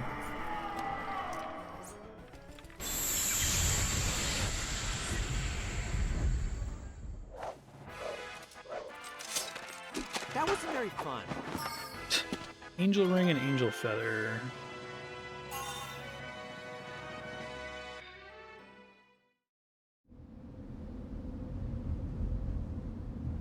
Yeah, well, that double item on set is really good. Watch out! No, no, whoa, whoa, whoa! You guys, stop it! Look at that. He did it all just to get the stone. You could learn from him. I see.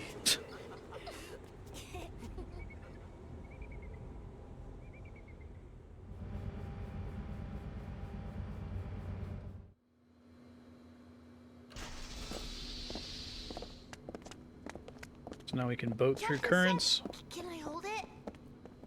I don't know. It's dangerous. It'll explode if you drop it. A little dangerous. I mean, that thing could kill us all. Yeah. Here, catch. Ah, got it. Tolton, why didn't you catch it? He said it was going to explode! Oh, he's hopeless. Give me that. Oh, that it's Tolton. Why didn't you catch it? Hey, thanks, Darkstar. Appreciate that. Enough fooling around. Yeah. Yeah, don't worry about him. I don't think he was breastfed. Well, you get kind of cranky when you're 1,000 years old.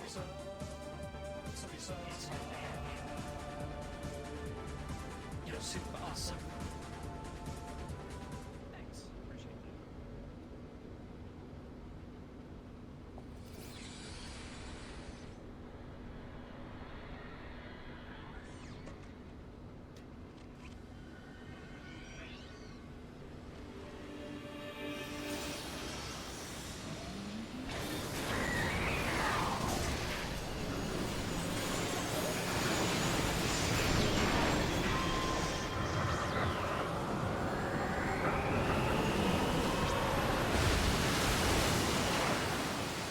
Sweet.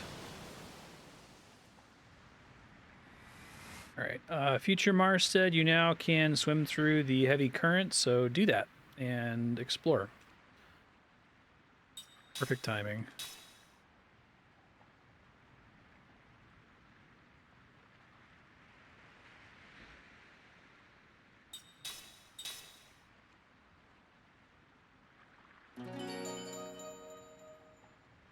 Cool. Thanks to everybody.